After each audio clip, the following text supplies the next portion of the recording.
The tranquility of the sacred city is shattered by an earth-shattering declaration as Ji Ning, Dao Monarch of Biming, confronts over 20 eternal Empyreans of the Crimsonwood Palace, vowing to face them all in a 1-on-20 battle. Ji Ning's world projection envelops the sacred city, his voice echoing through every corner, displaying his prowess to make an example of others. The entire city erupts in excitement, with countless cultivators cheering for Ji Ning's audacity. News spreads rapidly throughout the endless territories, reaching the three sovereigns, the Empyreans of the eternal life lineage, and secluded Empyreans, who are all intrigued and shocked by the unprecedented spectacle of a Dao monarch challenging 8 sacred cities. The city lord of Crimsonwood Palace scoffs, deeming Ji Ning overconfident, and instructs the master of illusions, Empyrean He Fu, to test Ji Ning's capabilities. Empyrean He Fu descends as black mist, but Ji Ning uses his formidable world projection to trap the mist, releasing 6 sword images that sweep through it like a tidal wave, obliterating Empyrean He Fu. The demise of Empyrean He Fu stuns the city lord of Crimsonwood Palace, who realizes that Ji Ning's power far exceeds his expectations. The city lord hands over command to Empyrean Shui Yun, an equal in strength, and they plot to eliminate Ji Ning. Ji Ning remains undeterred in the face of the numerous Empyreans, asking with icy disdain, "Are you Empyrean He Fu? Come to join Empyrean Yi Quan and meet your doom." Countless cultivators in the sacred city watch with bated breath as the epic battle is about to unfold. Outside the Crimson Snow Devil Palace, Ji Ning openly challenged the Eternal Monarch.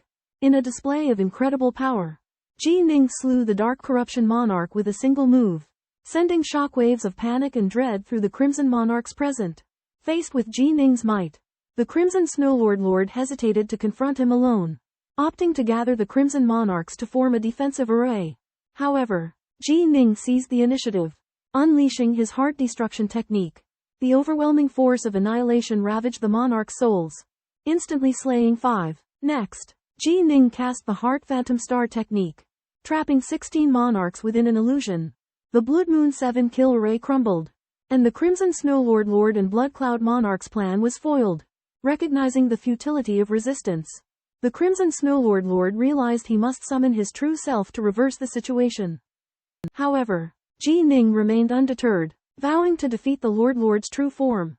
A more intense head-on confrontation loomed, holding the attention of all spectators, their breaths held in anticipation of an epic battle that could reshape the balance of power in the Yanlong domain.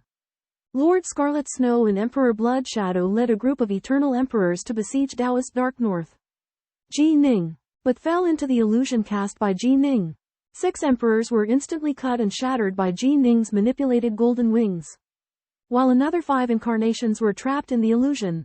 The remaining 6 emperors fled in panic, with Lord Scarlet Snow and Emperor Bloodcloud unscathed. Ji Ning cast Mystical Wing Sword Light and Ultimate Sword Dao Yin Yang, attacking the emperors with extreme speed and devastating power. Emperor Bloodcloud transformed into a sea of blood to resist, but Ji Ning's sword tore through the blood sea and charged toward Lord Scarlet Snow. Lord Scarlet Snow used 6 knives to block, but Ji Ning's unpredictable swordplay entangled him, rendering him immobile. Lord Scarlet Snow escaped by transforming into snowflakes, but Ji Ning used Ultimate Sword Dao Heaven Crumbling to suppress time and space, crushing Lord Scarlet Snow's divine body. Emperor Bloodcloud realized Ji Ning's strength and attempted to flee, but time and space were suppressed, preventing his escape. Lord Scarlet Snow and Emperor Bloodcloud decided to fight to the death, using 2 life-saving treasures against Ji Ning. Lord Scarlet Snow sacrificed a gray spear, while Emperor Bloodcloud summoned a crescent moon. Ji Ning faced the attack of the 2 powerful treasures, his life hanging in the balance. The pale crescent moon shone down on Ji Ning, illuminating him and giving him nowhere to hide. Facing the power of a world god, Ji Ning remained fearless. He brandished his 6-sword Northern Light and unleashed his defensive sword techniques, creating a whirlpool of darkness.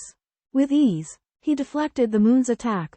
Immediately following, a seemingly ordinary gray spear shot forward, its tip containing immense destructive power. Ji Ning once again cast Swordstream, creating a black hole that absorbed the spear's energy. Space-time shattered around him, sending Ji Ning reeling backward. However, he did not suffer any serious injury. The Crimson Snow City Lord and Emperor Bloody Cloud watched in disbelief as Ji Ning had resisted a direct attack from a world god. They felt the gap between their own strength and his. And in despair, they ripped open a rift in space-time and escaped. Ji Ning stood alone in the void above the sacred city. Surrounded by nothingness, countless cultivators witnessed this astounding battle. They were awed by Ji Ning's prowess, including even powerful emperors who had long since retreated from the world. As an immortal king, Ji Ning had vanquished the forces of Crimson Snow Sacred City, and his reputation spread throughout the Yan Dragon territory. The world god Mangya watched in secret, amazed by Ji Ning's abilities. He recognized that Ji Ning stood at the very pinnacle of Sacred City Lords, rivaling even the leaders of the Dao Alliance. His only deficiency was his lack of an indestructible body. However, Mangya was unaware that Ji Ning had already mastered the powerful divine ability. Shadowless Body. Within the Yanlong domain, the Fiend Palace of Crimson Snow had lorded over all, striking fear into the hearts of numerous cultivators. However, Taoist Ji Ning of the Northern Dark had single-handedly uprooted the Fiend Palace of Crimson Snow, demonstrating his AWE-inspiring power that caused even the overlords of the Yanlong domain to look upon him with newfound respect. Ji Ning's swordsmanship was unparalleled, while his defensive prowess was formidable, capable of withstanding attacks from existences at the level of an overlord. His secret heart technique was even more formidable, allowing him to cast illusions that trapped eternal sovereigns, leaving them with nowhere to escape. The sovereigns of the Fiend Palace of Crimson Snow fled into hiding, with only Sovereign Golden Isle stepping forward to dissuade Ji Ning.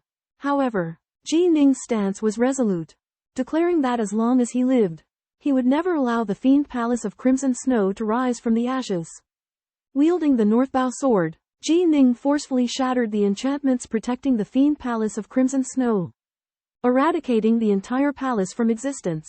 The destruction of the Fiend Palace of Crimson Snow sent shockwaves through the Holy City, reverberating throughout the entire domain. 3 overlords, Sovereign Golden Isle, and numerous secluded sovereigns emerged, eager to make the acquaintance of Ji Ning, the most formidable Taoist to have ever emerged. Ji Ning graciously accepted and accompanied them into a unique, golden realm created by Sovereign Golden Isle. In the realm of Golden Heavens, Ji Ning attends a gathering of renowned powers from the Yan Dragon domain.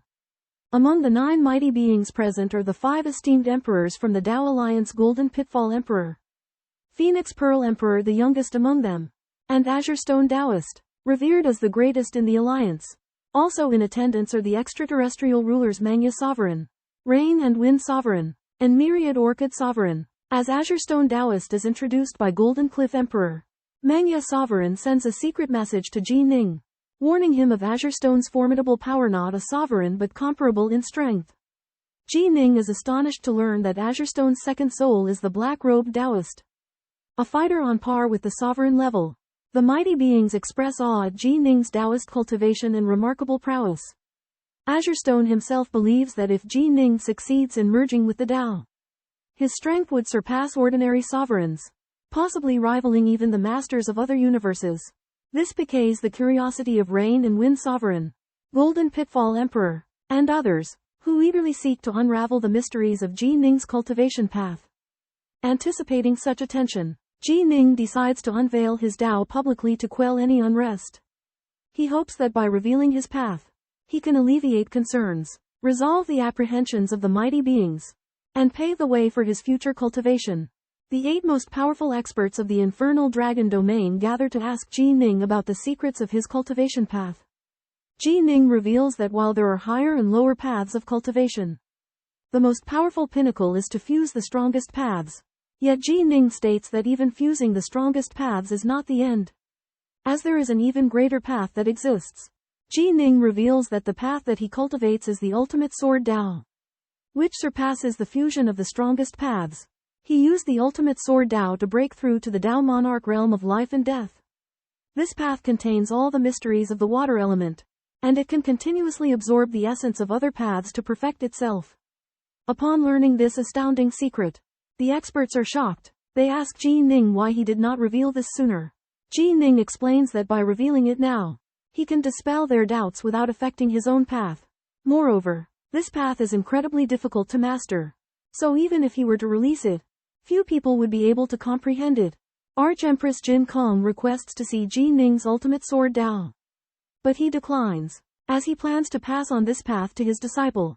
Empress Huangchang implores Ji Ning to use his ultimate sword Dao to help them break through to the Paragon realm, and offers to pay any price. True Man Greenstone makes a more earnest plea, offering to give Ji Ning over 90% of his treasures in exchange for a glimpse of the ultimate sword Dao. Ji Ning hesitates, as Greenstone's treasures could potentially help him reverse time and save his senior apprentice sister. In the end, he decides to consider Greenstone's request. At the Domain Congress, Ji Ning demonstrated the ultimate sword Dao technique, arousing the covetousness of many powerful beings. Emperor Jin Kong proposed sharing it with the attendees for their observation, but Ji Ning declined, indicating that he wished to exchange the technique for treasures that could summon an exalted to revive his life partner. The 3 sovereigns and 5 emperors fell into contemplation, as the treasures required to summon an exalted were numerous and precious, and they were unable to gather them. Taoist Greenstone proposed that he collaborate with the 3 sovereigns to summon an exalted, but the 3 sovereigns deemed the cost too high and declined, realizing that the ultimate sword Dao could only provide limited assistance to a sovereign. Taoist Greenstone turned to Ji Ning and expressed his willingness to provide full support, as long as Ji Ning agreed to pass on the ultimate sword Dao technique to him. Although Ji Ning yearned to revive his life partner, he considered it difficult to acquire sufficient treasures at once, so he agreed to Taoist Greenstone's proposal. Upon witnessing this, Emperor Jin Kong was enraged, accusing Ji Ning of arrogance and challenging him to a duel. Taoist Greenstone also communicated with Ji Ning, indicating that he and Emperor Huangchang would secretly assist Ji Ning against Emperor Jin Kong. Ji Ning cheerfully accepted, preparing to teach Emperor Jin Kong a lesson. Daominist Northbow Ji Ning and Emperor Goldkong clashed, but their powers were poles apart. Emperor Goldkong was equipped with a cosmic treasure and 5 natal divine weapons, while Ji Ning had none. However, Ji Ning's superb swordsmanship and perfected extreme sword Dao enabled him to effortlessly shatter Emperor Goldkong's 100 Flowers boundary using secret techniques like the splitting rainbow sword Qi, Divine Wings sword light, and the Heartworld projection. Emperor Goldkong, in a fit of rage, fought close quarters with Ji Ning by relying on the incredible speed and intricate techniques of the light Dao. Ji Ning's unpredictable sword techniques were unable to withstand Emperor Goldkong's relentless and seamless attacks. The might of Emperor Goldkong's cosmic treasure also made Ji Ning uncomfortable. In a moment of peril, Ji Ning unleashed Extreme Sword Dao Heavenly Cleave, which unleashed a terrifying force and instantly suppressed Emperor Goldkong. Ji Ning seized the opportunity to pursue and brutally attack the Emperor. Emperor Goldkong, unable to keep up, swiftly escaped. Emperor Goldkong, burning with rage and shame, proposed that all the present powerhouses join forces to capture Ji Ning and force him to hand over the Extreme Sword Dao. However, the Overlord of Myriad Borders, the Azure Stone Daominist, and 2 other overlords refused to intervene. Emperor Goldkong left, furious, while other emperors expressed a willingness to have a glimpse of the Extreme Sword Dao but would pay only a small price. Ji Ning and the Azure Stone Daominist met to discuss in detail a transaction related to the Extreme Sword Dao. After the Taoist Qingxi vowed not to spread the ultimate swordsmanship teachings of Taoist Baiming, Taoist Baiming imparted a divine thought to Taoist Qingxi containing the detailed teachings and images. In exchange, Taoist Qingxi presented Taoist Baiming with 25 drops of the Sacred City Lord's silver-clad Taoist body of the Sith race. Each drop allows one to transform into a silver-clad Taoist with power comparable to that of a Sacred City Lord.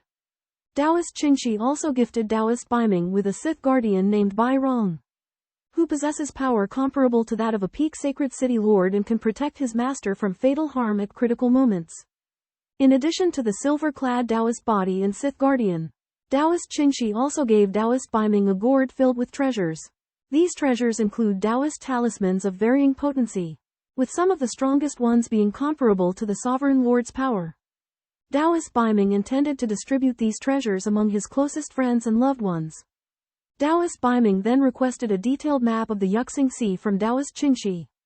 As one of the most knowledgeable experts on the Yuxing Sea in the Yanlong domain, Taoist Qingxi gifted Taoist Baiming a golden star map and warned him of the dangers lurking within the Yuxing Sea. After bidding farewell to Taoist Qingxi, Taoist Baiming decided to visit the demonic Elephant Cliff before proceeding to the Azure Flower Abode. After the Battle of Crimson Snow Sacred City, The legend of Monarch of the Northern Dark had widely circulated throughout the Endless Territories.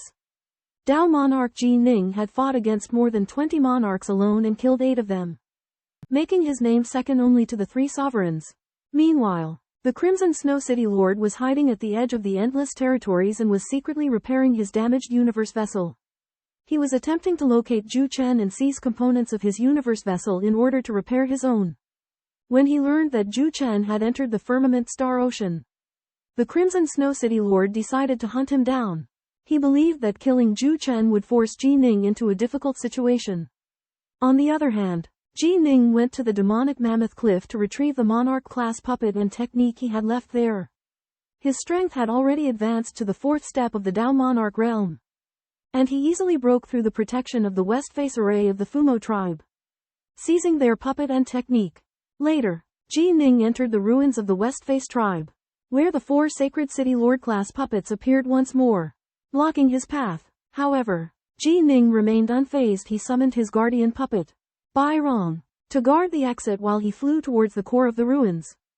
4 puppets that once oppressed Ji Ning reappear, but Ji Ning now effortlessly captures them, demonstrating his formidable strength. Upon learning that the puppets are willing to follow Ji Ning, he gladly accepts and promises not to erase their puppet spirits.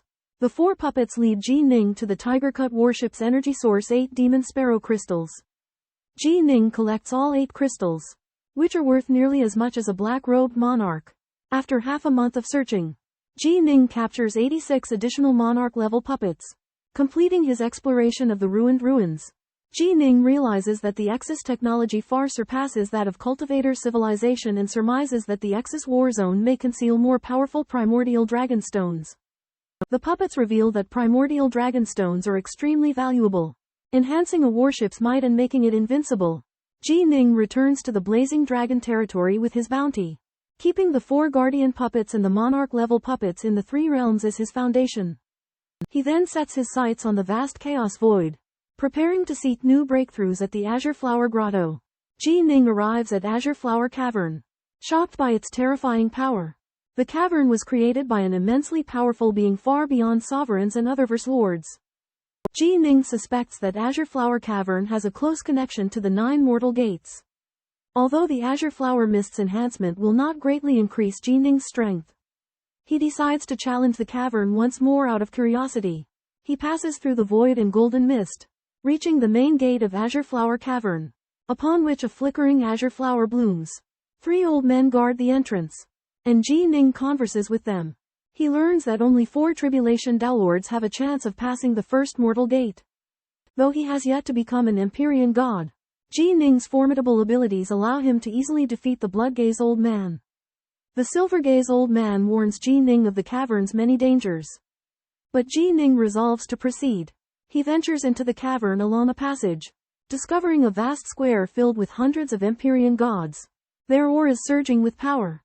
The spirit of the cavern appears, explaining the 3 mortal gates and giving Ji Ning a life-protecting talisman capable of reviving Downlords. However, the spirit notes that those pursuing the ultimate way who have become 4 Tribulation Downlords cannot be revived by this talisman, which instead requires a much more powerful life-protecting talisman. Ji Ning's curiosity and longing are ignited as he learns of the mysterious ultimate way. Ji Ning, a Dao Father, is allowed into the Azure Flower Cave abode to face trials placed by the Supreme One. The second trial consists of facing the resistance of 10 weak emperors in order to push open the main hall's door. Ji Ning's puppet protector, Bai Rong, follows behind but is forbidden to act. The emperors are shocked to find a Dao Father has arrived but are still filled with killing intent. Ji Ning explains his understanding of the Azure Flower Cave Lord's motive for capturing emperors and asks the white-haired cave abode spirit to witness whether he can capture them. The white-haired elder refuses, stating that he will kill anyone who kills an emperor.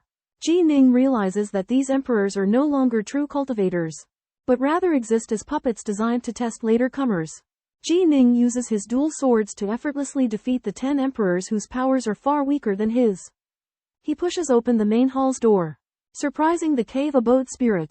The white-haired elder asks Ji Ning the secret to passing the trial, which Ji Ning answers is the 1-3 incarnation technique of the Heart Force sword arts, which perfectly fuses Heart Force, divine sense, and magic power. The white-haired elder marvels at the profundity of heart force and the difficulty of creating an ultimate Tao, and rewards Ji Ning with a jade slip.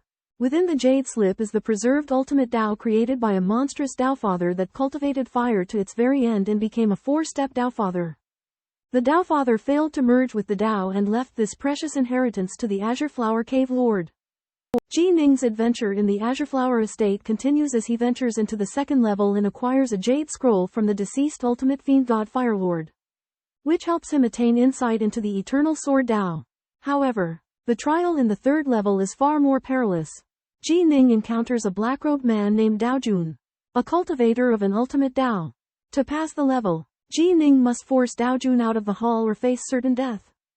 Dao Jun summons a large black serpent phantom to attack Ji Ning. However, Ji Ning effortlessly counteracts the attack with the power of the fourth tier utmost reverse in the ultimate sword Tao and the heart force sword arts, ultimately cleaving Dao Jun out of the hall after 5 sword strikes. Instantly, a golden light sweeps past Dao Jun, annihilating his aura and disintegrating his being into components that vanish. Purple-robed Patriarch, Dao Jun's master, witnesses this and is filled with sorrow. He realizes that his disciple has truly perished, including his primordial spirit. Ji Ning's passing of the third trial astounds the white-haired elder, who leads him to a secret chamber, promising even greater rewards await. Ji Ning anticipates this unknown treasure, as he realizes that the Azure Flower Estate Lord must possess extraordinary means and arrangements.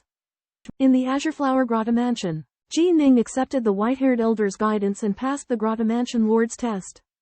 As a reward, he was granted access to peruse the countless Dharma methods the Lord had collected from both cultivators and South. These Dharma methods were incredibly numerous, representing the accumulated wisdom of cultivators. Ji Ning benefited greatly from them, making vast improvements in his insight into topics like water, lightning, and even heart force illusions and the ultimate sword Tao. During this long period of study, Ji Ning felt as though he was experiencing a fundamental transformation in his insights. He realized how laughable his prior arrogance was regarding the Tao of the Omega. Throughout the history of cultivators, there had been countless individuals with amazing talents, but the only ones to achieve true transcendence were the sovereigns. When Ji Ning had finished studying all of the Dharma methods, the white-haired elder presented him with the 11 scrolls of the Tao of the Omega that the Grotto Mansion Lord had left behind, as well as the Lord's own Tao. These precious scriptures further enriched Ji Ning's insights, causing him to realize his own true insignificance as a cultivator. In the end, filled with both gratitude for the Grotto Mansion Lord and a thirst for the Tao, Ji Ning departed. He understood that his goal of merging his Tao was no longer distant, and that this was all thanks to the Lord's benevolence. Ji Ning was shocked to learn that his master from the Azure Flower Palace, Exalted Paragon, was not really his master after all, but their connection transcended master and disciple. Exalted Paragon entrusted Ji Ning with his lifelong studies, including the 11 volumes of Ultimate Taos and his Divine Thought Legacy. Ji Ning accepted the Divine Thought Legacy, and it was as if he had personally experienced 100 million years of time. He witnessed a scholarly young man grow from an ordinary child into a supreme being who mastered matchless Taos. Exalted Paragon revealed his Tao to Ji Ning, allowing him to comprehend its vastness and boundless might. However, Exalted Paragon's regret was that he had been unable to perfect his 9 levels of space technique. This technique could transform a cultivator's power into a fog-like force with unimaginable potential. Exalted Paragon hoped that a successor would perfect this technique and pass it down. To this end, Exalted Paragon created a second hall in the Azure Flower Palace. A stone platform in the center of the hall had a sudden enlightenment effect, which could greatly enhance a cultivator's understanding. He left this platform for a destined successor, hoping that they could help him perfect the 9 levels of space technique and inherit his legacy. Qi, the ancient ultimate, found the 9-fold chaos prohibition technique somewhat lacking. While remarkable, the technique was flawed. It could only transform powers below the Tao Monarch level, and the mist energy could not be released from the body. Qi aspired to create a 12th layer of prohibition that would encompass even the powers of an ultimate. To this end, he gathered countless cultivation techniques from humans and Seath. Pondering deeply, ultimately, he could only create a 9-fold chaos prohibition, leaving his greatest regret unfulfilled. Qi pinned his hopes on his descendants, believing someone would complete his unfinished work. He left behind several jade slips containing various cultivation techniques and a precious artifact that greatly aided cultivation toward the Tao. However, to obtain the artifact, Ji Ning had to create 10 different techniques, each reaching the level of a sacred city lord. While Ji Ning had the foundation of the ultimate sword Tao, he still needed to create 9 new techniques to prove his talent in crafting them. With no other choice, Ji Ning immersed himself in cultivation within the Greenflower Grotto mansion, drawing inspiration from numerous techniques to refine his illusory star technique and others, aiming to meet the requirement for a precious artifact that would aid his breakthrough to the Tao realm. In the Azure Flower Grotto heaven, Ji Ning received the condition of creating 10 sacred city lord level dharmic techniques. In order to improve his illusion abilities, he sat cross-legged on a stone dais and spent 560 billion years studying various illusions. With the advantage of his mental power, he integrated a new illusion from his numerous insights: the Great Freedom Dream World. The key to the Great Freedom Dream World is freedom in Dream World. Ji Ning constructs a real dream world in an illusion realm and immerses the target into it. At the same time, he grants the target a sense of familiarity through freedom, thereby lowering their Dao heart resistance, which then increases the success rate of the illusion technique. On the basis of analyzing the illusion techniques, Ji Ning successively delved into the Water Dao. He found out that there was no absolute Water Dao in the Water Dao. However, his Water Dao also improved through continuous studying. Ji Ning devoted himself to cultivation in the Azure Flower Grotto heaven for more than a chaos epoch. His flowing illusion techniques reached the level of a sacred city lord, and the world in his heart was second only to the flowing techniques of the world god.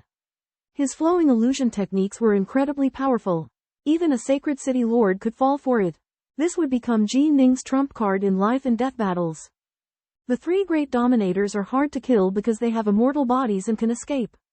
However, the Heart Force Emperor's illusions can imprison consciousness, preventing the immortal body from being used, which makes it possible to kill them.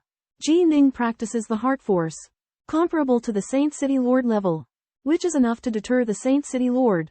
At the same time, deep in the Sea of Yuxing, Lord Fei Shui tracks cult leader Zhu Chen into the dangerous place known as Yaohuo realm. Lord Fei Shui learns that Ji Ning is friends with Zhu Chen, so he wants to use Zhu Chen as bait to lure Ji Ning into the Yaohuo realm, thereby eliminating Ji Ning and Taoist Bei Ning. Zhu Chen is in a desperate situation and calls for help from Emperor Tianyi.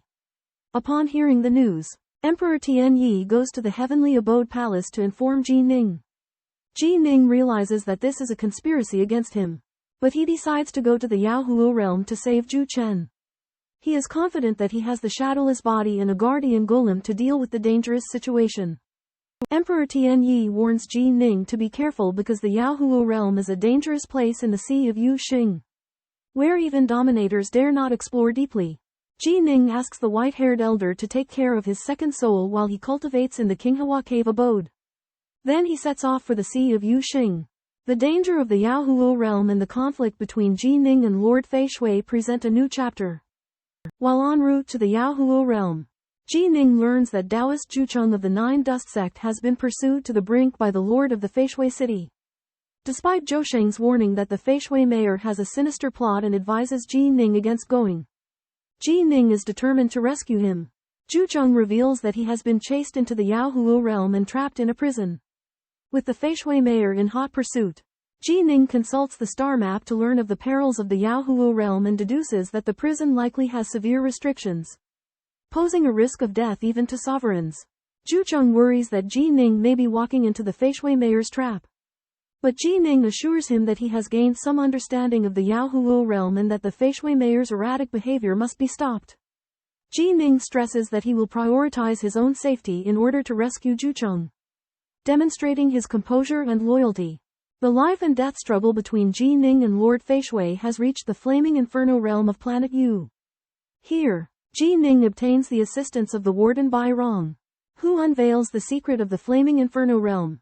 The flaming inferno realm was once a lair of the Sith race, and is equipped with the 7 Inferno Extinction Formation, possessing a potent extinction black inferno so powerful that it guarantees the death of experts below the ancestral immortal level.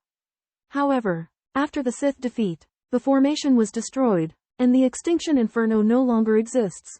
Bai Rong further reveals that within the flaming inferno realm are 7 core prisons, while the remaining ordinary prisons form a vast labyrinth. Lord Feishui has taken advantage of the mechanisms and restrictions of the labyrinth to set lethal traps, making it extremely challenging for Ji Ning to rescue the prisoners. Despite the dangers, Bai Rong advises that Ji Ning will not encounter any life-threatening risks as long as he refrains from flying and confines his movement to the ground. Decisively, Ji Ning and Bai Rong embark on a flaming passageway, cautiously approaching the hideout of Lord Feishui.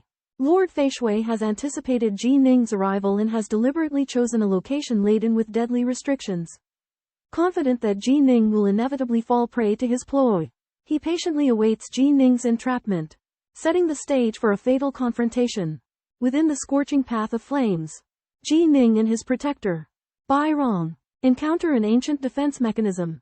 Flames coalesce into a colossal flame skull that lunges at them, but Bai Rong shatters it beneath his foot.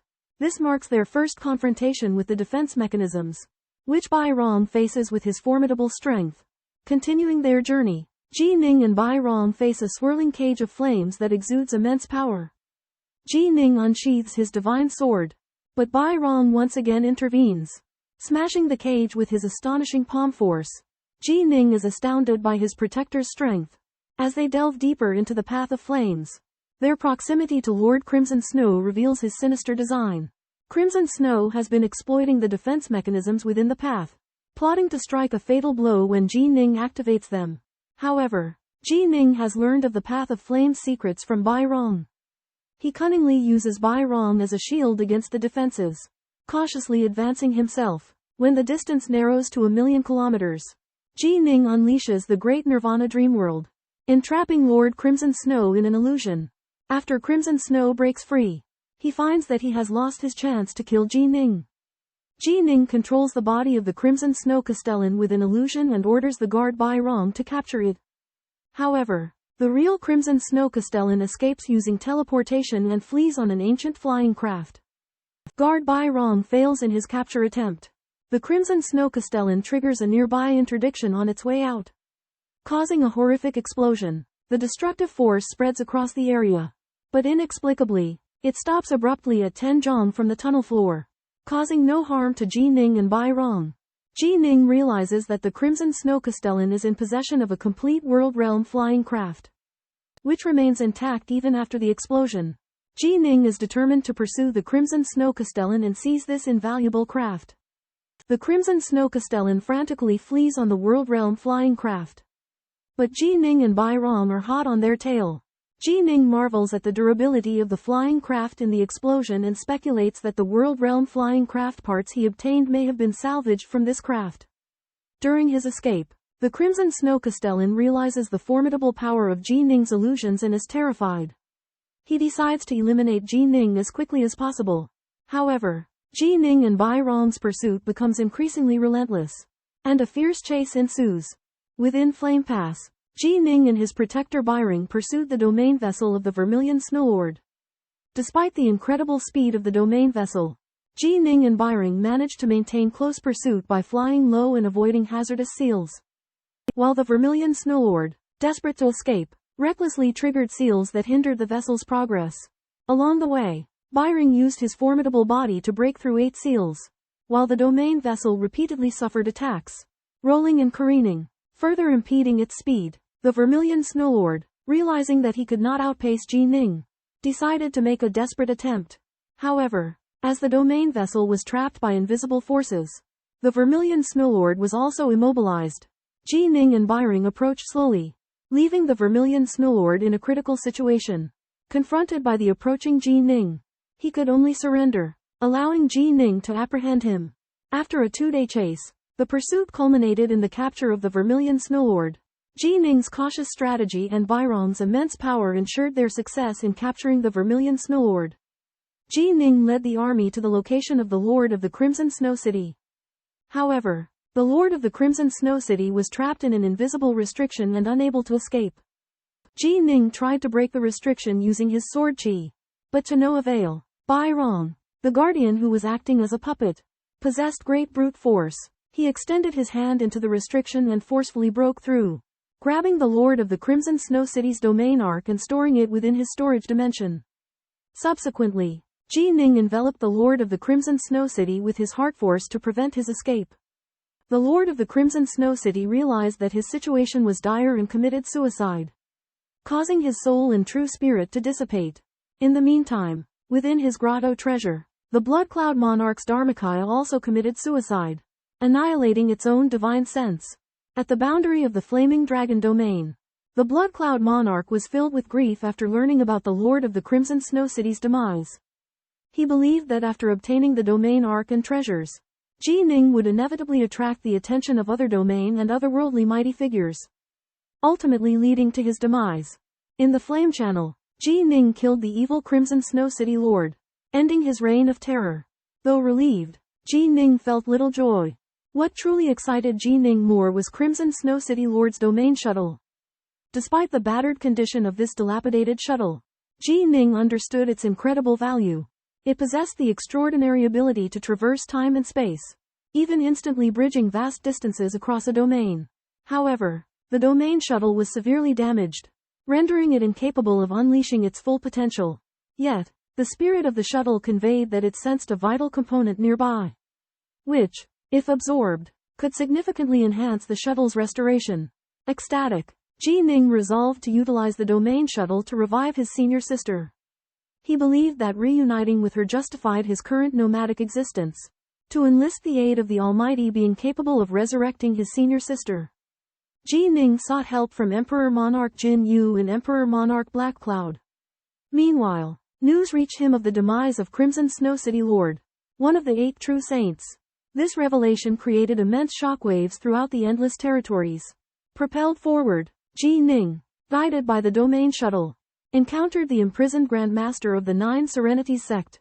9 Serenities was overjoyed to find Ji Ning safe and sound. Ji Ning conversed with Zhucheng, who was trapped in the flame prison. Although Zhucheng was incarcerated, he was at least alive. Whereas City Lord Bishui had committed suicide because of Ji Ning. To rescue Zhucheng, Ji Ning examined the flame prison carefully and discovered that it was part of an enormous formation. He explored along space's fluctuations and discovered numerous flame prisons. But only Zhucheng's was intact. Ji Ning racked his brains for 8 days but remained unable to crack the code. His bodyguard, Bai Rong, reminded him that there could be a location at the core of the world of bright flame that controlled these flame prisons. Ji Ning headed towards the core, sensing space's fluctuations, and found a breach. He used shadowless form and fused with the space, using his sword light to forcibly tear open a space crack. Ji Ning and the protector Bai Rong entered a sealed microcosm, which contained a massive black altar. Engraved on the altar were intricate patterns, forming a blossoming flame flower. Ji Ning discovered that the flames outside the flower represented the path to leave the Inferno Mistworld, while the petals represented numerous flame passages, and the pistil represented the 7 regions' prisons. He realized that cracking the pistil's formation was key to rescuing Judust. However, this formation was exceptionally profound, encompassing the mysteries of flame and void, along with the Zai's clan's unique formations. Ji Ning was unable to crack it with his abilities alone. Just when he was at a loss, he suddenly recalled that one of the Zai's clan Dharma books had seen in the Azure Flower Grotto recorded a variant of this formation. He immediately studied it and found that it described the mutated outer flame path of the formation. With his understanding of this part of the formation, Ji Ning controlled the outer flames and identified the path to leave the Inferno Mistworld. Next, he began to study the petal formation, which he found to be far more difficult than the outer flames, potentially taking hundreds of thousands of years to comprehend. The pistil formation was the most difficult part to crack, and Ji Ning couldn't estimate how long it would take him. He decided to comprehend it in stages, starting with the outer flames and gradually working towards the pistil. In the distant realm of secret magic, there is a planet named Azure Sun Star, a war weapon left by the Sith clan, now in the hands of Lord Da Feng. Lord Da Feng is the supreme ruler of the realm of secret magic and the leader of the 16 Realms Alliance. One day, the white-robed elder Tian Mang arrived at Azure Sun Star, where Lord Da Feng is, to report news from the Dragon of Flame realm. A Daojun named Bei Ming Daojun has obtained the realm ship. This news shocked Lord Da Feng and his apprentice, the 5 great masters. The white-robed elder believed they should seize the realm ship, But Lord Dafeng thought they should let nature take its course. If Bei Ming Daojun has the strength to keep the realm ship, then it is his. One of the 5 great masters suggested that someone might invite Lord Dafeng to activate Azure Sunstar and transport them to the Dragon of Flame realm to fight for the ship. However, Lord Dafeng believed it was unlikely that he would expend a large amount of energy to activate Azure Sunstar for the realm ship. News of this spread throughout the 16 realms, attracting the attention of many masters and emperors. They believed that no matter how strong a Daojun might be, they would be no match for them. So they all set off to the Dragon of Flame realm to fight for the realm ship. In the Tianqing domain, Emperor Sovereign Jinyu visited the Tianqing Palace for a meeting with Emperor Sovereign Jining and Emperor Sovereign Tianyi. Emperor Sovereign Jinyu revealed shocking news. City Lord Shui Yun of the Bishui city claimed that he was killed by Jining and that Jining had seized the domain cruiser hidden in the Bishui city. The news quickly spread throughout the 16 domain alliance, causing an uproar. A domain cruiser was known to be an extremely valuable treasure, one that all the sovereigns and emperor sovereigns coveted. Jining realized that he would soon face competition from all sides. Emperor Sovereign Tianyi suggested that Jining give up the domain cruiser. But Jining refused. He was determined to use the domain cruiser to ask for help from the Supreme Being and reverse time and space to revive his Tao companion. Although Emperor Sovereign Jinyu felt sorry for him, being bound by the Tao Alliance rules, he could not prevent the news from spreading. The news reached Lord Defeng, the supreme leader of the 16 Domain Alliance. Lord Defeng helped contact the Supreme Being and relayed Jining's request. Meanwhile, in the dark space, the Supreme Being was fixing a treasure. Upon learning of Jining's request, he promised to go to the Yanlong domain soon. Jining dispatches Immortal Emperor Jinyu to convey a message to the Exalted, asking for aid in resurrecting his elder martial apprentice. The Exalted, Hong Ran, generously agrees to help but requires time to repair an artifact of the Sheath race. Meanwhile, the 5 fiend lords of the secret demon realm and Lord Wuyong are tasked with using a realm vessel to transport powerful beings from the 16 realm alliance in an alien universe to the Yan Dragon realm, hoping to seize the realm vessel from Jining. Although Exalted Hong Ran has promised to help, the timeline is uncertain, leaving Jining anxiously awaiting. Upon learning that most of the top combatants from the Wind Nest realm are participating in the competition, he feels pressured. Jining works tirelessly to decipher the formation within the Celestial Fire realm, hoping to control the flame channels in preparation for the imminent battle. As the formation becomes clearer, he realizes the immense difficulty in mastering it. With time running out, Jining pushes himself even harder, hoping to gain control before the Exalted's arrival. After more than 900 years, Jining has deciphered the petal formation diagram in the 7 fire purgatory ray diagram and taken control of the flame channel restrictions in the Inferno prison. Although flawed, it still has 70 of its strength, granting Jining the confidence to fight against powerful enemies. However, the crucial pistol ray diagram has not been solved yet, which makes taking control of the Inferno prison a difficult task. Meanwhile, 10 powerful beings from the Yanlong domain arrive outside the Inferno prison. 5 of them, including a controller and powerful beings, split up and enter different flame channels to search for Jining. Jining is standing on the altar in the Inferno prison and monitors the movements of the invaders through the Inferno ray diagram projection. He feels pressured by these first invaders, but he is prepared to deal with them. He will use the restrictions of the flame channels to impede the invaders' pursuit and look for an opportunity to counterattack. The resourceful Jining infiltrates the Taoist alliance to gather intelligence on approaching powerful beings. Guided by an array diagram, he detects 9 figures closing in. Among them, 5 are renowned sovereigns, including Sovereign Changgu, Sword Saint, and Sovereign Azure Fiend, judging Sovereign Azure Fiend to be the most formidable. Jining feigns weakness. He manipulates the killing formation in the flame passage, pretending ignorance of Azure Fiend's might, luring him closer to the prison district. Meanwhile, Jining's divine avatar monitors the approaching sovereigns at the altar formation. In a separate operation, Jining and Protector Bai Rong pilot the restored World Gate Arc, engaging Azure Fiend in a chase through the flame passage. Jining utilizes the World Gate Arc's speed to outmaneuver Azure Fiend for months. As time passes, other sovereigns and emperors arrive and join the pursuit of the World Gate Arc. However, Jining's familiarity with the flame passage allows him to avoid most of its perilous restrictions. The World Gate Ark's resilience withstands the restrictions attacks, frustrating and enraging the sovereigns and emperors. Ji Ning's strategy is to keep the powerful beings preoccupied within the flame passage, diverting their attention away from the prison district and the hidden entrance to the secret space. Only by doing so can Ji Ning maintain his strategic advantage, await the arrival of more sovereigns and emperors, and seize an opportunity to counterattack. In the flame corridor of the everlasting flame territory, Ji Ning and his puppet bodyguard, Bai Rong, travel on a bound domain ship. Ji Ning attempts to force Bai Rong to drink with him, insisting despite Bai Rong's reluctance. Bai Rong consumes hundreds of different flavors of fine wines until a particular sour, spicy, and stinky liquor gains his praise. To Ji Ning's surprise, Bai Rong makes note of the fact that the sovereigns and emperors that have been pursuing Ji Ning are no longer as relentless as before, as they realize the near impossibility of catching up to him. However, Bai Rong also discovers that the sovereigns have set up traps and restrictions within the flame corridor hoping to catch Ji Ning off guard. Ji Ning reveals to Bai Rong that he has dispatched the 5 sovereign lords and Wuyong sovereign to a distant location, where they have been sending the arriving sovereigns and emperors to the infernal dragon's territory. Having already sent 2 batches, Ji Ning expresses concern that these sovereigns may decide to join forces against him, as their abilities are different, and together, Ji Ning may have difficulty resisting them. Meanwhile, 12 epochs after the domain ship first appeared, the 5 sovereign lords bring over a second batch of sovereigns and emperors.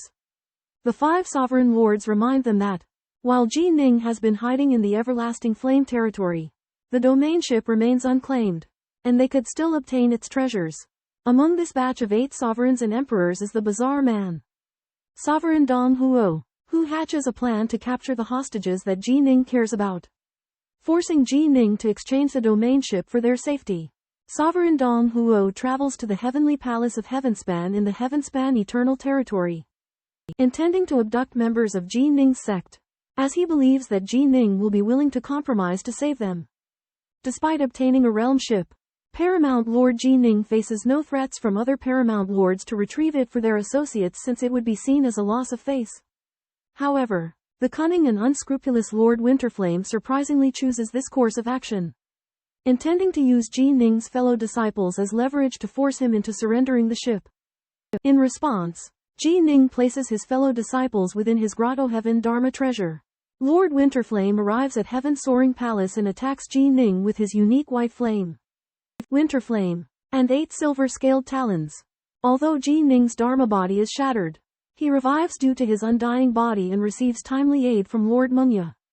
Lord Winterflame, sensing adversity, escapes into time and space, stating that he will battle Ji Ning again in the realm of radiant flames. Facing Lord Winterflame's threat, Ji Ning realizes that the second group of Paramount Emperors may have arrived nearby. He contemplates whether the flame channels will be sufficient to defend against them. As many sovereigns rush toward the infernal dragon realm, the Mengya sovereign, from Mengya country, realizing the imminent threat, invites Ji Ning to stay in Mengya country as a refuge. Meanwhile, another group of sovereigns, including the renowned diviner Blackwood Sovereign, arrives at the Fire Phoenix realm. The Blackwood Sovereign divines that there are many dangers in the Fire Phoenix realm, especially within the Flame Passage. He suggests that the 7 sovereigns act together for safety. Although he has some reservations about the Dongfu Sovereign, the Blackwood Sovereign decides not to wait for him, and together with the other sovereigns, enters the Flame Passage. After the Blackwood Sovereign and the others' actions are detected by Ji Ning, he realizes that he is incapable of simultaneously handling all the sovereigns. In order to maximize his gains, he decides to take down the strongest one. At this moment, the 12 sovereigns are scattered within the Flame Passage, and Ji Ning's target is clear the Blackwood Sovereign. In order to capture the Blackwood Sovereign, Ji Ning decides to wait patiently for the Dongfu Sovereign to enter the Flame Passage as well, as that will be the optimal opportunity to kill 2 birds with 1 stone. In the flame channels, Grand Mist Taoist North Mystery Ji Ning set a trap, plotting to capture the strongest, the Azure Fiend Overlord. Ji Ning had already carefully investigated all the mechanisms and restrictions of the flame channels, including a terrifying void imprisonment restriction. The Azure Fiend Overlord pursued Ji Ning's estate ship, unknowingly entering the restrictions range. With Ji Ning's barked command, the void imprisonment restriction suddenly erupted, trapping the Azure Fiend Overlord within. The Azure Fiend Overlord fiercely attacked, yet failed to shake the imprisonment in the slightest. Realizing that the controller of the restriction was Ji Ning, the Azure Fiend Overlord was stunned. He was forced to negotiate with Ji Ning, who proposed that he become Ji Ning's retainer for 18,000 Grand Chaos Cycles to be released.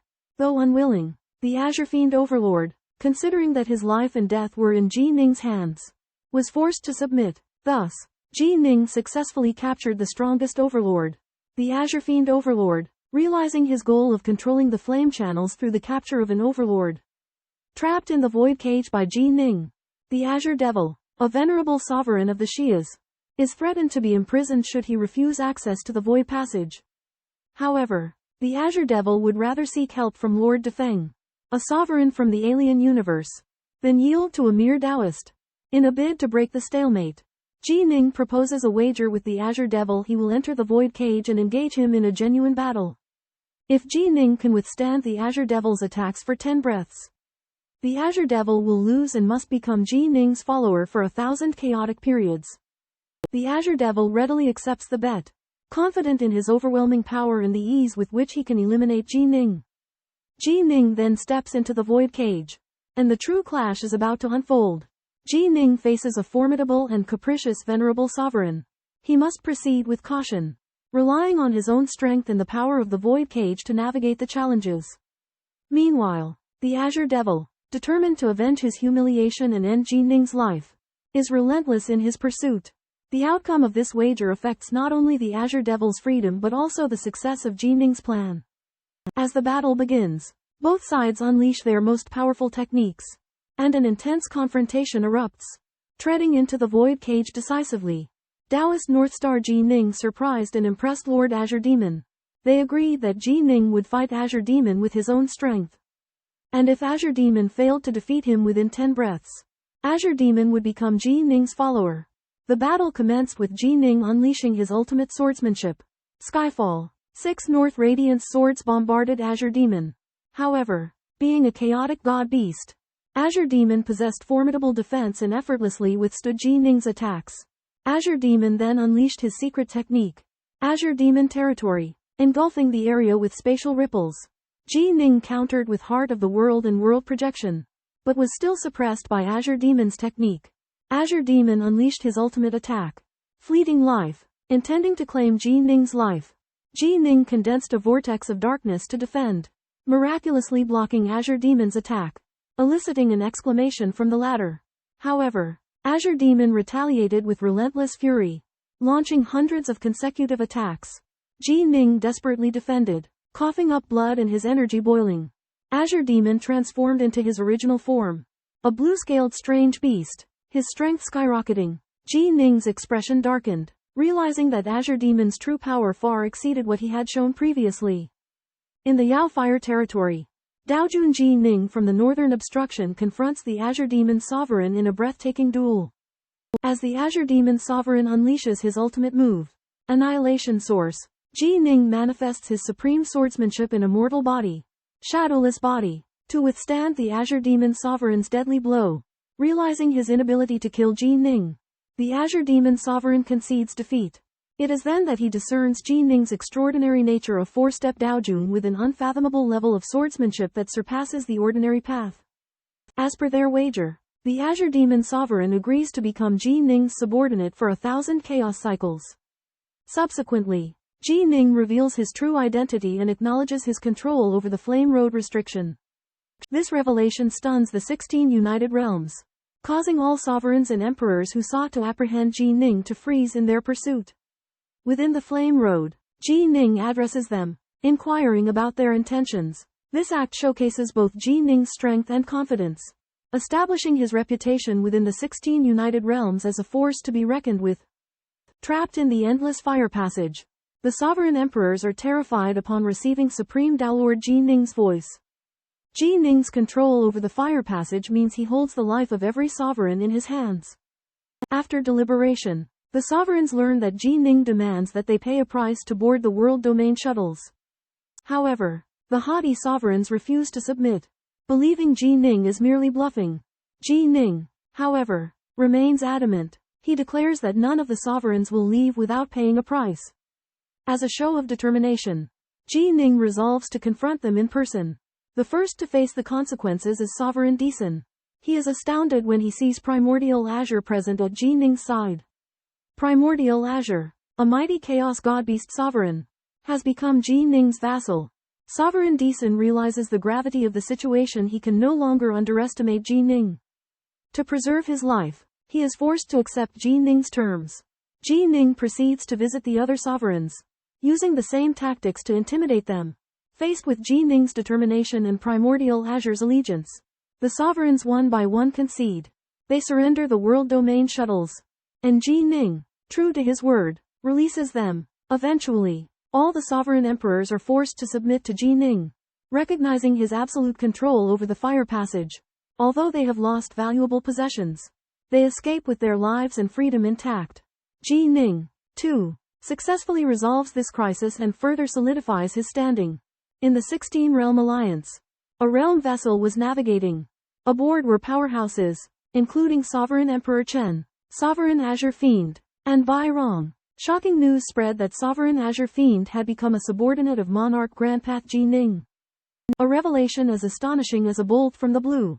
Sovereign Azure Fiend explained that he had lost a wager with Jining in the Flame Channel and was now bound by their agreement to serve as Jining's subordinate.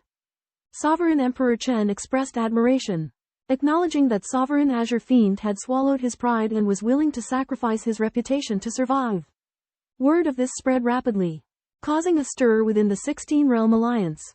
The sovereigns and monarchs who had been vying for the realm vessel abandoned their ambitions upon learning that Sovereign Azure Fiend had defected to Jining. Aware of the formidable assistance Sovereign Azure Fiend provided, they understood that further attempts to seize the Flame Channel would be futile. On another realm vessel, Sovereign Wu Yang and other sovereigns and monarchs engaged in fervent discussion upon hearing this news. They denounced Sovereign Azure Fiend's submission but had to concede the brilliance of Jining's strategy. The news reverberated beyond the 16-realm alliance, astonishing powerful beings in distant realms. It was unprecedented in history that a monarch would serve under a Grandpath Taoist. The story of Monarch Biming Taoist and Sovereign Azure Fiend became a legend whispered throughout the cosmos. Within the flame channel of the Myriad Flames realm, Jining, along with his followers, Darkmoor Sire and Bai Rong, controlled the territorial vessel, negotiating with the entrapped sovereign emperors, demanding they hand over treasures for their freedom. Amidst accusations and criticism, Darkmoor Sire felt helpless, but Jining comforted him, saying it was human nature to care for one's reputation. Darkmoor Sire hoped Jining would successfully merge with the Tao, becoming an existence beyond the sovereign, to justify their pride in following him. Along the way, they encountered the final sovereign, Winterflame Sire. Winterflame had previously attempted to abduct Jining's disciples, so Jining bore a deep grudge against him.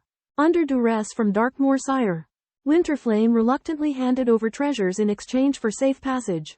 However, Jining insisted Winterflame surrender all treasures, including his weapons and armor. Reluctant as he was, Winterflame agreed for the sake of survival.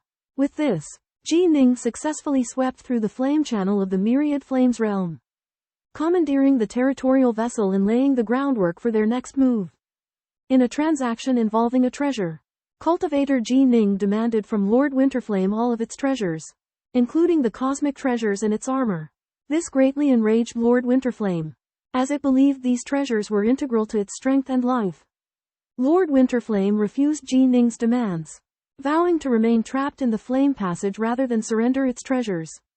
However, Jining threatened that if it did not hand over its treasures, he would pass on the control method for the Jade Fire Realm to others after his convergence failure and have them swear to never release Lord Winterflame.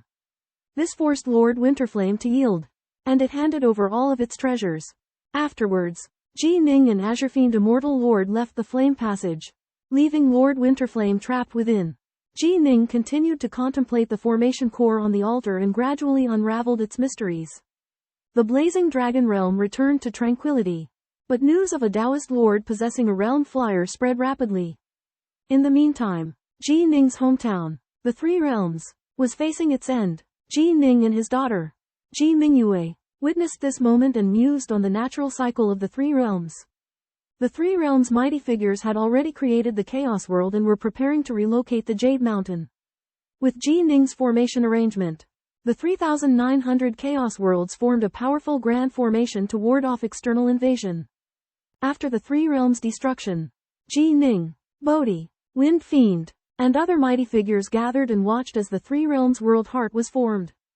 This world heart was composed of two shards of a crystal that were exquisitely radiant and unique. Ji Ning couldn't help but marvel at its beauty. Beneath the gaze of the world heart of the three realms, three great beings Ji Ning, Bodhi, and Feng Mo witnessed the birth of the new three realms. This transparent world heart exuded dazzling light and possessed boundless vitality. Over time, the world heart dissolved into 9,000 powers, the most formidable of which was a small world heart that birthed a chaotic godfiend comparable to Pangu in strength. This godfiend tore apart the chaos and created a vast primal chaos world, named the New Three Realms. To their bewilderment, despite their guidance, the New Three Realms displayed a lack of cultivators who had mastered the most formidable Great Tao. Ji Ning sensed that the era of the Three Realms seemed to be the most glorious, with later generations falling far short despite the existence of legacies. Yet, at that moment, Ji Ning perceived a glimmer of joy. After cultivating for thousands of chaotic eras, he had finally deciphered the 7-fire purgatory formation diagram. With the aid of the Supreme Stone Stage, he spent over 800 chaotic eras mastering the profound complexity of this formation. Grasp 7-fire purgatory formation diagram meant that Ji Ning could rescue his friends. Gazing at the formation, his thoughts stirred, and the image of the Jade Fire Realm appeared. But then, Ji Ning noticed a hidden space beneath the prison area, drawing his attention. Deep within the prison zone of the Firehawk Realm lies the realm's energy source, the primordial chaos beast known as the Firehawk God. Imprisoned in this hidden space, the Firehawk God is bound by 6 chains anchored to the void, siphoning its energy to power the Firehawk Realm. Ning discovers this secret and resolves to free the Firehawk God, but not before feeding it Thousand-Leaf Azure Spirit to control it. However, the flames emitted by the sleeping Firehawk God are powerful enough to incinerate cultivators up to the second step of the Daojun realm. Despite understanding the Firehawk God's formidable power, Ning determines to take the risk. He studies the formations on the chains and devises a plan to break them, referencing esoteric techniques from the Sith civilization. Before releasing the Firehawk God, he must ensure its control to prevent it from rampaging. As the Firehawk God slumbers, Ning and his companions approach it. Their presence awakens the Firehawk God, who angrily demands their purpose. Unfazed by its imposing aura, Ning calmly replies that the trio were merely chatting without ill intent. With the Firehawk God opening its fiery crimson eyes, an overwhelming pressure descends. Bai Ram shields Ning while Ning contemplates how to break the chains, planning to feed the Thousand-Leaf Azure Spirit to the Firehawk God before releasing it. In a secluded space, a fiery avian deity, its body bathed in blazing flames, is imprisoned by 6 black chains. Its eyes are unfocused, as if it has just awakened from a slumber, and it lets out a furious roar. The word Fuxi laden with resentment in its gaze. Standing at a distance are Ji Ning, Qing Mo, and Bai Rong, the latter's body expanding abruptly into a gargantuan shell, enveloping Ji Ning and Qing Mo within to shield them from the incandescent crimson flames spewing from the avian deity. The avian deity struggles and howls madly, but the chains remain unyielding. It realizes that it has been imprisoned by the Fuxi tribe and anger etches itself into its bloodshot eyes. Ji Ning notes that though the avian deity's power is immense, its full potential is stifled by the chains. He thus attempts to engage the avian deity in conversation, stating that the Fuxi tribe has long since perished. The avian deity regards him with skepticism, but after Ji Ning and Qing Mo's explanations, it gradually comes to believe them. The deity recounts the tale of its capture by 3 powerful members of the Fuxi, expressing its hatred for them. Ji Ning harbors ulterior motives, hoping to make the avian deity consume a thousand-leaf emerald spirit. He produces exquisite delicacies and wines, inviting the deity to partake. However, the deity manifests its own food and begins to eat ravenously. Ji Ning realizes that he must devise another way to have the thousand-leaf emerald spirit ingested by the avian deity. The legendary Chaos Origin Beast, Baiming, is renowned for its insatiable appetite and unfathomable size. To satisfy its hunger, Baiming consumes entire realms. During its solitary wanderings, It establishes hidden realms to cultivate creatures as a food source. Upon learning of Chaos Origin Beast's predilection for food, cultivator Ji Ning and Azure Demon acquire a vast array of delicacies in the realm of infernal flames, including the potent 6 Exile Spirit Liquor. Ji Ning uses the allure of the fine liquor to entice the imprisoned avian fire deity, a Chaos Origin Beast known for its voracious appetite. Under Ji Ning and Azure Demon's coaxing, avian fire deity consumes the entire gourd of liquor, along with a variety of spirit fruits gifted by Ji Ning. Among them, the meticulously prepared thousand-leaf azure spirit arouses avian fire deity's fervent desire.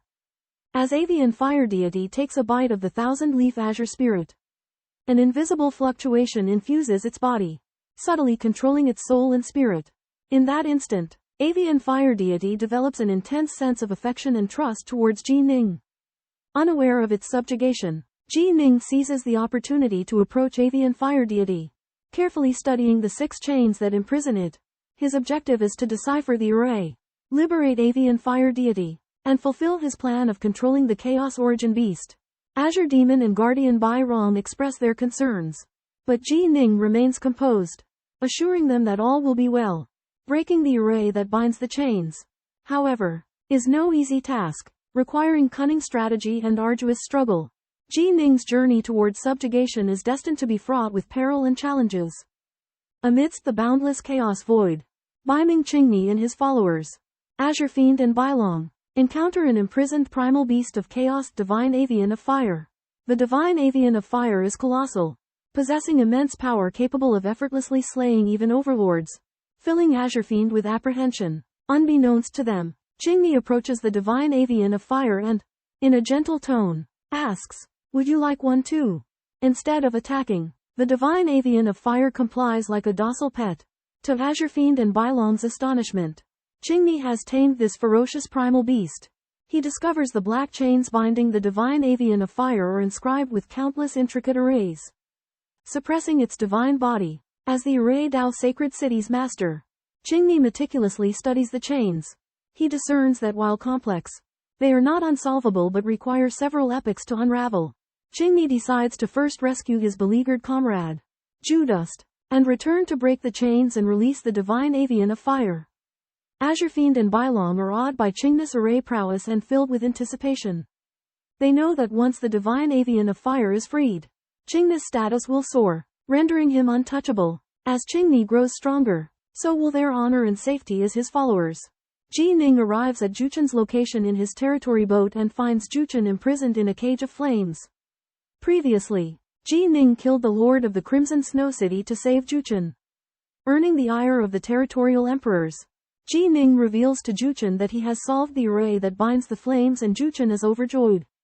Ji Ning releases Juchen, who gives him a part of a territory boat as a token of gratitude. Ji Ning continues to study the arrays of the black chains in the blazing flame territory and seizes all the treasures in the dungeon while Juchen leaves to pursue the immortal way. 5 years later, Ji Ning brings his restored grey orb to the cave of the Venerable of the Empyrean. The Venerable of the Empyrean is delighted with the orb and praises the prowess of the Exus tribe. With the orb repaired, the Venerable of the Empyrean leaves for the Blazing Dragon territory to assist Ji Ning with the black chains. Within the Celestial Palace, Emperor Tianyi rushes to inform Ji Ning of a groundbreaking report Venerable Hong Ran is advancing toward the Yan Dragon domain. Upon hearing this news, Ji Ning experiences a surge of excitement and tension, as it presents the long-awaited opportunity to revive his elder martial sister, Yu Wei. He promptly initiates meticulous preparations, including retrieving the domain vessel and entrusting Demon Lord Qing with the Jade Fire Realm formation map. Subsequently, Ji Ning encounters Venerable Bei Ming outside the Jade Fire Realm. With his formidable divine abilities, Venerable Bei Ming effortlessly penetrates Ji Ning's domain vessel and, with a single glance, uncovers the secrets of the Jade Fire Realm, including the presence of the Source Beast of Chaos. Witnessing the immense power of the Venerable, Ji Ning comprehends that contending with the Source Beast of Chaos would be a trivial task. Under Venerable Bei Ming's observation, Ji Ning solidifies his determination, resolving to devote all his efforts to reviving his elder martial sister, Yu Wei, with the aid of Venerable Hong Ran. In the vast and chaotic cosmos, The Chaos Origin Beast was highly favored by the Primal Source and had extraordinary fortune. Jining accidentally encountered a Chaos Origin Beast in the Jade Flame realm, only to be shocked to learn that it had been imprisoned by the Sis tribe. A mysterious, bald elder came to the rescue, helping Jining and his two companions to arrive in an isolated chaotic world. Within the world, a red-haired elder was perched on a mountain cliff, cruelly torturing a young Taoist master, Qingchen Dao Monarch. Below, the bald elder intervened and killed the red-haired elder, rescuing Qingchen Dao Monarch. The elder revealed that in helping Jining reverse time, he had defied the primal source of the chaotic cosmos, resulting in a decline in his own fortune. Yet, the elder believed that fortune was merely an aid, and strength was paramount. By continually helping others, his fortune would steadily increase, making it easier for him to discover rare treasures. The trio traveled via a domain ship to a new 3 realms, and the bald elder was awestruck by its unique aura. Jining pointed out a part of the shattered 3 realms, which was his former home, the Great Sha world. Using his abilities, the bald elder reversed time, revealing scenes of Jining and his wife, Yu Wei, in the past at the Black and White Academy. Jining was deeply moved, and the bald elder disclosed that he would reverse time further, allowing Yu Wei to be reborn. Hongren Supreme One agrees to exchange a realm vessel for the resurrection of Jining's companion, Yu Wei. He exerts his power, pulling Yu Wei's true spirit fragments from the origin of the chaotic universe, intending to revive her. However, the chaotic universe origin resists fiercely, as if Yu Wei were a sovereign. The Supreme One struggles to resurrect her, suffering injuries and causing Yu Wei's ethereal form to dissipate. The Supreme One is surprised to discover that despite Yu Wei being only a celestial immortal, the chaotic universe origin highly values her true spirit fragments. He investigates countless shadows of the past and finally uncovers the truth. It turns out that Yu Wei's Pangu chaotic world and the Netherworld chaotic world were nurtured by 2 divine crystals of the Chi Supreme One. Fragments of these crystals are scattered among the beings of the 2 worlds, giving them remarkable talents. The Supreme One explains that Chi Supreme One sacrificed his life during the war against the Cis race and gifted his divine crystals to the Pangu chaotic world and the Netherworld chaotic world, hoping for their continued prosperity. Therefore, the chaotic universe origin cherishes Yu Wei's true spirit fragments and refuses to let the Supreme One take them. Jining is both amazed and saddened to learn of Yu Wei's special origin. He understands that even with the Supreme One's best efforts, Yu Wei cannot be revived. It is a cruel twist of fate that he must accept. Jining recalls that the heart of the world was formed by 2 pieces of the shattered divinity crystal. Despite their imperfections, they function well when combined. The crystal's essence dispersed among the living beings of the 3 realms, resulting in the appearance of many mighty figures such as Nuwa, Wind Devil, and Jining's master, Bodhi. As Jining rose to prominence, he accumulated the luck of the 3 realms and his potential skyrocketed. While luck played a role, Jining's immense strength made him less susceptible to the influence of the cosmic origin of chaos. With the 3 realms heart of the world now complete, its inhabitants can no longer reach the heights of the 3-realm era. All beings born from the cosmic origin of chaos possess a fragment of the supreme divinity crystal. When they perish, their true spirit fragments are taken by the cosmic origin of chaos. The cosmic origin of chaos weakens as it creates, so it needs to reclaim energy. Reviving ordinary beings is relatively easy, but reviving those born from the supreme divinity crystal is extremely difficult. Jining's Tao companion, Yu Wei, is an immortal in the originating supreme chaos world. Reviving her is akin to reviving a lord. The cosmic origin of chaos will fiercely resist, rendering even eternal sovereign helpless.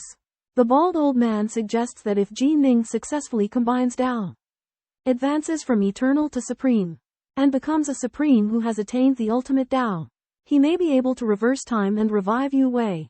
However, this is highly unlikely as no one has ever combined Tao successfully, let alone attained the ultimate Tao. Jining's only hope lies in combining Tao first and then considering the next step. In the azure depths of a mystical grotto, Jining, the celestial of North Dark, receives a fateful destiny, resolving to pursue the ultimate path of cultivation. He sets his sights on achieving unity with the Tao and possibly even ascending to the apex of supremacy. All in the hope of finding his beloved wife, Yu Wei, within the boundless expanse of the primordial chaos cosmos. Despite the concerns of Bai Rong and Blue Devil, who express their doubts about the improbability of Ji Ning's goal, he remains resolute in his determination. With unwavering resolve, he embarks on this arduous journey of spiritual enlightenment. To delve into the depths of his Tao heart, Ji Ning recreates the Grand Sha world in the city of Anzhou, reminiscing about his cherished moments with Yu Wei. However, the prospect of resurrecting her is shattered, leaving Ji Ning heartbroken and filled with anguish. In the throes of despair, he wields the 13th and 14th forms of the Heart Force sword art. Blood of snowfields until death do us part. After a period of introspection and slumber, Ji Ning regains his vigor and devises a strategy to first achieve unity with the Tao before striving for greater heights. He comprehends the perilous nature of this path but remains steadfast in his belief that with unwavering determination, he will ultimately succeed. Despite his concerns about Ji Ning's obsession, Blue Devil acknowledges his resolution and potential. Bidding farewell to Bai Rong and Blue Devil, Ji Ning embarks on his solitary quest for unity with the Tao. He vows that regardless of the outcome, his journey will be marked by unyielding resolve until the day he is reunited with Yu Wei. After suffering a setback, the Taoist monarch of the North Sea remains steadfast in his pursuit of the supreme path and resolves to stay in the three realms for a time to hone his knowledge of formation methods. Meanwhile, he charges his follower, the Azure Devil, not to engage in wanton slaughter within the three realms domain. Meanwhile, from a distant realm, the Ice Peak Legion dispatches 3 soldiers to the Flaming Dragon realm. Having heard that the Taoist monarch of the North Sea possesses a realm ship, they covetously seek to forcibly claim it. They appeal to the Lord of the Heavens, the extraterrestrial Lord, for assistance, hoping he will provide them with a realm ship to facilitate their journey to the Flaming Dragon realm. The extraterrestrial Lord, though reluctantly accedes to their request. Cognizant of the Ice Peak Legion's formidable might, in the blink of an eye, countless millennia pass, and a realm ship sails into the Flaming Dragon realm. The Astral Lord warns the Ice Peak Legion's emperors in black that the Taoist monarch of the North Sea may seek the protection of the Azure Devil Lord in resisting them. However, the emperors in black dismiss this notion, confident in their ability to seize the realm ship from the Taoist monarch of the North Sea. Inside the Canopy Palace on the Infernal Dragon realm, Taoist Danbao is refining a pill while Ji Ning and others watch. Suddenly, a powerful pressure descends, causing the pill furnace to explode. Ji Ning and Emperor Tianyi fly out of the palace and discover 3 menacing black-clad emperors floating in the air. These black-clad emperors demand to know if Ji Ning possesses a realm vessel and order him to hand it over. When he refuses, they threaten to kill everyone he knows. At that moment, a realm vessel flies out of a spatial rift, and the black-clad emperors are overjoyed, believing Ji Ning has surrendered it. However, it is Ji Ning's Dharma body, a white-robed youth, a white-haired puppet, and an emaciated old man who emerge from the vessel. The black-clad emperors introduce themselves as soldiers of the Ice Peak Legion and request Ji Ning to give the vessel to their general. Wolf Lord. Ji Ning inquires about the Ice Peak Legion to the Azure Demon Lord and learns that it is a formidable legion led by the solitary emperor, who possesses powerful war machines and has even slain lords of other universes. The supreme sovereign of the Otherverse, Majesty Solitude, was assassinated, along with the destruction of the entire Otherverse. This sparked speculation that he possessed a formidable Sith race war weapon, inciting fear among various powers. Upon learning this, Ji Ning inquired with Qing Mo about information regarding the Ice Peak Legion. Qing Mo revealed that the 3 golden-armored emperors of the Ice Peak Legion did not possess war weapons, but that Majesty Solitude himself did, and it posed an extreme threat. Ji Ning learned that Majesty Solitude was not as powerful as the Firefowl Sovereign. But considering the value of the World Domain Arc, he decided to refuse the Ice Peak Legion's request. Enraged, the 3 black humanoid beings of the Ice Peak Legion threatened to use force. Ji Ning proposed exchanging the World Domain Arc for a treasure of equal value. But the 3 black humanoid beings rejected his offer. A conflict seemed imminent when the one-eyed black humanoid being transformed into a spear and thrust at Ji Ning, only to be blocked by Bai Rong's white cloth. The other 2 black humanoid beings also attacked, while Qing Mo transformed into a strange beast to engage one of them in battle. The burly black humanoid being seized an opportunity to try and kill Ji Ning, but Qing Mo intervened, preventing his attempt. In the fierce battle of the chaotic void, A lean black humanoid being with a robust body and swordsmanship entangled the Azure Demon Lord, but could not inflict fatal damage. Meanwhile, another stockier black humanoid being fought against Daojun Ji Ning. With the ultimate swordsmanship and heart sword art, Ji Ning's speed and swordsmanship were extraordinary, easily evading the stockier humanoid being's attacks. Despite the stockier humanoid being burning its essence desperately, Ji Ning's swordsmanship had no flaws, constantly harassing it. Helpless, the three black humanoid beings could only retreat temporarily. The Azure Demon Lord realized that Ji Ning's strength had reached the Lord level.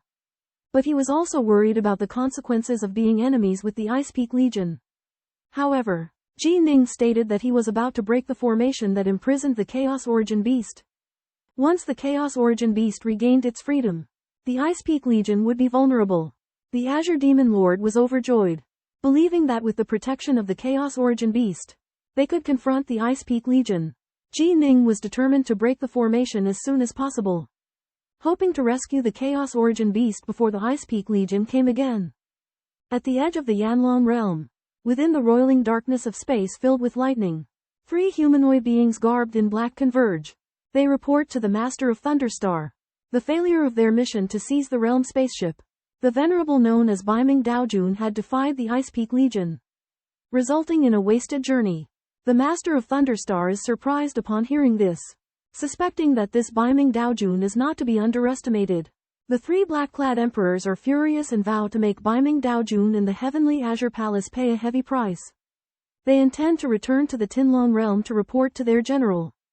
18 million years later, the Master of Thunderstar pilots the realm spaceship to the Tinlong realm. They arrive at the general's Xingyun Mountain, where a group of humanoid beings fly out to greet them. The general, a figure of gold, emerges and is both surprised and angered when he learns of Biming Daojun's actions. The general resolves to lead the black-clad emperors to the Yanlong realm to seek retribution from Biming Daojun. He commands the Master of Thunderstar to pilot the realm spaceship to the Yanlong realm once more. The Master of Thunderstar complies, anticipating his own share of gains. The Wolf Sovereign of the Ice Peak Legion, leading his 9 black-armored god kings, set out to seize the domain skyship in the Burning Dragon domain realm. Although the Lightning Star Lord believed that the North Sea Celestial Monarch was incapable of resistance, Ji Ning calmly prepared himself, going into seclusion to focus on comprehending the Shiyi tribe's formation. After a long period of deduction, Ji Ning finally deciphered the black chains that imprisoned the Firefowl God. With 6 crystalline fingers, he deftly performed hand seals, touching the chains, one after another. The 6 chains fell off and wound themselves around Ji Ning's arms. At this moment, Ji Ning not only deciphered the formation but also unexpectedly obtained a war weapon of the Shiyi tribe, black chains. These chains were extremely powerful. Once an enemy was imprisoned, even mighty beings below the paramount realm would find it difficult to break free. The Azure Devil Lord anxiously awaited, and when he saw that Ji Ning had successfully broken the formation, he couldn't help but breathe a sigh of relief. Ji Ning was full of confidence. Not only would he be able to use the fiery passage to shake off the Ice Peak Legion, but he would also be able to use the black chains to fight against the enemy. As the Ice Peak Legion's arrival drew near, the Azure Devil Lord's heart filled with unease. But Ji Ning remained calm and collected, immersing himself in the formation's deduction. He understood the mysteries of the formation, constantly making adjustments and revisions until he finally grasped the essence of the Shiyi tribe's formation. Ji Ning arrives at the sealing lands of the chains and unexpectedly discovers that the primeval chaos beast, the aviary fire, has broken free. Delighted, Ji Ning unbinds the aviary fire's seal. Releasing it, the aviary fire transforms into a human form in excitement, revealing that it usually travels between domains in human form to search for delicacies. However, on one occasion, it was pursued and captured by the Sis clan. Ji Ning learns that the Sis clan has become extinct, which enrages the aviary fire, who vows to annihilate them completely. Ji Ning decides to take the aviary fire to his home domain, the Yanlong domain. The aviary fire agrees, ranking itself as Ji Ning's first subordinate, followed by the Azure Fiend and the Whiteford Adjutant. Although the Azure Fiend is dissatisfied, the aviary fire's childlike heart wins it over. The aviary fire becomes deeply attached to Ji Ning, who in turn regards it as his child. They travel back together to the Yanlong domain. with the aviary fire expressing its intention to devour the Icepeak Legion that had pursued Ji Ning. Meanwhile, the three rulers of the Yanlong domain all feel an inexplicable sense of oppression. They realize that something momentous is happening and consult with each other. However, in addition to the rulers of the Yanlong domain, another powerful being, the Lord of Dafeng, from the 16 Prefectures Alliance, also detects this oppression. Sitting in meditation, Lord Defeng, the hidden lord of the Shadow Demon realm, sensed a mysterious power quietly descending, related to him and located within the 16 Realm Alliance. Despite his calculations, he was unable to determine its exact nature. Helpless, Lord Defeng turned to the Blackwood Sovereign, who was renowned for his divination skills. Through divination, the Blackwood Sovereign determined that the power originated from the Yanlong realm and its might surpassed even Lord Defeng. He speculated that it might be a Sith war weapon of the sovereign level. Upon receiving this news, Lord Defeng immediately ordered his subordinates Mengya, Minglin, and Fengyu to closely monitor the Yanlong realm and report any abnormalities. However, the Yanlong realm remained calm and unremarkable. Time passed, and 6 million years after the release of the God of Divine Fire, a realm spaceship slowly entered the edge of the Yanlong realm. There was only one Taoist inside the spaceship, clad in green and exuding an extraordinary aura. He was the illustrious Emperor Yibo. Emperor Yibo sensed the anomaly in his homeland of Yanlong realm and followed the causal link to the outside of the eternal realm of Heaven's Blue. With his profound divination abilities, he ascertained that the mysterious power was hidden there and speculated that its master could be Taoist Jun of the Northern Darkness, who had comprehended the ultimate path. Emperor Yibo stepped into the eternal realm of Heaven's Blue, prepared to investigate and uncover the true nature of this terrifying power that transcended the sovereign. Within the heavenly palace of splitting skies, Ji Ning sat cross-legged in meditation, his body surrounded by whirling swordlight. In the flower garden, the fatso poultry fire pigged out on meat, crushing quite a few flowers in the process. The Azure Fiend monarch grumbled loudly about poultry fire's gluttony from a distance. Suddenly, a voice was heard. An azure-clad man appeared just outside the restrictive spell formation. Ji Ning was amazed by the azure-clad mont's extraordinary bearing, as well as his comprehension of cause and effect. He recognized the man with a single glance. It was the legendary figure, Emperor Waveshift. Waveshift entered the Grotto mansion, and he recognized Poultry Fire as a Chaos Eater world beast, expressing admiration for Ji Ning's ability to tame it. The Azure Fiend monarch was very dissatisfied by Waveshift's sudden arrival, but Waveshift paid him no mind.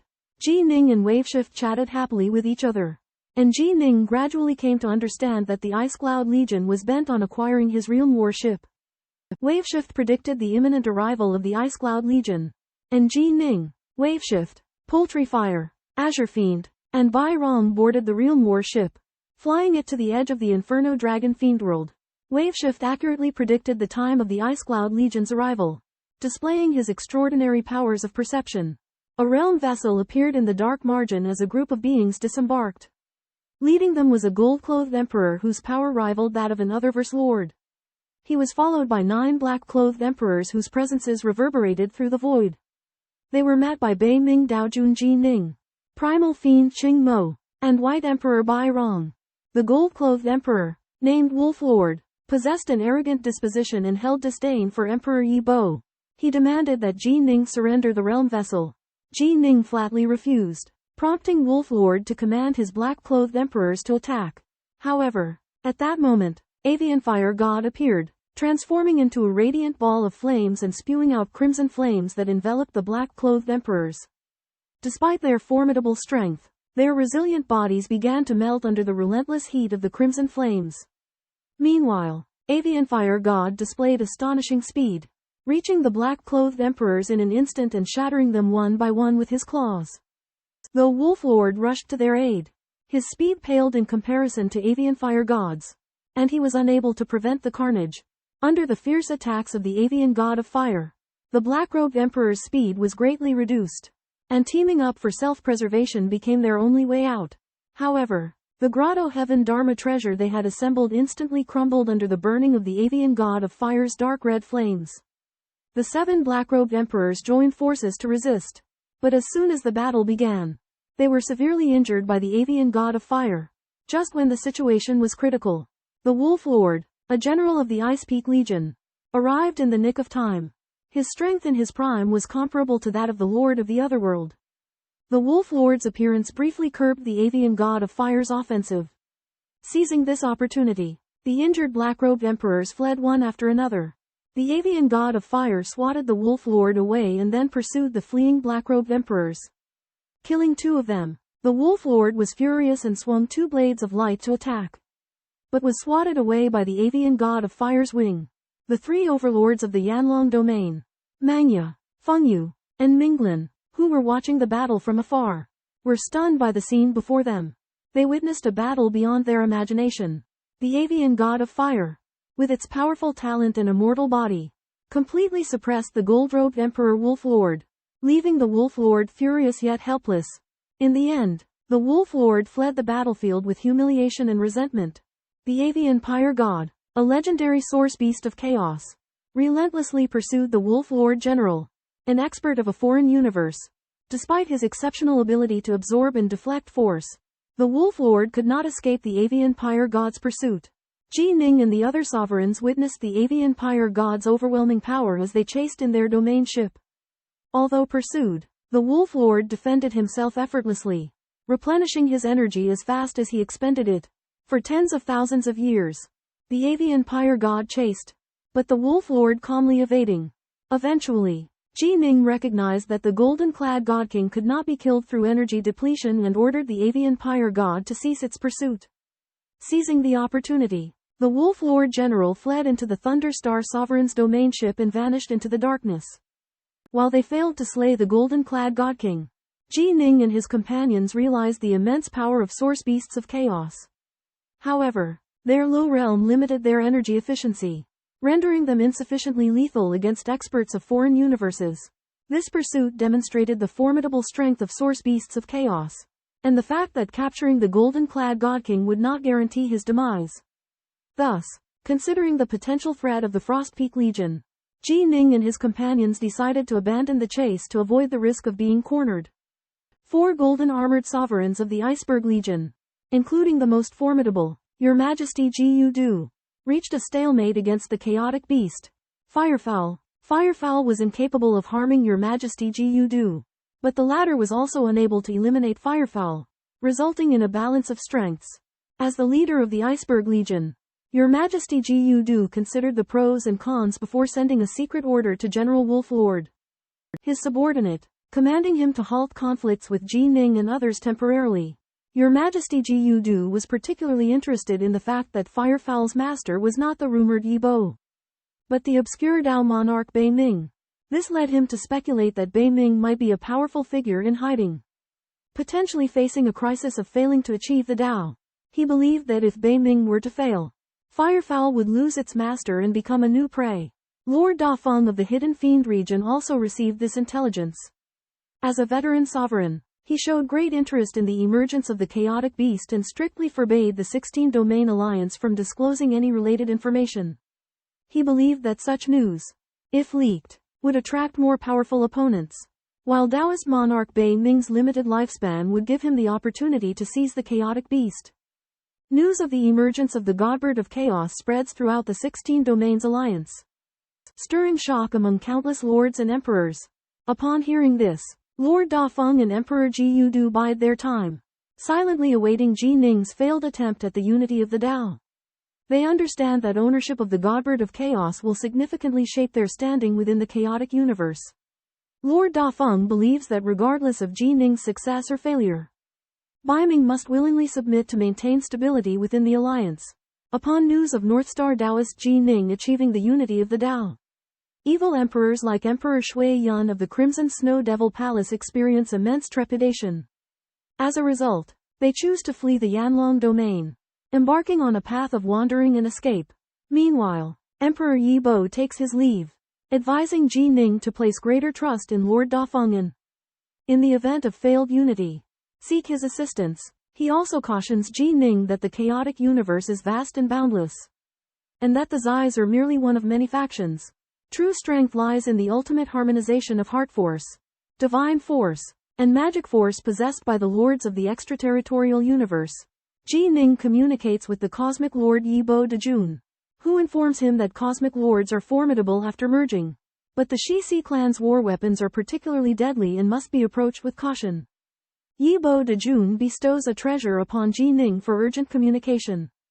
Privately, Yibo Dejun attempts to divine Ji Ning's prospects for merging with the Tao but finds only darkness, indicating zero chance of success. Ji Ning refuses to accept this, and Yibo Dejun urges him to do his utmost and strive for a glimmer of hope. Ji Ning resolves to continue cultivating and travels to the realm of blazing fire, where he confronts the imprisoned Lord of the Flame, Dong Huo. Having previously been Ji Ning's enemy, Dong Huo is terrified upon learning that Ji Ning has tamed the nine-dust source beast and attempts to flee the realm of blazing fire. However, he is intercepted by Ji Ning's imperial puppets, which inform Dong Huo that he must await Ji Ning's arrival or face certain death. The territory cruiser carrying Ji Ning's group arrives at the Jade Blaze realm. Ji Ning's controlled emperor-level puppet reports that the Jade Blaze sovereign is attempting to escape, but returns to its original position when threatened by the restrictive mechanisms. Upon hearing this, Ji Ning and his companions go to meet the Jade Blaze sovereign in person. The once arrogant Jade Blaze sovereign is now respectful, begging Ji Ning for mercy and even offering to become his follower. However, Ji Ning is disgusted by the Jade Blaze sovereign and orders the avian flame god to kill him. Before his death, the Jade Blaze sovereign curses Ji Ning, expressing his deep resentment. Ji Ning then deals with the Jade Blaze sovereign's remaining treasures, and news of this event quickly spreads throughout the 16 Territories Alliance, causing the sovereign emperors to fear Ji Ning's methods. Regarding the Jade Blaze sovereign's request to submit, Ji Ning indicates that while he was initially willing to accept him, the Jade Blaze sovereign's actions have made him uncomfortable. He focuses on his cultivation.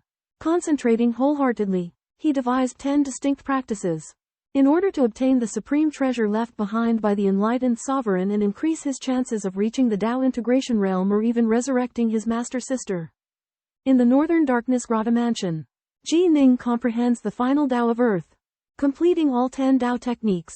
He eagerly awaits the revelation of the enlightened sovereign's supreme treasure.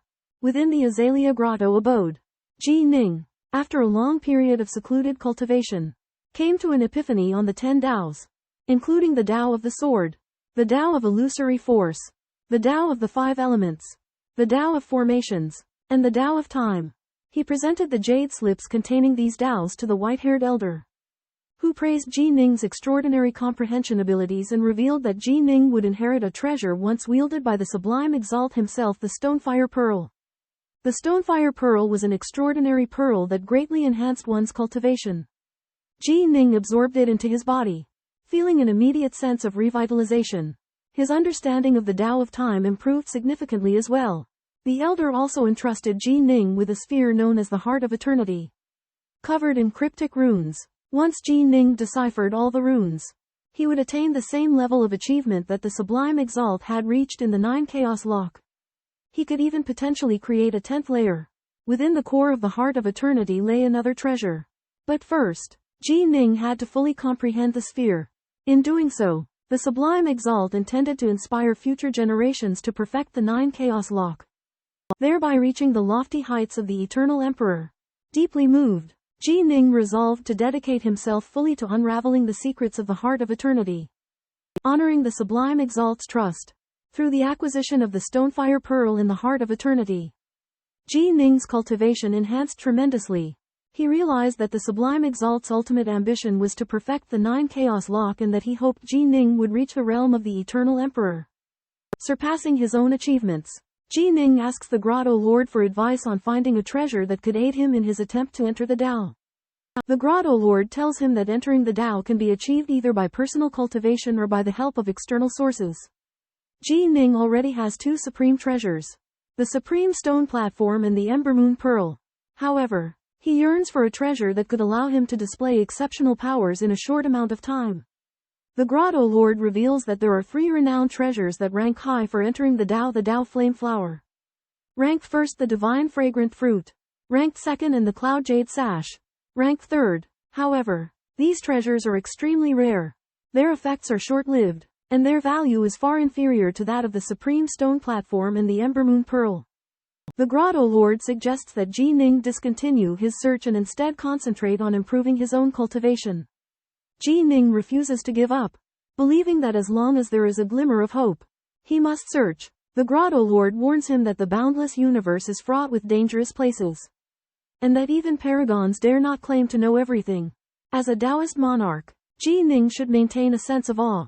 The Grotto Lord hopes that Ji Ning will refrain from overestimating his abilities until after he has entered the Tao and significantly increased his power before exploring the universe. Ji Ning heeds the Grotto Lord's advice but does not abandon his search for the divine fragrant fruit in the Tao flame flower. He decides to spend his spare time deciphering the eternal heart left behind by Originator Yi, as a kind of diversion.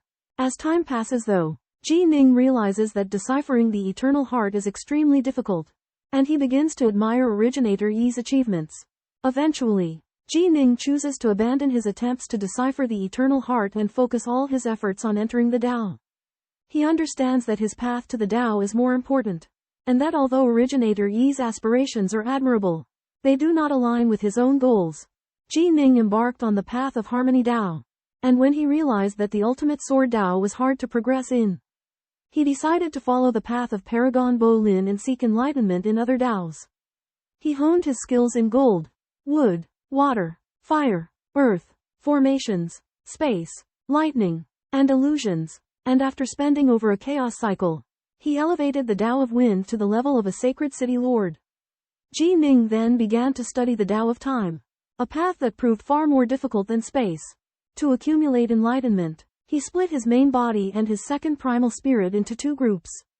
The main body traveled with the avian god of fire through the Yanlong domain and the Yuxing Sea, observing mortals and foreign races, thereby searching for inspiration. After traveling through the Yanlong domain, Ji Ning headed to the mundane world and the eternal world, observing the lives and cultivation of mortals. By chance, he encountered a pair of siblings. The older brother, Ku Shang, was determined to join the Qingyu sect to avenge a past wrong. Ji Ning was moved by Ku Shang's determination, so he cast imperceptible divine abilities into the siblings' minds, helping them gradually transform. He also bestowed inheritances upon them. This was the last day of his almost 20 chaos cycles of traveling the mundane world, and he wanted to indulge in a whim by helping the siblings achieve great things. Learning that this was Ji Ning's last day of traveling, Qing Mo and the others were astonished. Ji Ning explained that his cultivation was nearing its end, and that he was preparing to step onto the path of harmony. After Ji Ning and his friends ended their tea-house comprehension, they returned just outside the primal chaos world. Ji Ning declared that he had achieved great perfection in the Tao of cause and effect, which marked the completion of the foundation of his ultimate Tao. The Tao of cause and effect made him understand the mysteries of the transformations of all things, surpassing the understanding of the sovereign emperors. Ji Ning turned his head and looked at the world. From mortals to Tao lords and sovereign emperors, all beings had their own paths. Yet the flourishing of the cultivator's civilization was inseparable from the protection of the paramount. In order to show his gratitude, Ji Ning decided to fulfill two karmic knots. One was to accept 10 nominal disciples of Emperor Shuijin in accordance with his existential vow, and the other was to kill Emperor Melipo to repay the 9 dragonbane lightning bestowed by the formation spirit. In order to find Emperor Melipo's whereabouts, Ji Ning asked Meng Ya, the lord of the Yan Dragon realm, for help. Meng Ya agreed to provide full assistance and promised not to startle the enemy. At the same time, Ji Ning steered the realm ship to the hidden devil realm and visited the 5 lords in Bright Yang Star. As the realm ship approached Bright Yang Star, the star, which looked like a gigantic weapon, emanated a sense of ancient grandeur and impressiveness, which shocked Ji Ning. So far, Ji Ning had cleared all his karmic knots and only 2 knots were left in his path to unity with the Tao. He believed that as he completed these karmic knots, he would definitely reach the great perfection of the ultimate Tao. Before visiting Territory Lord Defeng, Ji Ning had already sent word via the alliance. Territory Lord Defeng was very willing to meet, and they met in front of a courtyard on planet Greenyong. Ji Ning's main purpose in coming was to seek aid. He hoped to acquire 2 rare treasures that greatly benefited those seeking the Tao of the Daomerge, the Tao of the Daomerge Fire Cloud Flower and the treasure fruit of fragrance. Territory Lord Defeng was surprised at Ji Ning's knowledge of these 2 rare treasures and revealed their incredible effectiveness. The treasure fruit of fragrance allowed a cultivator to split into 9 incarnations that could all attempt the Dao merge at the same time. While the Dao of the Dao merge Firecloud flower increased this number to 81. However, Ji Ning's ultimate Dao was incredibly difficult. And even the Dao of the Dao merge Firecloud flower might not help all that much. Territory Lord Defeng informed Ji Ning that the Dao of the Dao merge Firecloud flower grew within the origins of the primal universe of chaos and was guarded by powerful origin seekers. Origin seekers were extremely intelligent with weak bodies. But their power could be cultivated over time and at their strongest. They could possibly rival a Scythe Sovereign. Territory Lord Defeng brought out a jade slip, which recorded the location of a dangerous place relatively close to Ji Ning where the Dao of the Dao merge Firecloud flower could be found. Ji Ning carefully examined the jade slip, his heart filled with caution. He knew that he might face unknown dangers in his venture. Yet he had to fight for the chance to achieve the Dao of the Dao merge. After resolving the issue of Emperor Melabo and collecting 10 disciples, Ji Ning set out towards the dangerous place. Ji Ning and his companions returned to the Infernal Dragon domain and immediately visit the Lord of Mangya. The Lord of Mangya reveals that after searching for over 10,000 years, they have finally located the Eternal Race Emperor, Melope. He is currently hiding in the Roland Eternal Realm under the jurisdiction of the Taoist Alliance. After receiving the news, Ji Ning travels to the Roland Eternal Realm and discovers Melope disguised as a Roland Taoist patriarch with an evil appearance. Melope's greed knows no bounds as he preys on beautiful female Taoist patriarchs for his eternal bloodline to evolve. A female Taoist patriarch named Yu unfortunately falls victim to his wicked scheme and is left on the brink of death with her powers sealed. Just as Melope is about to make his move on Yu, Ji Ning and his group arrive. Ji Ning kicks Melope away, gravely injuring him. Melope begs for mercy, offering to become Ji Ning's subordinate. Ji Ning, however, reveals that he did not kill Melope earlier because he had something to say. Melope's face turns pale, realizing that his destiny lies in Ji Ning's hands. Meanwhile, Yu is astonished by the appearance of the Lord of Mangya and the Lord of Azure Demon alongside Ji Ning, which hints at Ji Ning's growing power and influence.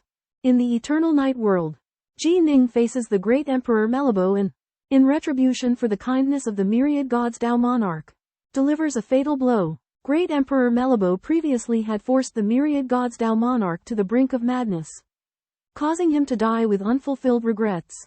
Ji Ning, indebted to the myriad gods Dao Monarch, avenge him. Great Emperor Melobo's soul is dispersed due to the karmic connection. Ji Ning's cultivation of the Dao of Karma is profound, and his killing technique is fierce. He effortlessly breaks the restraints within the body of Dao Monarch Yu and departs with Sovereign Mangya and Sovereign Azure Demon. Dao Monarch Yu watches Ji Ning go, her heart filled with an infatuation for his strength and style. But she understands that such emotions are merely wishful thinking. In the Eternal Kingdom, the essence body aura of Great Emperor Melabo dissipates. Emperor Chen and others witness this and understand that Ji Ning is responsible. But they do not dare to seek revenge or plead for help. They are forced to accept the situation helplessly. The Eternal Clan, which had previously fallen into disfavor with Ji Ning, dares not provoke him and instead chooses to keep a low profile. Ji Ning decides to accept disciples on behalf of his master in the Infernal Dragon Realm. Selecting 10 disciples and possibly even an inheritor disciple, the news spreads, causing a stir in the Infernal Dragon Realm. Countless world-level cultivators yearn to become Ji Ning's disciples and inherit his peerless swordplay. Ji Ning divides the Infernal Dragon Realm into 9 regions and selects 10 world-level cultivators within each region. Before choosing disciples from among them, through taking on disciples, he aims to pass on his Dao techniques and prepare for his future merge with the Dao. In Sky Palace, Ji Ning refined 10 supreme eternal grotto world Dharma treasures sword huts of endlessness. These worlds contained complex sword techniques derived from both Emperor Shui Jian's heart impression swordsmanship and Ji Ning's own deductions. Ji Ning also refined 5 silvery white sword huts of endlessness focusing on his own ultimate sword Dao. He spent extra care on their materials and formations. Each silvery white sword hut of endlessness contained a cushion with 2/10 of the effectiveness of an Ascendant Stone Manor incense burner. Ji Ning spent so extravagantly because he was accepting disciples on behalf of his master. He had prepared 9 ordinary sword huts of endlessness and 5 silvery white sword huts of endlessness as gifts. He hoped that these 10 junior apprentice brothers and junior apprentice sisters would be guided by the ultimate sword Tao and surpass even him. 9 million years later, an event which shook the Yan Dragon region realm began, Discipleship Acceptance Assembly. Many mighty figures attended, including Autarch Northmont, 3 Grand Sovereigns, Eternal Emperors, and Hermits. Countless itinerant cultivators participated in the assembly. After widespread elimination rounds, only elites at or above the world god pinnacle level were moved to the Sky Palace Eternal Realm and made to climb the celestial ladder personally refined by Ji Ning. The battles atop the celestial ladder were incredibly intense. Ji Ning took note of 2 figures moving in unison. They had comprehended a supreme Tao and were fearless in the face of danger, representing qualities which Ji Ning admired. High atop the expansive celestial ladder, a young man named Wu Ye and a young woman named Shiwa stood side by side. Strewn across the colossal ladder were enigmatic sword marks, remnants of the Northern Darkness Taoist's legacy, bestowed to empower those ascending the ladder to the world realm. Wu Ye and Shiwa gazed upon the sword marks, emotions stirring within them, though they understood that becoming disciples of an unparalleled powerhouse like the Northern Darkness Taoist was beyond their reach. The insights gained from the ladder's ascent would be invaluable.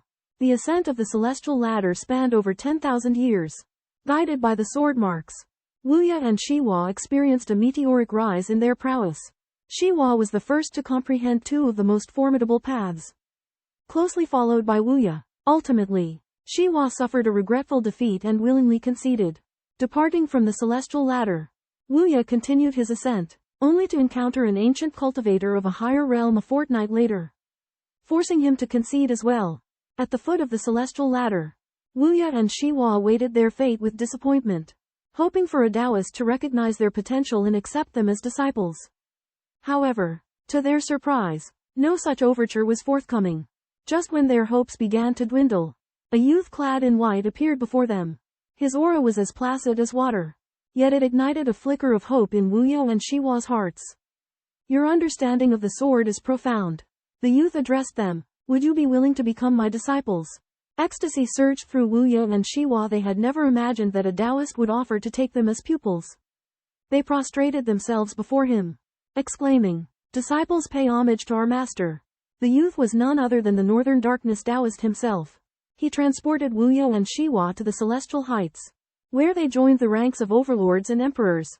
Only then did Wu Ye and Shiwa realize that they had become disciples not of an ordinary Taoist, but of the most formidable Taoist in the entire 16 Domains Union.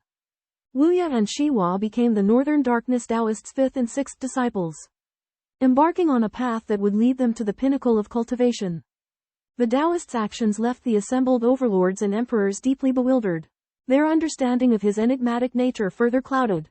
After taking on disciples, Ji Ning left the Yanlong domain with the 3 divine beasts under him. He recruited 10 World Realm disciples in the Sky Palace and personally mentored them. Ji Ning pointed out that he only had 10 opportunities for private guidance and asked the disciples to focus on their own cultivation. At the same time, Ji Ning gave the disciples abundant resources such as the Sword Cottage World, Tao symbols, chaotic spiritual fluid, and divine swords. Ji Ning emphasized that the way of the sword lies in pointing directly at the heart. So the disciples need to comprehend the path in the Sword Cottage World on their own. However, Ji Ning refined the Sword Cottage World, which contains the basics of the way of the sword, as a guide for the disciples, enabling them to choose the path most suitable for them among various paths. Although the disciples' talents varied, Ji Ning still treated them with care and provided them with strategies for dealing with crises, such as various Tao symbols. Ji Ning's Dharma body would also sit in the Sky Palace to learn about the news of the Yanlong domain and guide the disciples. Next, Ji Ning set off for the Icewind Sea, a dangerous place recorded in the intelligence provided by Lord Defeng. The Icewind Sea was known for its freezing cold, but it also nurtured fire element treasures, such as the harmonious Tao fire cloud flower that Ji Ning valued. Ji Ning, Azure Fiend, Bai Rong, and Foulfeather traveled to the distant Icewind Sea aboard a Realmverse skiff. The Icewind Sea is a vast continent of ice, generating immeasurable cold that forms violent cold wind vortices. As the skiff navigates the wind layers, Ji Ning uses his control over the Tao of wind to maintain stability. After an arduous journey of over 90 years, They reach a colossal piece of ice detached from the icewind sea. Upon landing on the ice cube, they encounter extreme hardness. Ji Ning has to mobilize 50 of his power to extract a single piece of ice. Despite the icy desolation, the icewind sea harbors abundant treasures. Ji Ning promptly uncovers hidden treasures, including crystalline ice trees, warm crystal pearls, and fiery red grass. To their excitement, Foulfeather discovers the fragrant treasure fruit growing in an icy canyon, a highly prized gastronomic delicacy. The discovery of the fragrant treasure fruit enchants the Azure Fiend sovereign, who marvels at Ji Ning's fortune. Ji Ning realizes the Icewind Sea contains treasures beyond his imagination, raising his hopes for finding the Zenith Dao Firecloud flower. Ji Ning and his company ventured into the vast icy North Sea in search of the legendary Unity Firecloud flower and the incense treasure spirit fruit. After searching for half a day, they discovered an unripe incense treasure spirit fruit on a snowflake star. Ji Ning decided to use his time acceleration ability to rapidly mature the incense treasure spirit fruit. He set up a formation to accelerate time for the fruit by a factor of 3000. To ensure there was sufficient energy to sustain the fruit's accelerated growth, Ji Ning limited the acceleration within a certain range. Learning that the Unity Firecloud flower had yet to be found, Avian Flame God was reluctant to leave the area, but Ji Ning cautioned them to proceed with caution. They continued to sail through the tempest layer, relying on Ji Ning's perception of the frigid energy to determine the continent's location. After an arduous 150 million year journey, they reached a colossal ice continent. Ji Ning solemnly warned his companions to be vigilant, as a foreign universe sovereign known as the Origin Walker dwelled within this territory. Despite Avian Flame God's formidable strength, Ji Ning worried about his recklessness and instructed him to strictly obey his commands.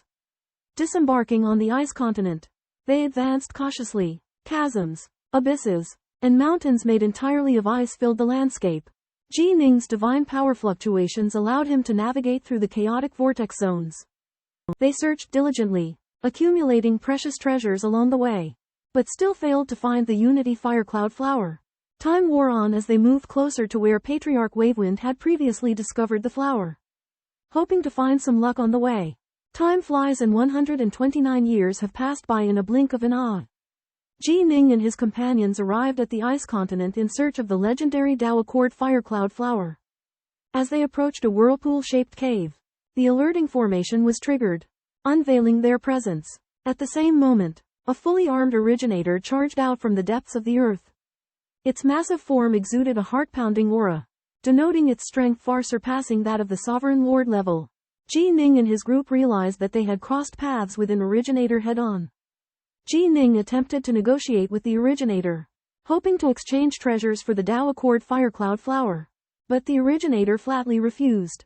A battle was imminent, and the divine bird of flames transformed into its true form to take on the originator. The originator, clad in ice-gold armor and wielding an ice-gold halberd, engaged in an intense confrontation with the divine bird of flames. As a primordial origin beast, the divine bird of flames possessed a nearly indestructible body and immense energy, utterly suppressing the originator. Despite the originator's desperate resistance, it was repeatedly forced back by the divine bird of flames' formidable attacks. Just as the originator was growing weaker, it let out a roar for help. At that moment, another, more formidable originator appeared. It was larger in size, and its aura was even more profound. Realizing the gravity of their situation, Ji Ning and Azure Fiend chose to seek refuge in the realm vessel. Meanwhile, the divine bird of flames continued to fight against the two originators, buying time for Ji Ning and his companions to search for the Dao Accord Firecloud flower. A cold voice reverberated through the heavens and the earth. The frozen ground cracked open, revealing a black-clad source walker. His features were handsome, his eyes cold, and his black robe was adorned with intricate silver patterns. Simultaneously, a ferocious firebird charged at another armored sourcewalker, but was intercepted by the black-clad sourcewalker. The black-clad sourcewalker's palms emitted a dark, ethereal glow as he clashed with the firebird's twin claws, holding his own without being overwhelmed. Both sides fought fiercely, with the black-clad sourcewalker using his higher cultivation and cunning to outmaneuver the firebird. However, the firebird's incredible speed and ferocity allowed it to repeatedly ambush the black-clad sourcewalker, causing him some trouble. Recognizing the black-clad sourcewalker's tenacity, The Firebird reached out to Jining for help. Jining calmly analyzed the situation, deducing that brute force would not suffice against the black-clad Sourcewalker, who was well-versed in formations. Jining himself possessed great skill in formations, and instructed the Firebird to dismantle the traps. With Jining's guidance, the Firebird swiftly navigated the formations, forcefully creating an opening and easily breaking through. At this point, the black-clad Sourcewalker activated a war weapon, transforming the surrounding trillion-mile space into a starry sky. Jining realized that the war weapon consumed an immense amount of energy, and ordered the Firebird to recklessly shatter the starry sky. Under Jining's command, the primal Fiend God, Fireplume Fiend God, slammed into the edge membrane of the starry sky world at an incredible speed. But the membrane remained unmoving and instead sent Fireplume Fiend God flying backwards. The Blackrobe Fiend God disdainfully put away his Sith weapon, and the strange power covering the surrounding quadrillions of kilometers disappeared, returning the world to normal. The Blackrobe Fiend God declared that he would trap Jining and his group, claiming that it would take 100 million years for them to escape. However, Jining discovered that the Blackrobe Fiend God was unable to easily imprison Fireplume Fiend God, who possessed great power. The Blackrobe Fiend God proposed a deal if Jining and his group could break the Sith formation seals on his shield. He would gift them treasures such as the Dao Accord Firecloud Flower and Dao-infused fragrant treasure fruits. After careful consideration, Jining and Azure Fiend agreed to the deal, making vows with their life-bound treasures. Daoist Three Lives shrank in size, and Jining and his group approached the shield. Jining discovered that the shield had 7 layers of formation seals, recognizing them as a common type of Sith seal. Through his mastery of formations, Jining broke all the seals in a blink of an eye. The shield emitted an aura as heavy as a mountain, making Jining feel unable to budge it. Daoist Three Lives was pleasantly surprised, personally patting Jining on the shoulder and praising his abilities, and giving him even more treasures, including the Dao-infused fragrant treasure fruits. The deal was successfully completed, and Jining and his group continued on their journey to find the Dao Accord Firecloud Flower, which they expected to obtain in dozens of chaos cycles. Kushao Daoist presents Jining with 5 aromatic spirit fruits and takes him to find the Daoist Firecloud Flower. In the vast underground of the Icewind Sea, they arrive at the pool where the flower grows. As the flower is not yet in bloom, Jining sets up a time acceleration formation, increasing its growth speed 1,000-fold. After tens of thousands of chaos cycles, the Daoist Firecloud Flower blooms. Jining plucks the flower and places it in a jade box that slows the passage of time to 1/1,000,000th to preserve its power. During his 50 chaos cycles of secluded cultivation in the Icewind Sea, Jining makes significant progress in various paths, including formations and causality, but he experiences no further breakthroughs in the ultimate sword path. He realizes that merging Dao is imperative and abandons distracting thoughts to focus on his pursuit. The blooming Daoist Firecloud Flower releases fireclouds that create a breathtaking spectacle. Jining collects the flower, preparing to take it back to his home. Kushao Daoist warns Jining of the difficulty of merging Dao and expresses his hope for his early success. After a period of uninterrupted meditation, Jining finally achieves spiritual perfection and prepares for the final stage of merging Dao. On the ice continent, immortals Kushao and Huo Yan watched as Jining steered the universe vessel into the furious wind layer. Immortal Kushao marveled at Jining's arduous cultivation journey and his current pursuit of the Dao integration. After billions of years of travel, Jining finally returned to Skymist Palace in the Blazing Dragon universe. Emperor Tianyi, Su Yuji, and Danbao warmly welcomed him back. Jining declared that he would integrate with the Dao in a year's time, which both surprised and filled his companions with hope. However, the Dao integration vermilion flame flower Jining had obtained needed to be used within a millennium, and he had made no progress. He decided to wager everything and push forward relentlessly. Su Yuji was anxious about his safety, and Tianyi suggested informing the 3 dominators, including Master Mang Ya. However, Jining declined, not wanting to attract trouble. To prepare for a potential failure in his Dao integration, Jining set up a formidable defense system in Skymist Palace and the 3 realms, composed of 52 layers of formations. The formations combined the essence of 2 great civilizations, making them almost impossible to penetrate, even for formation masters. He also entrusted Su Yuji with the sacred bird of fire, Who would protect him in case of any mishaps? On the eve of his Tao integration, Ji Ning felt an impulsive desire to visit the three realms for one last time before he took the plunge. In the boundless void of the three realms, a young man clad in white, Ji Ning, sat cross-legged. He reminisced about the past, recalling the changes of the three realms in his turbulent life. Ji Ning was born into a human form and met numerous mentors and friends. He studied at the Black and White Academies and became the partner of immortal fairy Yu Wei. However, when the evil demons invaded, the three realms fell into chaos, and Yu Wei sacrificed herself for her mission. Heartbroken, Ji Ning swore to attain immortality and reunite with his beloved. He ventured into the chaotic universe and became a supreme ruler. But he could never let go of Yu Wei's sacrifice. Now, Ji Ning had returned to the three realms, prepared to risk everything for his pursuit of immortality. In the North Dark Grotto heaven, his friends watched anxiously, witnessing Ji Ning's final step. His heart was clearer than ever, filled with confidence that he could defy fate and be reunited with Yu Wei. Ji Ning found a secluded grotto heaven and began his long retreat. Meanwhile, his second soul in the Azure Flower Grotto heaven also embarked on the same path. For Ji Ning, this pursuit of immortality was not only for himself but also for the unfinished love and promises he had made. Within the serene Azure Flower Grotto, Ji Ning embarks on his quest for Tao integration. The grotto's spirit anticipates his success, fulfilling the legacy of exalted Azure unsealing the ninefold chaos prohibition. Ji Ning holds the Tao integration fire cloud flower. Initiating his path, he introspects, infusing countless insights into his divine body and Dao tree. The divine crystal continuously transforms, while the Dao tree cultivates a towering bud, the eternal heart. White-robed Ji Ning and black-robed Ji Ning emit dazzling sword light from their bodies, a testament to the blessing of the Tao and their understanding of the ultimate sword path. The Tao integration fire cloud flower absorbs the Tao light, materializing a Ji Ning clone that embarks on a simulated Tao integration. After 3 years, the clone successfully cultivates the eternal heart bud. However, the Tao integration fire cloud flower's energy dwindles, only capable of supporting the clone's attempt to achieve half Tao integration. Undeterred, Ji Ning initiates the true Tao integration.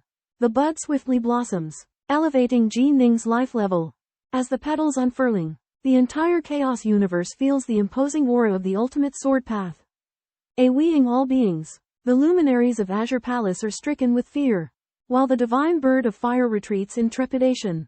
Ji Ning's Tao integration journey stands as an unprecedented spectacle within the chaos universe.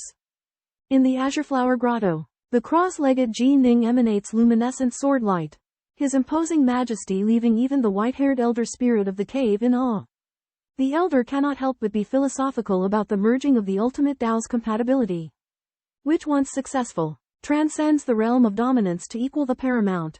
At the same time, Ji Ning in the Sky Palace also unleashes the vast coercion of the eternal sword Tao, engulfing the entire Sky Palace eternal realm and even reaching the Yan Dragon domain realm and the endless darkness.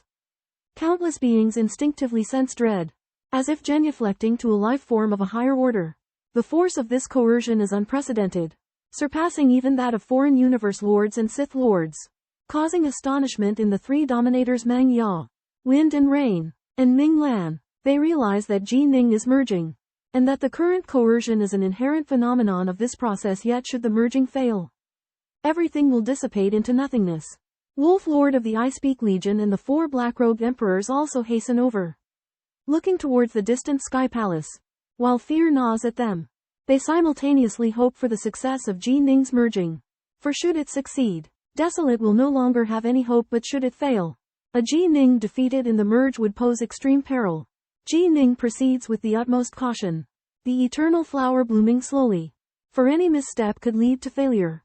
As time passes, new eternal emperors emerge in the Sky Palace eternal realm, and sense Ji Ning's coercion. But due to the great distance, the coercion they feel is faint.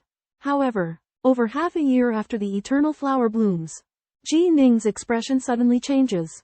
For something unexpected has occurred in the merge, at a crucial juncture in his path to becoming an eternal emperor. Ji Ning encounters a critical obstacle. While the virtual eternal flower allows him to save time, it can only assist his comprehension of the ultimate Tao. but cannot compensate for what Ji Ning lacks: the crucial insight into the 15th stance of the Sword of Hearts technique. The Sword of Hearts technique is not unrelated to the ultimate sword Dao, as it is essential for harmonizing the powers of the mind.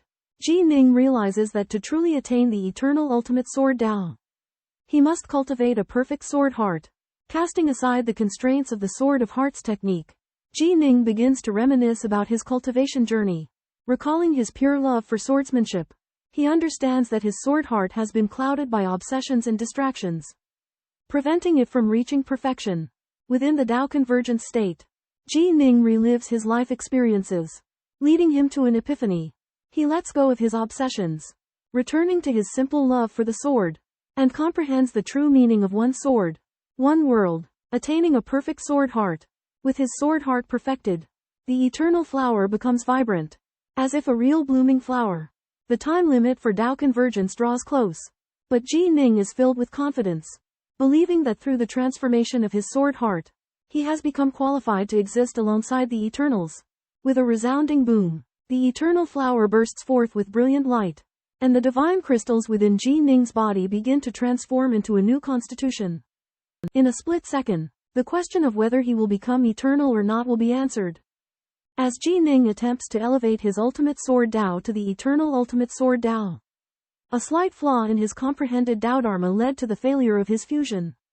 The eternal flower and the divine crystals trembled, and Ji Ning's might waned, his aura weakening. Despite realizing the flaw and comprehending the correct eternal ultimate sword Dao, Ji Ning could not mend the irreversible consequences of his failed fusion.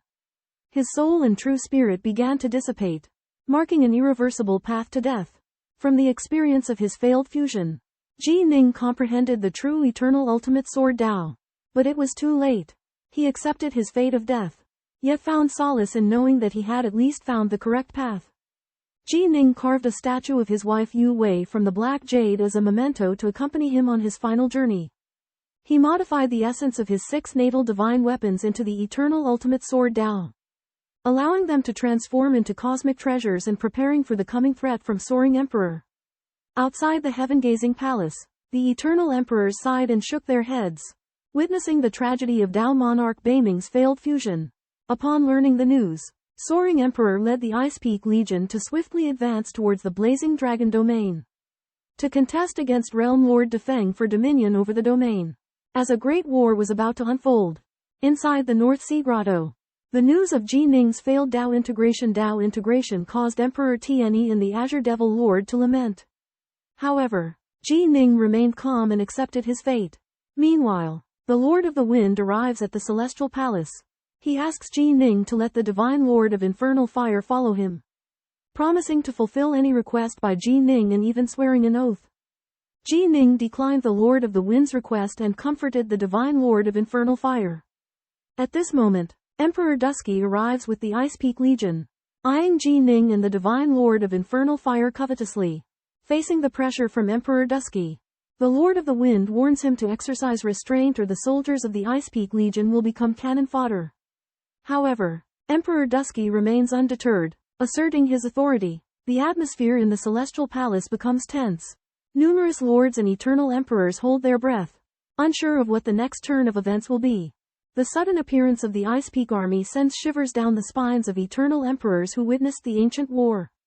Countless black-robed emperors within the army exude an intimidating aura, let alone the leading Emperor Jiu Du. At this time, within the Celestial Palace, Marquis Da Feng and Emperor Jiu Du are at a standoff over the Bird Fire Divine Sword. Emperor Jiu Du threatens Ji Ning with the immense power of the Ice Peak army, vowing to retaliate against him and his kin at any cost if he does not surrender the Divine Sword. Enraged by Emperor Jiu Du's ruthlessness, Ji Ning draws his Northbow sword and strikes at Emperor Jiu Du with incredible speed. Despite Emperor Jiu Du's attempt to divide himself into 3 bodies as a life-saving measure, Ji Ning's sword cuts through the causal connection, easily destroying the 3 duplicates, leaving only the corpse of Emperor Jiu Du slumped on his throne. Witnessing this, Marquis Da Feng withdraws the Green Sun Star, understanding that Taoist Northbow has made his choice. The intimidation of the Ice Peak army vanishes, allowing the eternal emperors to breathe a sigh of relief. Ji Ning's decisiveness and ruthlessness astounds everyone present. establishing him as a figure not to be ignored. Jining accepts the submission of the defeated monarch's solitude in his Western imperial weapons. His power leaving even the autarchs awestruck. The autarchs and emperors outside the North Sea realm are shocked, having never seen such a powerful Dao integration expert fall. Jining assures them that he will not attack them, but they must not disturb him. Autarchs including Lord Mangya and Taoist Bluestone approach Jining to praise his swordsmanship, but also express concerns about the damage to his soul. Lord Defeng and the Icewave Legion arrive, apologizing and expressing their gratitude. Jining assures them he will not punish them, but requests their help in a matter. The Legion's general, Wolf Lord, is overcome with emotion and pledges their absolute support. To seek a female cultivator surnamed Nuwa, Northern Plague Immortal Monarch sends out the Frostpeak Legion to spread the message, promising a favor or his assistance. Through vague causal induction, Northern Plague Immortal Monarch believes Nuwa remains alive but is far away, although the Monarch of the 16 Domains Realm Alliance has no knowledge of her. Northern Plague Immortal Monarch is convinced of Nuwa's extraordinary potential, believing she may have reached great heights. Frostpeak Legion branches out, piloting realm ships to various domains to spread the news. They proclaim that whoever finds Nuwa first will receive Northern Plague Immortal Monarch's favor and a chance to slay the solitary sovereign. The news quickly spreads throughout the chaotic universe, drawing widespread attention. The fall of the solitary sovereign shocks all, enticing many powerful beings to take action. In the vast chaos, a one-eyed dark bird hears these rumors. It was sleeping underground and unaware of the solitary sovereign's demise. Learning of his death, it asks for information on the killer. The two-headed, otherworldly sovereign informs the dark bird of Northern Plague Immortal Monarch's feats, praising his unparalleled power and his ability to defy the heavens after failing to achieve unity with the Tao. The dark bird is amazed and decides to pass on this message to its master, an ancient and enigmatic being. Thus, Northern Plague Immortal Monarch's search for Nuwa echoes throughout the chaotic universe, catching the eyes of countless cultivators and setting the stage for future upheavals. In the distant void, a divine shrine stands amidst resplendent golden clouds, emitting an ethereal glow. Within the secluded hall of this magnificent temple, the divine emperor and hero stand solitary. A woman adorned with crimson wings emerges, her smile inscrutable. Divine Emperor Hero, we were once Tao companions. Why this heartlessness? For your Divine Emperor Apocalypse technique, you forsook your sworn vow. Divine Emperor Hero responds with indifference. Our bond has long since faded. Speak your purpose. The woman scoffs. Have you heard of Daojun Baiming? With a single sword stroke, he vanquished the solitary emperor. Shock grips Divine Emperor Hero. Impossible. How could a Daojun attain such power? Legend holds that Daojun Baiming possesses an unparalleled talent, grasping the ultimate Dao. He has also tamed a chaotic source beast. The woman explains. Not long ago, his integration with the Dao failed. Yet he gleaned the eternal ultimate sword Dao. Slaying the solitary emperor was effortless. Eternal ultimate sword Dao. Divine Emperor Hero and Hero stand dumbstruck, awe etched upon their features. The woman sneers. Despite your conceit, you pale in comparison to Daojun Baiming. Divine Emperor Hero, unperturbed, offers words of admiration. Magnificent. I indeed fall short. He has become a formidable entity deserving of my respect. Irritated by their defiance, the woman departs. News of Daojun Baiming's prowess spreads like wildfire throughout the chaotic universe. His strength rivals that of the Supreme, eclipsing even the reach of the Sovereign Masters. Meanwhile, Daojun Baiming seeks a female cultivator known as Nuwa, promising to repay a debt. Jining navigates his realm vessel to a concealed cave in the hidden Star Sea. Within the cave, he discovers the bodies of two sovereign masters and a black-garbed divine lord. It is within the divine lord that Jining's third disciple, Feng Shao, resides. Jining has foreseen Feng Shao's future, recognizing his extraordinary swordsmanship but also his stubborn nature that will lead to countless trials. In a bid to aid Feng Shao, Jining leaves behind formations, gifts, and cultivation resources within the cave. The path is one's own choosing. Jining murmurs with a heavy sigh. As a teacher, this is the extent of my assistance. The lifespan of Emperor Baiming Daojun Jining is limited and is predicted to be only 8,000 chaos epochs. To extend his lifespan, he refrains from using his powers however. If he does, his lifespan will be significantly reduced. While teaching his disciples in the three realms and observing cultivators, Jining discovers an ancestral immortal, Hu Xing Daxian, with an eccentric nature and extraordinary potential. Jining takes him as his seventh disciple, causing a commotion in the three realms. Meanwhile, Jining has been searching for a cultivator named Nuwa. After 69 million years, the ruler of the foreign universe, Ku Liang, learns of Baiming Daojin's search for Nuwa and begins investigating. Ku Liang discovers that Feng Tong, an ancestor in the Qingwu domain, has a female disciple named Nuwa who succeeded in merging with the Tao after cultivating for 100 years. Becoming a ruler, Ku Liang speculates that this Nuwa might be the one Baiming Daojun is looking for. He hires an interdomain spaceship to travel to the Qingwu domain. He learns that Nuwa emerged from the Kaiyang domain and that Nuwa and Baiming Daojun might have met in the Kaiyang domain. Ku Liang believes it is highly likely that Nuwa is the person Baiming Daojun is searching for and prepares to relay this information to Baiming Daojun in exchange for his assistance, potentially even requesting his aid in eliminating a cultivator of the same level as His Majesty Buddha. Upon learning that the Nuwa of the Azure Mist domain was the person sought by Taoist Baiming Domain Lord, Ku Liang was both excited and anxious. He decided to inform Lord Dafeng as soon as possible. However, Lord Dafeng's hidden demon domain was extremely far away, and transmitting a message could take billions of years. Additionally, news traveled fast, and it was easy for other powerful beings to take the lead. To solve this dilemma, Ku Liang contacted Emperor Tian Yuan, who could quickly establish contact with Lord Dafeng. After spending 50 million years, Ku Liang finally managed to send the message to Hidden Demon Domain. In the Blazing Sun Domain, Ancestor Fengtong and Divine Emperor Yu Hong led a team to explore the relics of the Sis clan. When they learned that Emperor Guda had been killed by a single sword strike from Taoist Baiming and that Taoist Baiming was searching for Nuwa, Divine Emperor Yu Hong was astonished. Coincidentally, the target of their treasure hunt was the same Nuwa that Ku Liang had been referring to in his message. Understanding the seriousness of the situation due to Taoist Baiming's immense strength and his connection to Nuwa, Divine Emperor Yu Hong, Ancestor Fengtong, and the others paid close attention to Taoist Baiming's movements. Daomen Baiming is a prodigy whose cultivation years are only comparable to Nuwa's. Despite having already comprehended the eternal ultimate sword Tao, he once mentioned to someone his search for a cultivator named Nuwa. Coincidentally, Nuwa has also heard the name Baiming. However, Nuwa has no memory of Daomen Baiming.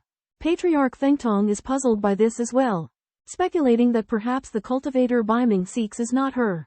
But all the signs seem to indicate that Daomen's target is very likely Nuwa. Meanwhile, in the Yanlong realm, Ji Ning learns of Nuwa's whereabouts. Overjoyed, he immediately decides to head to the Blazing Yang realm where Nuwa is located. However, the Blazing Yang realm is extremely far away and even using a realmverse skiff would take billions of years. Ji Ning is not concerned with the passage of time, believing that he will eventually find Nuwa and secure a guardian for the three realms. The Lord of Defeng informs Ji Ning that Nuwa is currently in the Blazing Yang realm, exploring it with several other mighty figures like Patriarch Fengtong. Ji Ning believes that in a treasure-rich region like the Blazing Yang realm, Nuwa and the others should be safe from mortal danger for the time being. However, they may not be able to withstand an opponent of the venerable level. Therefore, Ji Ning decides to pilot the Azure Yang starship to the Blazing Yang realm, meet with Nuwa, and facilitate her becoming the guardian of the three realms. At the summit of the Lonely Mountain, Ji Ning and Su Yuji visited Lord Dafeng and obtained an ancient star chart detailing the time-consuming journey to the Blazing Sun domain. Ji Ning determined to travel there on a realm ship with the avian fire deity, Azure Demon Sovereign, Bai Rong, and Su Yuji. Though the Azure Demon Sovereign controlled the realm ship, its massive consumption made a journey lasting tens of billions of years impossible. However, Ji Ning easily extrapolated other ways through his comprehension of the eternal ultimate sword Tao, guiding the Azure Demon to advance his realm and save chaos crystals. After a journey of 3.9 billion years, they reached the Hunfang domain to meet with Sovereign Ku Liang to express their gratitude for his information about Nuwa. Ji Ning promised a favor, but Sovereign Ku Liang did not make excessive demands.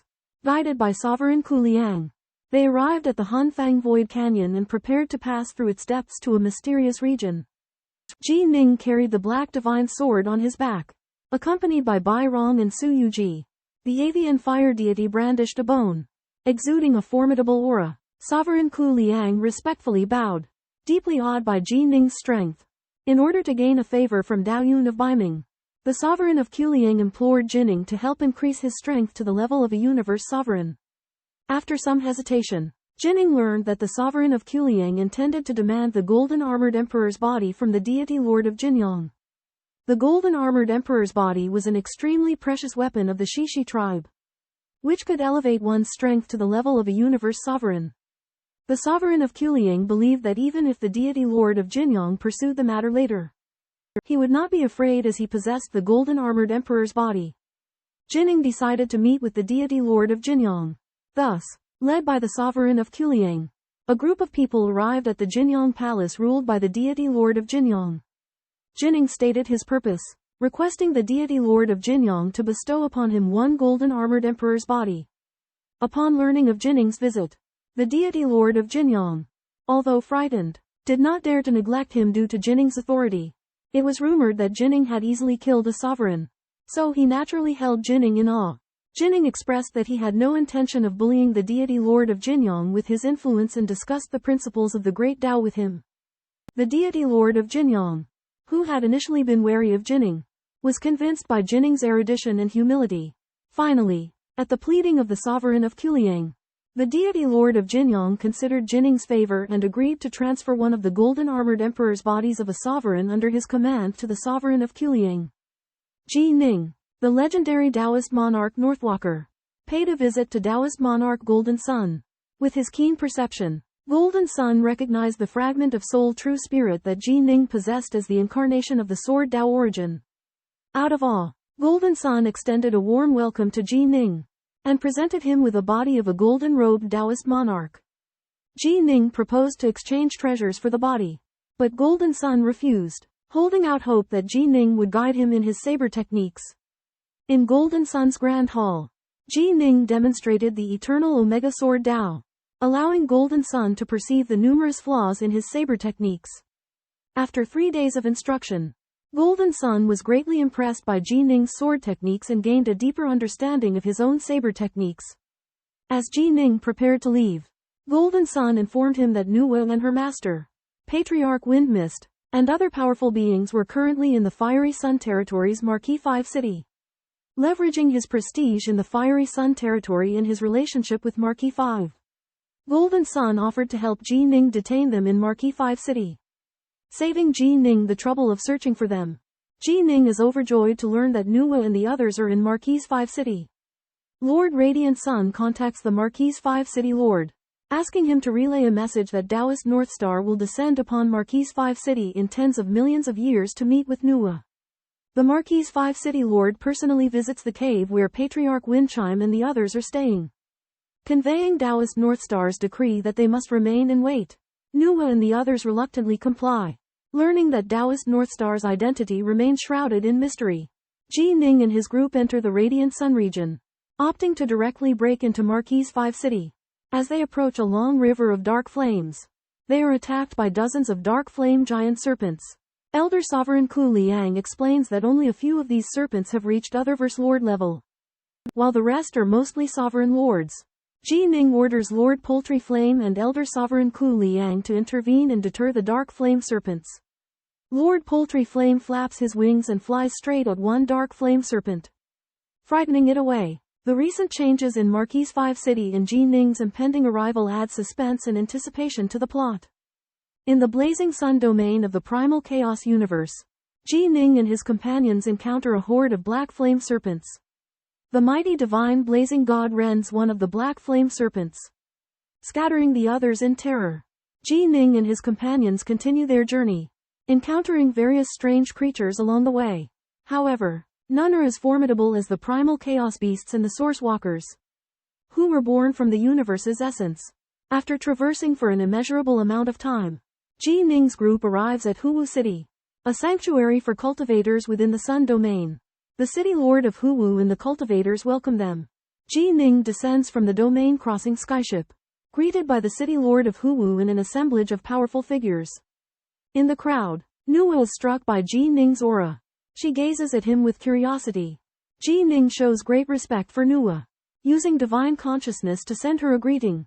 This gesture fills Nuwa with astonishment.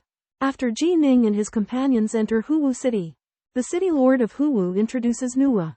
Ji Ning recognizes Nuwa instantly and warmly addresses her.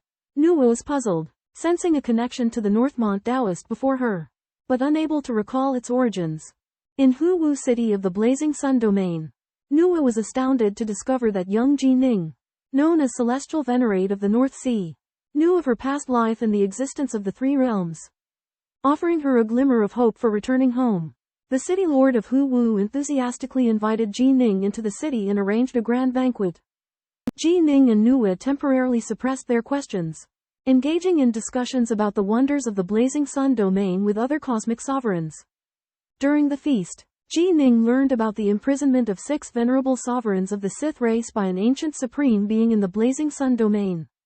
Piquing his curiosity, seizing the opportunity, the city lord of Huwu implored Ji Ning to become his master and impart his teachings. Ji Ning responded with indifference, inquiring about his reasons. Other powerful beings expressed their disapproval, deeming the city lord of Huwu's request to be excessive. However, Nuwa's heart stirred with excitement because she believed Ji Ning may have come from the three realms and possessed knowledge of how to return there. Ji Ning, the Daojun of Biming, arrives at Blazing Sun Domain. At the request of Lord Huwu, he proposes rigorous conditions, demanding that Lord Huwu surrender all his treasures and submit to him in exchange for teaching him the Tao. Lord Huwu hesitates but ultimately declines. In a side hall, Ji Ning encounters Nuwa and learns that the three realms are located in the Yanlong domain zone. He reveals that he comes from the three realms and was a disciple of Patriarch Bodhi. Nuwa is astonished and inquires about the well-being of the three realms' immortals and gods. Ji Ning narrates the events of the three realms' battles against the Heart Demon Ancestor and the Old Ancestor of Origins, disclosing the deaths of Hu Yi and the self-destruction of the three realms' great powers, which saddens Nuwa. Ji Ning confesses his failure to comprehend the Tao and expresses his desire to entrust the three realms to Nuwa's protection. He presents her with precious treasures and a jade scroll that emanates a powerful aura. Ji Ning presents Nuwa with 4 treasures, the 3 serious weapons belonging to the Lonely King and a scroll of the Eternal Ultimate Sword Tao. Nuwa is astonished by the power of the treasures and the profoundness of the scroll, and accepts them to safeguard the three realms. Ji Ning guides Nuwa in her cultivation of swordsmanship, and grants her access to the profundity of the Gate of Creation. Time passes by, and Nuwa immerses herself in the comprehension of the Eternal Ultimate Sword Tao. Abruptly, a powerful aura emanates from afar, causing Ji Ning and Nuwa to sense a hint of unease.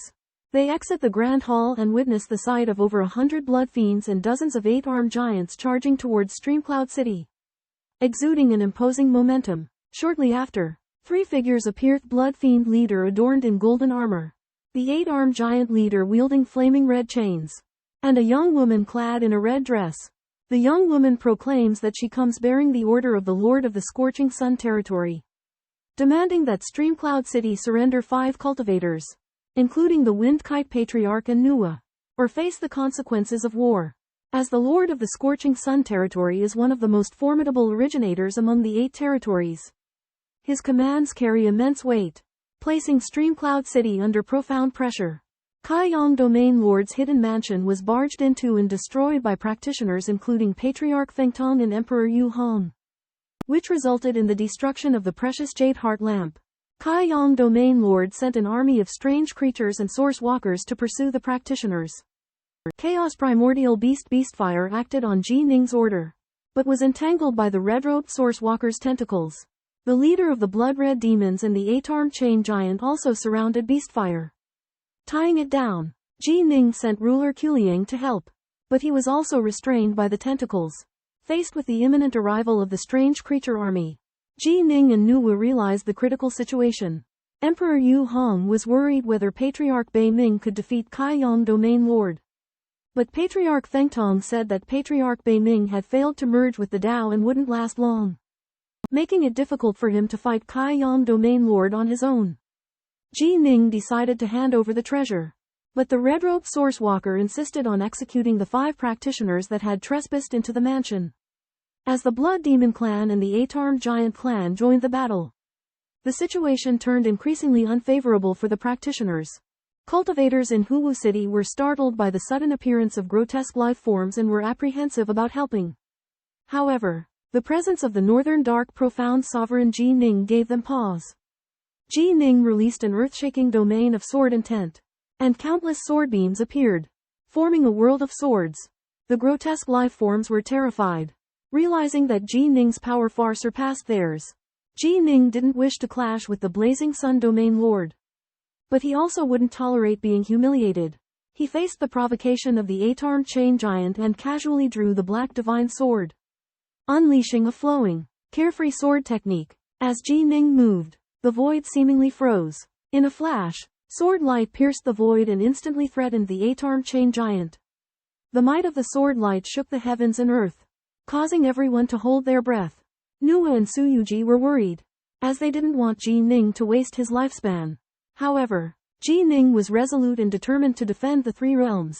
Showcasing his extraordinary swordsmanship, the grotesque life forms fled in terror, while the crimson-robed maiden traveler respectfully addressed Ji Ning as Northern Dark Profound Sovereign, expressing her understanding of his stance. Facing the eight-armed chain giant's challenge, Ji Ning displayed his formidable strength and intimidated the grotesque life forms without resorting to force, astounding all the present cultivators.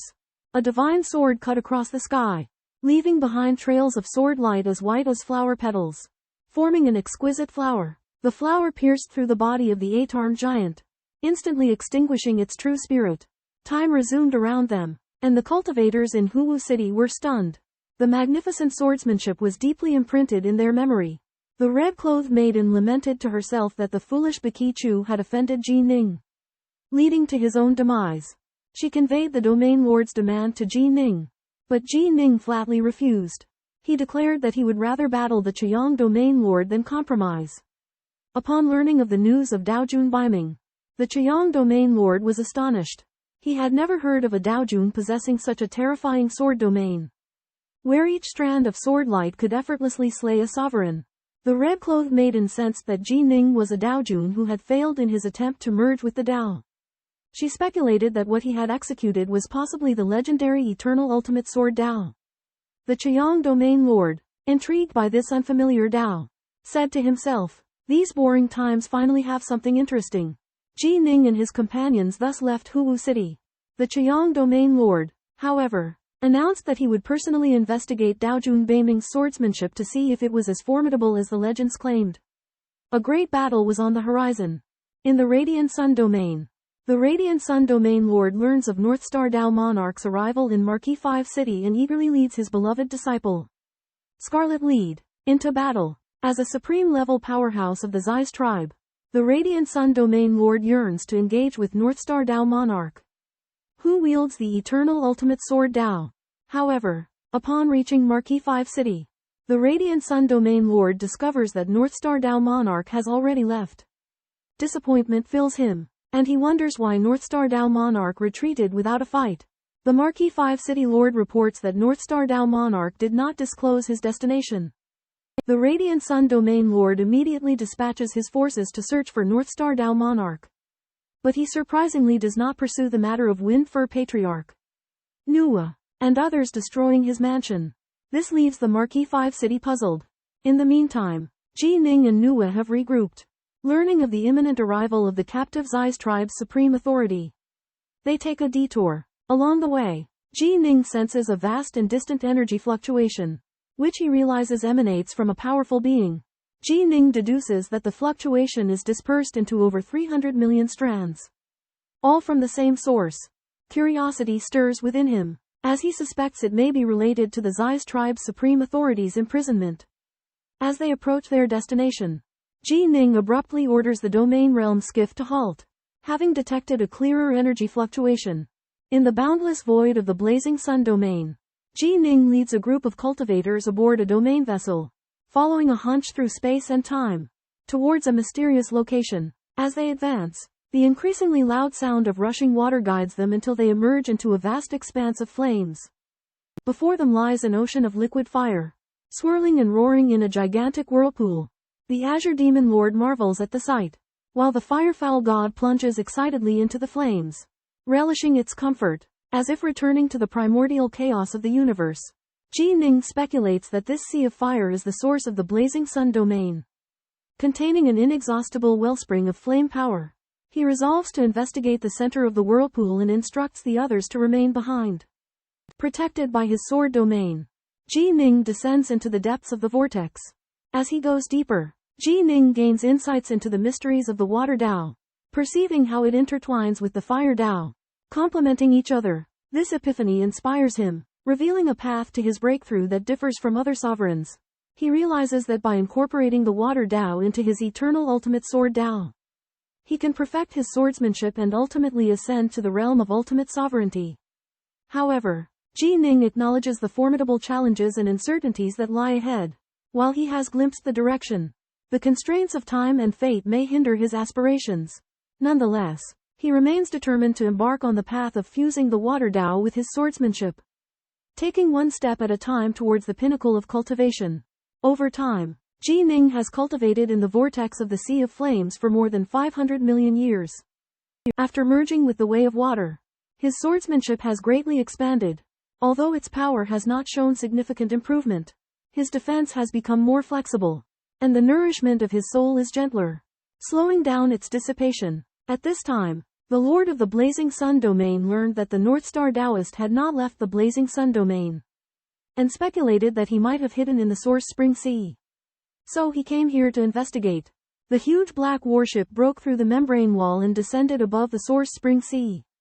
Cultivation practitioners like Nuwa, Elder Fengtong, and others were terrified when they discovered the Lord of the Blazing Sun domain's figure.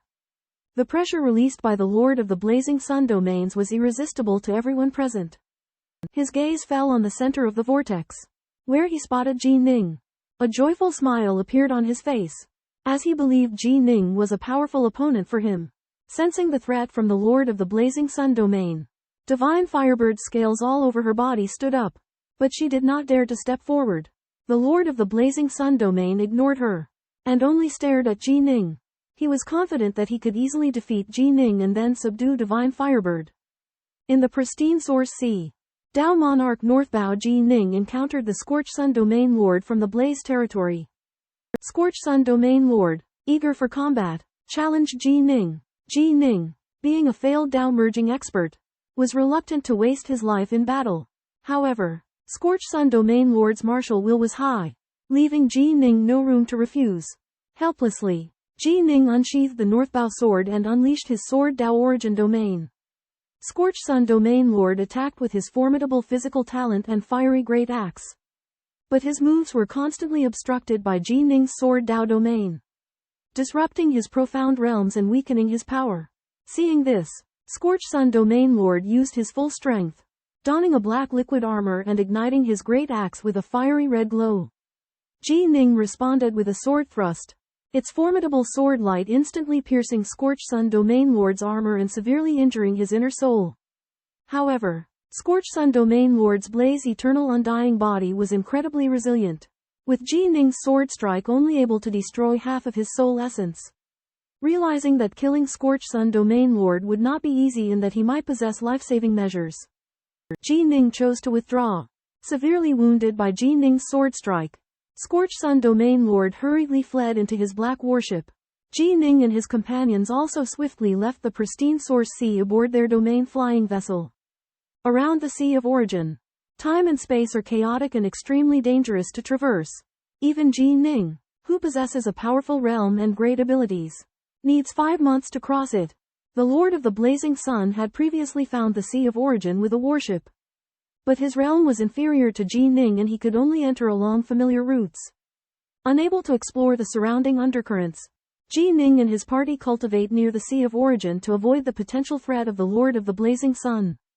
During this time, Ji Ning integrates the mysteries of water into his eternal ultimate sword Dao, which takes 12 billion years to complete, extending his lifespan. After completing their cultivation, Ji Ning and his party head to the Land of Fire, where the Lord of the Zai's clan is imprisoned. The ancestor Fengtong and others warn that the Lord of the Zai's clan is different from the Lord of the Blazing Sun, as he dwells in the suppression and resistance of the endless realm of fire, displaying a power and majesty that far surpasses the Lord of the Blazing Sun. leaving Ji Ning astonished. Ji Ning arrives at the continent of Earth Fire on his domain cruiser where a celestial venerable of the Cece clan is imprisoned. Despite being enemies with the Cece clan, the venerable occasionally gives pointers to cultivators, which surprises Ji Ning. Out of caution, Ji Ning and his entourage land on a plain, but he is immediately spotted by the cultivators scattered around. Patriarch Windwood and others greet Ji Ning with respect. The news of Ji Ning's arrival quickly spreads, catching the attention of a strange life form that serves the Lord of the Scorching Sun domain. Meanwhile, the imprisoned Cece clan venerable is also alerted. Despite the brutal torture he endures, he senses an unusual pressure from Ji Ning. Observing the reverence shown to Ji Ning by the cultivators, the venerable deduces that he may have mastered the eternal ultimate Tao, a power that surpasses even the primal Tao lords. Although the venerable feels despair, he is also thrilled. He believes that Ji Ning, as a failed Unity Tao lord with a limited lifespan, poses no significant threat to the Cece clan. However, his contemplation foreshadows that beings like Ji Ning will continuously emerge in the future, and the Cece clan's defeat is inevitable. Ji Ning, a Taoist monarch who has mastered the eternal ultimate Tao, decides to face the imprisoned venerable Donpocher, Dupoao. Despite being warned that Dupoao could attack at any moment, Ji Ning fearlessly approaches. Dupoao is imprisoned within a realm called the Firelight Domain, which is powered by a complex formation involving tortuous aspects of the fire, illusion and darkness Taos. Ji Ning deduces that only a supreme could have created such an intricate formation. Dupoao begs Ji Ning to kill him, putting an end to his suffering. Ji Ning is moved by his words and the illusions cast, but ultimately remains unyielding, realizing that the supreme who imprisoned him must have a reason, and he will not interfere. Enraged by Ji Ning's refusal to help, Dupoao attacks. His arm swells, carrying a strange profundity, and strikes at Ji Ning with an unavoidable trajectory. Ji Ning is shocked, never before having encountered such formidable power. Dupoao's palm suddenly shrinks, freezing everything in the domain. Ji Ning realizes a chilling truth: Dupoao's powers far surpass what he had assumed, possibly reaching the level of a supreme. Ji Ning finds himself in grave danger and must muster all his strength to resist. In the depths of the cosmos, Sith Lord Tuobo Ri unleashes his assail on Ji Ning, his claws imbued with a dread power that even Ji Ning's Sword Dao origin realm struggles to withstand. Relying on his eternal ultimate Sword Dao, Ji Ning employs his avatar techniques to evade the strike, but the maneuver drains his divine power. Tuobo's claw technique arouses Ji Ning's suspicion, leading him to believe it holds a profound secret. However, the Sith Lord refuses to divulge it unless Ji Ning pledges to kill him. Comprehending the intentions of the sovereigns who imprisoned Tuobo, Ji Ning declines. Meanwhile, 8 of the mightiest domain lords from the 8 Genesis universes descend upon the scene. Their auras shaking the heavens. Ji Ning discerns that he cannot resist their combined might and decisively gathers his companions. Utilizing his space-time shuttle to abscond from the battle, the domain lords stand dumbfounded as Ji Ning vanishes before their eyes. Tuobo's sorrow deepens as Ji Ning departs, lamenting his hopeless imprisonment and torment. Pondering the situation, Ji Ning resolves to approach the sovereigns and delve into the secrets of Tuobo's claw technique. Convinced that it holds the key to the Sith Lord's confinement and the machinations of the sovereigns, Ji Ning tore through space-time and unexpectedly arrived at a distant place in the Blazing Sun domain, where he discovered a spatial whirlpool, fragments of a golden device, strange mechanisms, and a gigantic fortress emerged from the whirlpool, indicating a Sith treasure. Ji Ning released Nuwa and others, who were surprised by the sudden appearance of the treasure. According to the Blazing Sun domain lord, treasures from other universes and the Sith occasionally appear out of thin air, but not through a spatial whirlpool. Ji Ning pondered the treasure, the arrangements of the venerables, and the reasons for Nuwa and the other universes' appearance. He suspected these events were related to the Primordial War and the venerables. However, the presence of the imprisoned Sith Lord Dupoer from the Earth Fire continent perplexed Ji Ning. Despite his imprisonment, Dupoer had reached the venerable realm, but his combat strength was far weaker, only comparable to the Blazing Sun domain lord. Ji Ning could not comprehend this phenomenon, speculating that Dupoer might be a pseudo-venerable with a flawed Tao, or that the venerable's realm was a form of disguise. He believed that only meeting a venerable could unravel these mysteries. At this moment, Nuwa summoned Ji Ning to inspect the treasure. So he suppressed his doubts and led the group towards the floating fortress. Ji Ning reached a scarred fortress. Nuwa and others were unable to open the fortress. After careful observation, Ji Ning realized there was indeed space within the fortress. He embedded 2 broken pieces into the fortress, causing it to activate. The fortress had a vast inner space, with 3 control centers. Each level contained the corpses of the Eternal Emperor, the Black-Robed Emperor, and the Golden-Robed Emperor. Through the arts of causality or soul and spirit, Supremes could directly kill the Sith within the fortress. The fortress has 3 functions: the lowest level's formations command an area, gathering chaotic power for defense. The middle level's formations sense nearby and can detect any spatial fluctuations. The top level's formations gather the might of thunder and lightning for powerful offense. Ji Ning discovered that the fortress was difficult to control, requiring 3 controllers of at least master level. He modified the center, creating a 4th control diagram. This would allow 1 emperor to control the fortress. After the modification, the fortress range of exploration was reduced, but it could attack 1 place at a time. Ji Ning handed the method for controlling the fortress to Nuwa and had her test its power. Nuwa activated the formation within the fortress. Invisible spatial fluctuations spread out instantly to cover a radius of 10 trillion kilometers, able to detect any movement. Upon a disk of an ancient stronghold, the power of formidable thunderbolts exploded. Ji Ning controlled the stronghold, unleashing a cataclysmic thunderbolt that sent shivers down the other cultivators' spines. Nuwa refined and gained control of the stronghold, delighted by its incredible defense. Just then, a group of strange beings appeared, bearing an invitation from the Lord of the Blazing Sun domain, claiming that matters of great importance required their attention. Ji Ning suspected no foul play since, with his strength, even the combined power of the 8 domain lords would not be able to restrain him.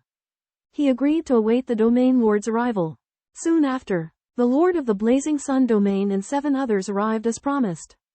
Their demeanor courteous, they explained that their previous pursuit was not motivated by malice but was carried out under the orders of the sovereign to find Ji Ning and bring him forth. Ji Ning was surprised to learn that the sovereign resided within the origin of the primal chaos universe. He inquired as to which sovereign wished to see him, anticipating the mystery that was about to unravel. Led by Lord Scorching Sun, Ji Ning and the Divine Firebird traveled to the source of the Chaosverse to pay their respects to Exalted Heaven-Eater. The source was filled with an immense power that most cultivators could not withstand. But Ji Ning's Sword Dao origin domain allowed him to ignore the pressure. After 5 days of travel, they arrived at Exalted Heaven-Eater's dwelling, a floating wooden house. Lord Scorching Sun informed them that the Exalted was cultivating nearby and would return shortly. Soon after, there were strong fluctuations in spacetime in the distance, and a woman appeared before them. She had ordinary features but an ethereal and mysterious aura. She was Exalted Heaven-Eater. Ji Ning and Exalted Heaven-Eater exchanged greetings, and both could sense the other's formidable strength. Ji Ning's eternal Omega Sword Dao was comparable to Exalted Heaven-Eater's Dao of all-time origin, lacking only in breadth. Exalted Heaven-Eater invited Ji Ning into the wooden house, where they sat on the floor and were served fragrant fruit wine. Ji Ning marveled at the exceptional quality of the wine, which was unlike anything he had ever tasted. In the midst of a heavy ambiance of wine, Ji Ning poured himself a cup, exclaiming, "Good wine. It even mildly alleviates my true spirit's dispersion." Seated opposite, Tianxi Supreme One also raised her cup, sighing, "What a pity that the true spirit dispersion is irreversible." She went on to elaborate on the significance of mastering the eternal ultimate Tao, and how Ji Ning's failed attempt at unity has dealt a heavy blow to the cultivator civilization. Ji Ning smiled ruefully, blaming his inadequate cultivation, but also affirming that he had paved the way. At this point, Tianxi Supreme One revealed that she had discovered a matter of great consequence for the survival of the cultivator civilization, and required Ji Ning's assistance. Meanwhile, 4 other Supreme Ones received the news and arrived one after another. Hong Ran Supreme One, upon learning of Ji Ning's grasp of the eternal ultimate Tao, was furious, criticizing the green-robed youth for not informing him in time. Concurrently, on a desolate celestial body, a cultivator named Bo Lin was in arduous meditation, attempting to master a second origin of myriad Daos. He received news of Ji Ning's attainment of the eternal ultimate Tao, and was both regretful and pleased. The entire cultivator civilization was both thrilled and saddened by Ji Ning's mastery and failed unity. Faced with the matter revealed by Tianxi Supreme One, Ji Ning and the Supreme Ones are set to deliberate in an upcoming conference to confront the impending crisis. In a wooden hut amidst the primordial sea of chaos, 8 emperors gathered. They were Ji Ning, Heavenly Food Emperor, a Kong Emperor, Hong Ran Emperor, Bo Lin Emperor, a remnant of the Sis clan progenitor, and 2 additional emperors. Ji Ning and Heavenly Food Emperor engaged in a discourse. Then arrived a Kong Emperor, whose formidable aura astounded Ji Ning. Hong Ran Emperor appeared and revealed that Ji Ning had formed a karmic bond with Paragon of Beginning in the past in the context of a spacetime rewind. Heavenly Food Emperor expressed sentiment over the passing of Paragon of Beginning and Entropy Bone Emperor and shared that Ji Ning's mastery of the eternal ultimate Tao kindled their hope. The final 2 emperors, Bo Lin Emperor and a strikingly handsome man, entered. Bo Lin Emperor mentioned a karmic entanglement with Ji Ning, stating that the primal chaos beast tamed by Ji Ning had benefited from a grotto heaven had left behind. The purpose of the emperor's gathering remained undisclosed, but Ji Ning suspected it was related to soliciting his aid. The 8 domain lords and avian divine beasts held their breath outside, speculating about the discussions taking place within the hut. Ji Ning learns that the deity's realm race is not extinct, but imprisoned by the eternal emperor race. Unable to leave, the deity's realm race originates from another chaotic universe, with a supreme chaotic universe controller, possessing a cultivation civilization far superior to the eternal emperor race. To control Ji Ning's chaotic universe, the deity's realm race has sent a group of supreme experts as invaders. But their strength has been weakened due to suppression. The 5 Supremes and Tao Monarch Biming gathered to search for someone who has mastered the ultimate Tao of eternity to combat the threat of the deity's realm race. Although Ji Ning failed to merge with the Tao, he has still mastered the ultimate Tao of eternity, becoming the hope for this civilization. Supreme One Hong Ran explains the significance of becoming a chaotic universe controller, indicating that only by mastering the power of the entire chaotic universe can one ensure survival and development. Protected from external invasion. Currently, the deity's realm race holds an advantage in the chaotic universe, with numerous invaders. If the eternal emperor race cannot cultivate its own chaotic universe controller soon, the consequences will be disastrous. In the boundless expanse of the chaotic universe, its formidable energies prove unbearable even for its own creations. Entropy Bone and Enlightenment once supreme entities fell in their attempts to harness its immense power. Yet, facing the threat of the Siths, the civilization of cultivators had no other choice but to find a way to refine the essence of the chaotic universe to empower themselves. The venerable Heaven Devourer proposed to venture down the perilous path once again. Seeing a glimmer of hope, the Siths wielded formidable weapons, and their stronghold defenses were impenetrable. To counter them, the cultivators dispersed their battle across the chaotic universe, utilizing the terrain to their advantage. Simultaneously, they imprisoned the venerable of the Siths, hoping to extract their power for the essence of the chaotic universe by tormenting them into submission. However, their plan remained futile. The captive venerable endured their torment, while the slain Siths returned their power to their own chaotic universe. Thus, the cultivators faced the brink of extinction unless they birthed a controller of the chaotic universe. Recognizing the civilization's plight, Ji Ning resolved to take on the mantle. The venerable sought his aid, hoping he could become a venerable through the extreme path, a course that could secure their civilization's survival. To combat the Sith race, Hong Ran and 4 other Supremes sought the help of Ji Ning, hoping he would publicize his eternal ultimate Tao to cultivate more ultimate Tao emperors who could eventually become Supremes and destroy the Sith stronghold. Despite his failed Tao integration, Ji Ning agreed to share the eternal ultimate Tao with cultivators who had attained the 4th level of the ultimate Tao. Given its significance to the primordial universe, he emphasized that those with evil intentions should not be taught. The Supremes pledged to spread the ultimate Tao widely and impart Ji Ning's eternal Tao to those who reached the 4th level. Ji Ning also requested that the Supremes help protect his hometown, the Yanlong Territory Realm, and destroy the Yin-Yang life and death wheel within. The Supremes gladly agreed. Learning of Ji Ning's search for Nuwa, the Supremes decided to gift her an unclaimed alternate universe to become an alternate universe master, thereby enhancing the Yanlong Territory Realm's protection. Ji Ning gratefully accepted. Thus, Ji Ning, at the cost of his Tao integration experience, brought new hope to the civilization of the primordial universe. The Supremes, in turn, expressed their gratitude and respect for Ji Ning by safeguarding the Yanlong territory realm and nurturing an alternate universe master. Fortuitously, Jining learns of an unclaimed foreign universe, which fills him with joy. Meanwhile, Saint Polin grants him a treasure that decelerates the dissipation of his soul and spirit, extending his lifespan, while other saints also bestow similar treasures upon him. Through interaction, Jining gains a profound understanding of the Cis cultivation system. The Cis cultivation method is remarkably perfect, posing no mortal danger during the Dao Monarch stage, which greatly intrigues Jining. He requests numerous Cis cultivation jade slips from the saints, even though the methods are not suited to him, as the mysteries they contain still astound him. Jining perceives the limitations of his civilization's cultivation methods but trusts that, under the guidance of a future saint who has attained the ultimate Dao, the civilization will eventually create more refined and perfect methods.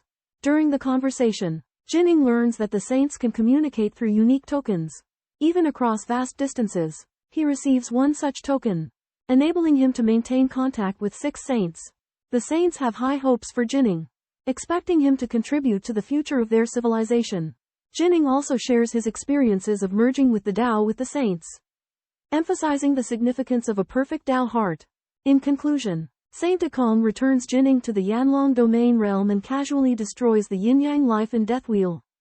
Jining's journey unfolds as he seeks higher realms and comprehends deeper truths. Accompanied by the farewells of the exalted, Ji Ning and exalted Arc Kong stepped out of the wooden hut. The 8 domain lords respectfully made way, and Ji Ning invited them to join. However, the domain lords, preferring to seek favor with exalted heavenly devourer, declined for the time being. Ji Ning and Godfire then boarded exalted Arc Kong's chaotic energy and left the primordial sea of the universe like a bolt of lightning. Arriving at the Sunblaze domain, they met up with Nuwa, Ancestor Windwood, and other allies on the domain's vessel. Exalted Arc Kong's presence inspired awe among the group. They headed for the Hiss Elephant domain, where they discovered an unclaimed alternate universe. However, a fierce battle had erupted among 5 creators vying for the universe. Ji Ning ordered Godfire to quell the conflict and instructed Nuwa to refine the universe. Unwilling to claim recognition, exalted Arc Kong bestowed an opportunity upon the 5 creators, transporting them to a land of treasures. Thus, Ji Ning and his companions continued their journey under exalted Arc Kong's protection, exploring the mysteries of the universe. Amidst an eerie fluctuation, Nuwa steps into a distant foreign universe. Her entry seems to awaken this desolate land, as the once pervading aura of emptiness gradually diminishes, replaced by a vibrant, verdant hue. The foreign universe comes alive, its will merging with Nuwa as if it were an extension of her being. Subsequently, the foreign universe shrinks into a tiny dot and enters Nuwa's body. She resolves to establish it near her homeland as a future dwelling place for her people. Nuwa, Supreme Overlord Erkong, and Ji Ning return to the infernal dragon territory.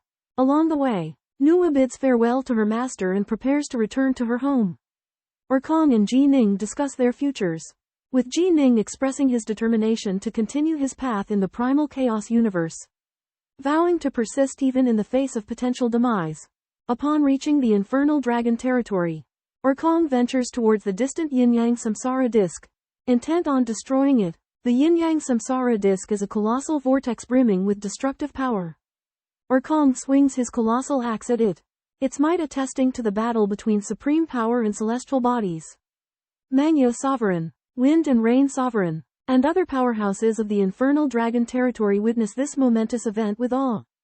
They recognize that once the yin-yang samsara disk is destroyed, the infernal dragon territory will be reborn, and they will be spared further displacement. Wielding his battle axe, Yukong Supreme One launched ferocious attacks against the yin-yang samsara wheel. The wheel rapidly expanded and contracted, countering the Supreme One's assault. After 12 intense strikes, the green vortex finally shattered, releasing boundless life force. The black vortex also collapsed, transforming into destructive power. Yukong Supreme One withstood the last vestiges of the black vortex's rampage, and the yin-yang samsara wheel was destroyed. The 6 ruling emperors of the Yanlong Dominion were elated, as the crisis had been averted. The ruler of Mangya expressed gratitude to Ji Ning for his assistance, crediting him with saving the Dominion. Ji Ning humbly deflected the praise. But he acknowledged his contribution to his home. Yukong Supreme One took his leave, commending Ji Ning for his abilities. Ji Ning invited him for drinks, but he declined, expressing his thanks for Ji Ning's aid. News of the Yin-Yang Samsara Wheel's destruction spread throughout the Yanlong Dominion, stirring excitement and relief among the higher powers. Ji Ning returned to the Three Realms with Empress Nuwa. Her arrival caused a stir, with primordial friends like Bodhi and Kuafu overcome with joy. The Three Realms had flourished, comprising over 8,000 chaos worlds. Empress Nuwa's return bolstered their strength and confidence. At a grand celebration, Ji Ning marveled at the Three Realms' prosperity. But he couldn't help but think of deceased friends. He looked forward to the day when all cherished beings would be reunited. After the banquet, Ji Ning worked with Nuwa and others to set up a powerful formation that covered the Three Realms, with the fortress as its core, greatly enhancing the formation's power.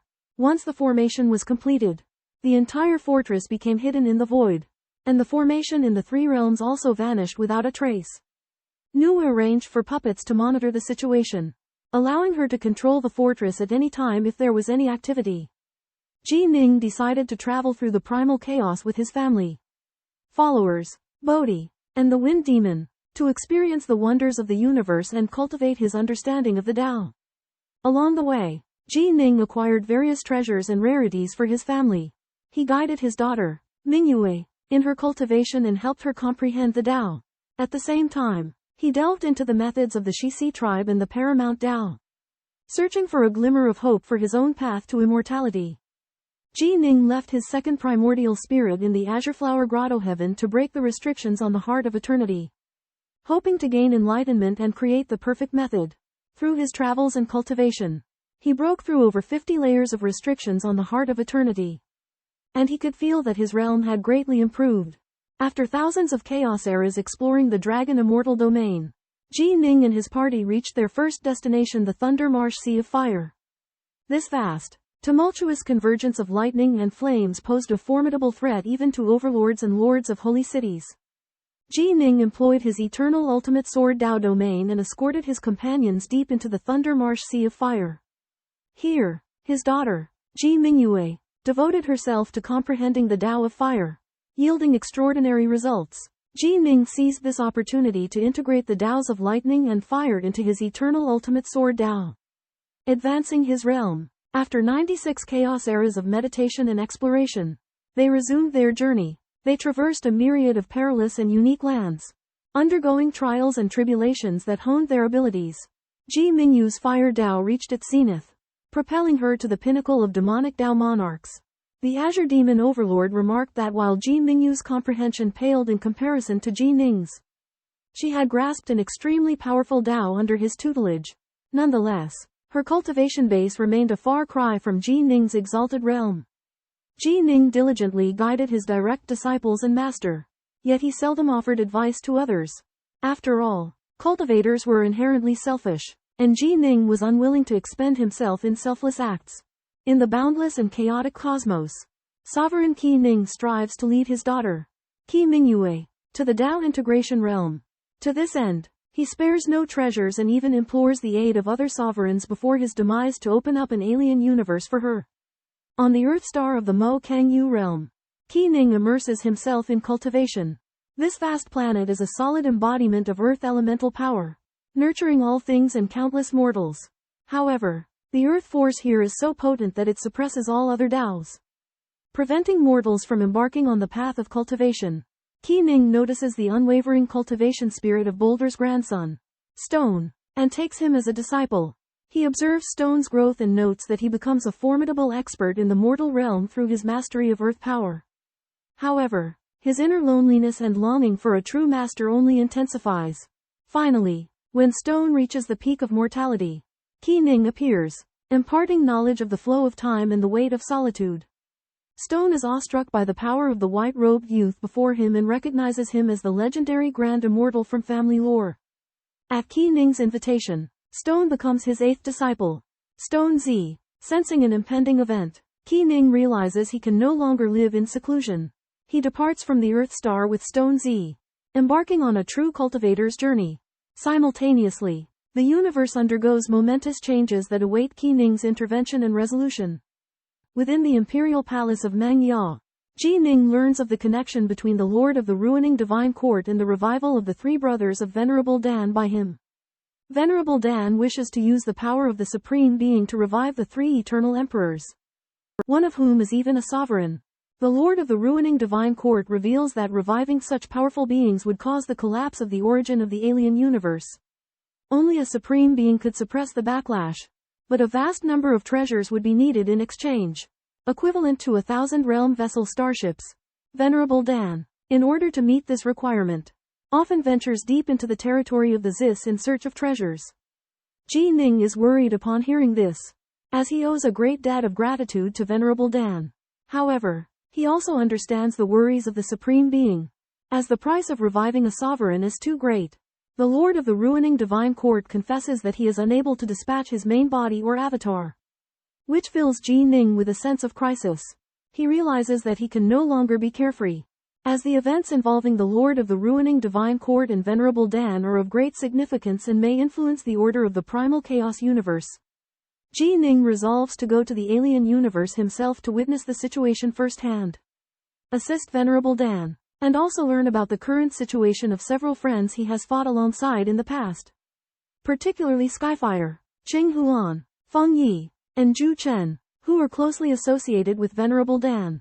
In the perilous Sith territory, a crazed cultivator known as the Pill Sovereign relentlessly seeks treasure. Her repeated ventures into the region have granted her abundant experience in Sith weaponry, garnering her renown. The Lord of God's domain and his companions join forces with the Pill Sovereign to pursue a legendary treasure within the Sith territory. However, they encounter unforeseen perils, resulting in the gruesome death of one comrade and forcing the others to scatter. Facing the threat of imminent annihilation, the Lord of God's domain contacts the Supremes, seeking their aid. However, the Supremes, wary of the unknown risks within the Sith territory, decline to risk a rescue operation. Desperate, the Lord of God's domain turns to the North Nether Dao Lord for assistance. The North Nether Dao Lord, having a profound connection to the Pill Sovereign, unhesitatingly agrees to venture into the Sith territory for her rescue. The Lord of God's domain provides him with a star map marking their stranded location. The North Nether Dao Lord cautions his kin of the perilous journey, instructing them to remain in the wilderness of the void under the protection of the primordial monarch of radiance. With the aid of his Azure Dharmakaya, he pilots the territory vessel towards the Sith territory, determined to save the Pill Sovereign at any cost.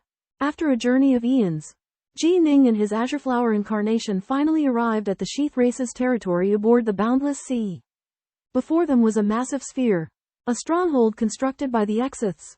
The vessel penetrated the sphere's radiance and entered its interior, revealing a peculiar world adorned with shattered stars and remnants of sheath weaponry. Ji Ning explained that the vast majority of the Exith's weapons had been taken during the war, with only the intact ones remaining in sealed areas.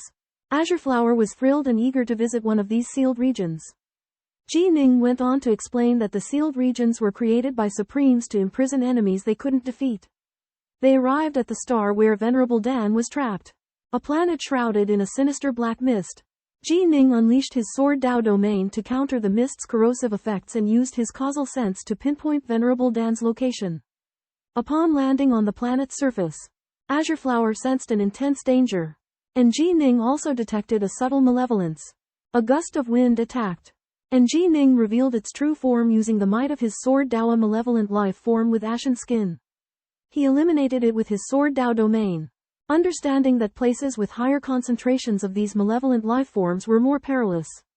Ji Ning and Azure Flower pressed on, guided by their causal sense, their hearts filled with anxiety, hoping that Venerable Dan's situation wasn't dire. As Ji Ning and Azure Fiend traversed through the vast expanse, the land flowed beneath them like water, and from it surged forth two silvery four-legged beasts, Silverhorn beasts. They were massive in size, their bodies gleaming with silver light, their horns shimmering with a golden hue, and their eyes cold and lifeless. Sensing the intruders, the beasts roared and charged towards Ji Ning and Azure Fiend with astonishing speed. Ji Ning, drawing upon the might of his Sword Dao source, commanded his sword light to intercept the beasts, while Azure Fiend refined a set of black chains that, at Ji Ning's direction, ensnared one of the silver horns. Working in tandem, Ji Ning and Azure Fiend swiftly captured the other beast as well, imprisoning them within an eternal grade grotto heaven magic treasure. However, Ji Ning's brow furrowed with concern, for the presence of silver horns meant that they were nearing the West Clan's Dharma Guardian's Tower. The Dharma Guardian's Tower was the West Clan's most perilous location, an impregnable fortress. Ji Ning realized that their journey had become considerably more perilous, and that they might face even more formidable challenges ahead. Meanwhile, within the Dharma Guardian's Tower, a diminutive West Clan lifeform manipulated the tower's power, banishing Ji Ning and Azure Fiend to the second dimension. Intent on expelling them from the tower's sphere of influence, a dwarf is manipulating the Dharma protecting tower, immersing himself in toying with powerful cultivators. But he cannot leave the Dharma protecting tower, and his only pleasure in his lonely solitude comes from this. After Ji Ning and Azure Fiend subdued the silver-fur goldenhorn beast, they went to look for someone, but unexpectedly discovered the remnants of Dan Zunj and the others. Learning that the Dharma protecting tower was still controlled by its master, Ji Ning originally wanted to avoid conflict. But the master of the Dharma protecting tower was a madman, not only coveting the silver-fur goldenhorn beast, but also being interested in Ji Ning. In order to protect himself, Ji Ning spread out his eternal ultimate sword Dao domain, covering the entire star, attempting to suppress the Dharma protecting tower. However, the Dharma protecting tower's defense was extremely powerful, and it unexpectedly endured the might of the swordlight head-on. The two sides fell into a stalemate, and the Dharma protecting tower used up a lot, while Ji Ning's sword Dao power was endless. The Dharma protecting tower master who had fallen into madness used Space Sunder, splitting the star into hundreds of petals, trapping Ji Ning and Azure Fiend in an independent space. Ji Ning realized that, although the true spirit of the master of the Dharma protecting tower had collapsed, he still had the hope of killing an expert who had mastered the eternal ultimate sword Dao, obtaining the chance to reverse spacetime and be resurrected. A diminutive creature unleashed the sanctuary's ultimate weapon to eliminate Ji Ning, the destined eternal ultimate Dao. He deployed the temporal sands, distorting the flow of time within the domain and enveloping Ji Ning in deadly timelessness. Simultaneously, the creature harnessed the sanctuary's power to prepare a devastating attack. Recognizing the peril, Ji Ning unsheathed his northbow sword, cleaving through the time-warping sands and sending a surge of sword light towards the spatial membrane. The resulting explosion shattered the confines, allowing Ji Ning to charge out with his sword pointed towards the sanctuary hovering in the distance. A brilliant beam erupted from the sanctuary's apex, aiming to destroy Ji Ning, but he narrowly evaded it with astonishing agility. The diminutive creature seethed, realizing the difficulty of killing Ji Ning from afar. Ji Ning, aware of the sanctuary's danger, risked everything to rescue Venerable Pill. He shattered the barriers with his sword, manifesting before her. The aloof woman gasped, her heart pounding as she witnessed Ji Ning bearing the northbow sword. Ji Ning, the esteemed youngest disciple of the Northern Dark Profound Palace, rescues Pill Sovereign from peril. Pill Sovereign takes pleasure in Ji Ning's development as if he were her own kin. When the Dao Protector Tower activates, Ji Ning senses its danger but avoids recklessness. However, the tower's owner, eager to showcase its might, destroys its foundation, releasing 65 silver-furred, golden-horn beasts and 2 stone snakes. Ji Ning employs his sword Dao domain to fend off the beasts, but the stone snakes swiftly approach. At that moment, the tower's foundation crumbles, exposing a massive form that roars earth-shatteringly. A dwarf gloats over Ji Ning's perceived entrapment, but he is killed by the roar. Faced with the daunting creature, Ji Ning sees an opportunity. Albeit as a Taoist monarch who has failed his tribulation, he resolves to confront it. A failed Taoist monarch challenging the might of the Dao Protector Tower. Within a guarded tower in the infernal domain, an enigmatic beast was sealed away, its might rivaling that of the infernal lord himself. The tower repressed the beast, driving it into a frenzy of murderous intent. Ji Ning and Pill Sage encountered this creature, and through the confinement and guidance of the Sword Dao's origins domain, they employed the silver-horned beast and stone serpent to engage the beast. Depleting its Kekwitin, Pill Sage withdrew from the battlefield under Ji Ning's protection, while Ji Ning unsheathed the northbow sword and thrust it into the beast 6 times in a row. Striking its fatal point and slaying it, Ji Ning recovered the beast's corpse, its entire body a treasure trove. The guarded tower crumbled, and the power that sealed the space gradually dissipated. Ji Ning and Pil Sage planned to rescue the imprisoned infernals once the spatial forces had been exhausted. Ji Ning, Sovereign Dan Zun, and Azure Fiend reach the fallen 8-story tower. Sovereign Dan Zun inquires about its collapse, and Ji Ning explains that the Guardian Tower was built to suppress an abyssal life form, which will emerge now that it's broken. Suspecting the tower's original owner was only a Lord Protector, unable to suppress the life form alone due to the tower's weak strength. They carefully dismantle it, discovering 21 scythe weapons within, including detectors and armaments. Ji Ning is disappointed, as he fails to find any truly powerful weapons, speculating that the owner likely took any valuables. Sovereign Dan Zun agrees, noting the tower should belong to the deceased scythe, who was too weak to create it. Azure Fiend refines the scythe's cave abyss treasure, finding 29 treasures within, including 2 cosmic cruiser ships. Sovereign Dan Zun identifies a grey spear as an abyss spear, once belonging to the slain god Lord Moyer. Ji Ning theorizes they were left behind by an intruder and collected by the scythe. Sovereign Dan Zun states the treasures are of no use to her, as she desires the aid of a supreme. Ji Ning invites her to select any she needs, but she declines, believing them insufficient to entice a supreme's assistance. Lord Pilsaber implores Ji Ning to help implore the Exalted to revive her 3 brothers. Ji Ning acquiesces, as he understands her determination to resurrect her loved ones. Lord Pilsaber gifts Ji Ning the treasure of the Nisis clan, while Ji Ning gives her an interworld shuttle and Qingmo powerful defensive armor. Ji Ning continually bombards the sturdy spatial corridor with his sword Dao domain, but the corridor consistently resists and consumes his energy. After 80,000 years, Ji Ning comprehends the sword Dao of space, which enables him to slice and seal space as effortlessly as tofu before a sword. Almost 500,000 years pass, and the spatial corridor finally crumbles and begins to shatter. Ji Ning unleashes a swordlight that envelops all the separate spaces, revealing what lies within them. Through causal connections, Ji Ning learns that the Lord of the Divine Court of Destruction is in one of these isolated spaces. Ji Ning and his group arrive at an isolated space near the territory of the Shisi tribe and discover Dan Zunje's companion and the grey-robed woman. Tia, the Lord of the God Court of Destruction, goes mad due to the influence of an illusion but is awakened by Dan Zunj. The group flies towards a distant space filled with black mist and discovers a magnificent palace. The servants respectfully call them masters, and Ji Ning discovers that they are Taoist servants selected by the Shisi tribe and tamed to be extremely obedient. Ji Ning orders the 5 figures in the palace to show themselves, one of whom is the Lord of the Different Universe, Chen Fu's Lord. Ji Ning suppresses 4 people with the realm of the swordsmanship source and captures Chen Fu's Lord. Qingmo recognizes the red-haired man, Kang Huan's master, as his friend, but Kang Huan has been transformed and has no self-awareness, wanting to kill Ji Ning and the others. Ji Ning realizes that these practitioners have been transformed into puppets by the Shisi tribe, their bodies intact and their memories undamaged, but they have lost their self and only obey the master's orders.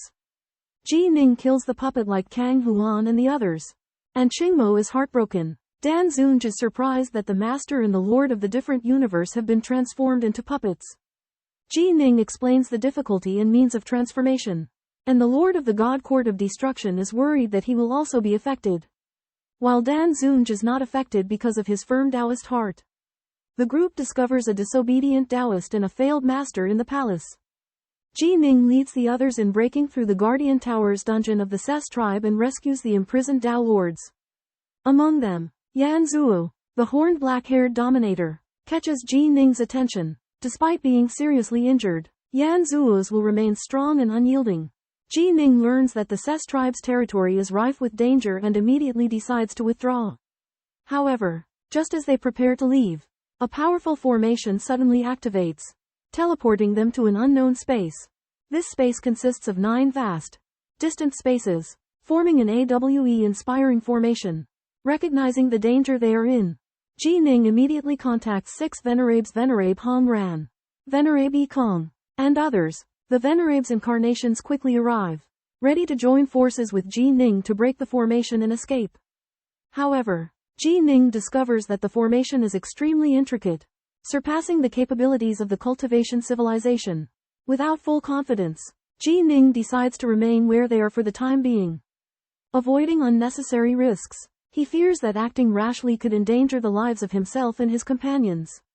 Particularly Elder Dan Zun, whom he values deeply. The Venerables concur with Ji Ning's decision, believing that preserving their strength is the wisest course of action. In the heartland of the Sith territories, the Dark Realm remains a behemoth haunting the cultivator civilization, where the dharmic bodies of Mo Ji Yu Supreme, Hong Ran Supreme, and 5 other Supremes guard tightly. One day, twisted space formed a passageway, from which the dharmic bodies of Mo Ji Yu Supreme and Hong Ran Supreme emerged. Based on the intelligence provided by Ji Ning, they prepared to investigate the grand spatial formation that entrapped Ji Ning and other cultivators. Mo Ji Yu Supreme, adept in the essence of space, discerned after careful observation that the formation was actuated by 9 remote origins, its abstruse nature exceeding his control. Hong Ran Supreme, who specialized in the essence of causality, also failed to locate Ji Ning's position through causal induction. Mo Ji Yu Supreme proceeded to the Yanlong World Realm to retrieve Ji Ning's second primordial spirit. Guided by its resonance with its primal self, he led Mo Ji Yu Supreme to a pitch-black void. Ji Ning sensed his primal self nearby, yet he could not draw closer no matter what. Mo Ji Yu Supreme discovered a hidden, colossal space, completely isolated from the outside. He was unable to pinpoint its location or open a passage. Hong Ran Supreme likewise found no trace of causality. They realized that the Sith had concealed a vital, secretive stronghold here. Failing to decipher the spatial formation, they decided to seek assistance from other Supremes. Hong Ran Supreme pledged to aid the Dan Venerable in resurrecting her 3 elder brothers, one of whom was the Ascendancy Sovereign of the Sword. Meanwhile, Ji Ning's white-robed avatar, trapped in the hidden space, conveyed the Supreme's promise to the Dan Venerable. Tears of gratitude finally streamed down her face, her smile breathtakingly beautiful. Within the concealed space, Taoist Dan was overwhelmed with a frenzy of desires coming to fruition. Her emotional state soared, almost akin to that of a successful Tao integration. The Lord of the Divine Court of Destruction, the Azure Devil, and Sovereign Tia, among others, witnessed her joy. However, a flicker of sorrow lingered in Sovereign Tia's eyes, for her beloved could no longer be revived. Addressing Taoist Dan's concerns about reviving her 3 brothers, Ji Ning promised to do his utmost to lead her away from this treacherous place. However, Taoist Dan was reluctant to venture forth, fearing that her demise would prevent her from meeting her brothers. Thus, she proposed that the Heavenswallow Sovereign be sent to her true body's location immediately. To undertake the revival, Ji Ning acceded to Taoist Dan's request and summoned the Heavenswallow Sovereign to assist. As the Heavenswallow Sovereign departed for the task, the others elected to explore the surroundings. Seeking an exit route, Ji Ning soared into the sky, attempting to breach the barrier by force. But the strong and stable spatial dome rendered his efforts futile. He understood that only by locating the flaw in the space could they escape. Subsequently, they discovered a small island in the distance, inhabited by seemingly weak creatures. Ji Ning looked down upon the island, spotting a group of humans engaged in combat with fiends. To their astonishment, these humans called themselves the Shiyi tribe.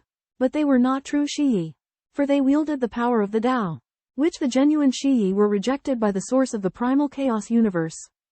The fierce battle below attracted their attention as they witnessed the humans valiantly defending against the fiend invasion. Ji Ning and the others marveled that even these weak creatures took pride and honor in their race. In the secluded spatial domain of a hidden island, a maleficent life form wreaks havoc, bringing endless calamities upon the island's inhabitants. Determined to combat this evil, Ji Ning and his companions descend upon the island, seeking to eradicate the source of the corruption. Delving into the situation, Ji Ning uncovers that this maleficence is not a creation of the Tao Protector Tower but rather a naturally occurring entity. He realizes that the source of the evil must be eliminated, lest it regenerates and continue to plague the realm. After slaying the manifestation of the evil, Ji Ning traces the causal threads to its origin, thoroughly annihilating the source of the corruption and resolving the crisis on the island.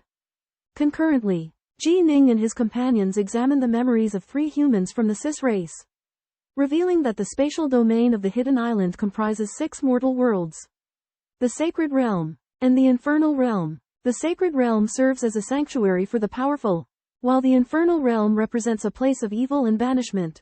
Upon deliberation, Ji Ning's group concludes that the sacred realm holds the key to unlocking the secrets of the hidden space.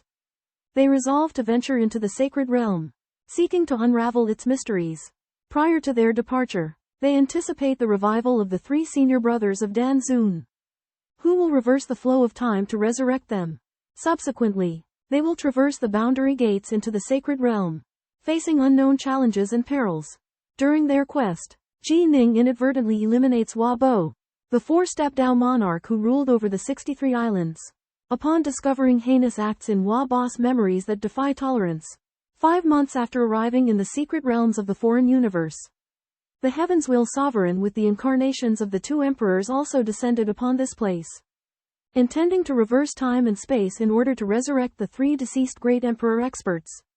Within the inner domain of the foreign universe's birthplace, there were corpses scattered all over the place, and none of the losers in the battle for the foreign universe survived. After inspecting the inner domain, the Heaven's Will Sovereign exclaimed that the fight for this place had been extremely fierce, but that there were a small number of sovereign powerhouses. The Pill Venerable's incarnation recounted the events of the battle for the foreign universe. A sovereign named Fucheng had obtained the foreign universe after a while, but then he died during an adventure, which ultimately benefited the Divine Court of Destruction's master. The Heaven's Will Sovereign declared that she would lead the resurrection ceremony and stabilize time and space to prevent the foreign universe from collapsing. Countless pieces of true spirits surged out of the foreign universe's origin and flew toward the 3 deceased great emperor experts. As the pieces fused into them, their bodies gradually grew solid, and their auras returned. The 3 sovereign emperor brothers were astonished. They had been reborn. The Pill Venerable was incredibly moved and went forward to hug her 3 older brothers. The burly man tightly embraced the Pill Venerable. They weren't biological siblings, but they deeply loved one another. The man in green armor was overcome with emotion, but the man in white remained calm and collected, and he conjectured that the Heaven's Will Sovereign's backer, Biming, had stepped in to seek help. The Heaven's Will Sovereign completed her mission and calmly left. The Divine Court of Destruction's master also felt relieved and praised the Heaven's Will Sovereign's brilliant methods. The 3 great emperor experts reminisced with the Pill Venerable, feeling a myriad of emotions. They wondered about Beiming's identity and why he had been able to get a sovereign to take action without even revealing himself.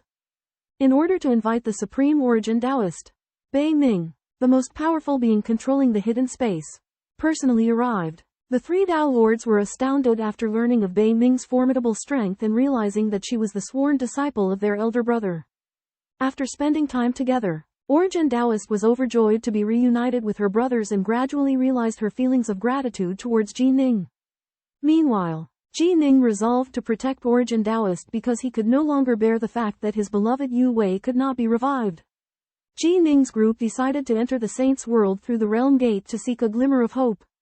Despite knowing the grave dangers lurking within the Saints' World, they embarked on their journey aboard the world-class flying ship, protected by Ji Ning's Sword Dao Origin Domain. However, while traversing the Realm Gate passage, they encountered an ambush from 4 peculiar triangular weapons. The ethereal blades released by the weapons effortlessly sliced through Ji Ning's Sword Dao Origin Domain, forcing the ship to continuously change its position to evade. Upon realizing that the weapons were capable of self-destructing, Ji Ning decisively exited the ship to confront them. Using his Northbow sword, he hurled 2 weapons aside and then forcefully breached the shattered Realm Gate space with his Space Sword Dao. Soaring towards the Saints' World, Ji Ning is attacked by 4 powerful triangular weapons that self-destruct at the entrance to the Saint Realm. He survives due to his powerful spatial swordsmanship and is trapped in the rift between the 8 worlds. The rift is filled with chaotic space, but Ji Ning is not affected. He tries to break through the membrane of the Saint Realm but makes no progress. Realizing he is trapped, meanwhile, the blue-robed Venerable Sovereign summons his subordinates in the Ancestral Hall of the Saint Realm to discuss countermeasures as Ji Ning explores other worlds for an escape route. The Venerable Sovereign believes that killing Ji Ning, who has mastered the Tao of Eternal End, is extremely difficult and will require all their strength, even at the cost of sacrifices. The Sovereign decides to seek help from the Purgatory Realm and formulates a plan. He promises a great reward to the one who kills Ji Ning, including the possibility of controlling an ancestral hall in the Saint Realm.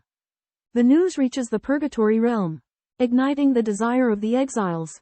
They realize this is a chance to escape their exile and gain immense glory.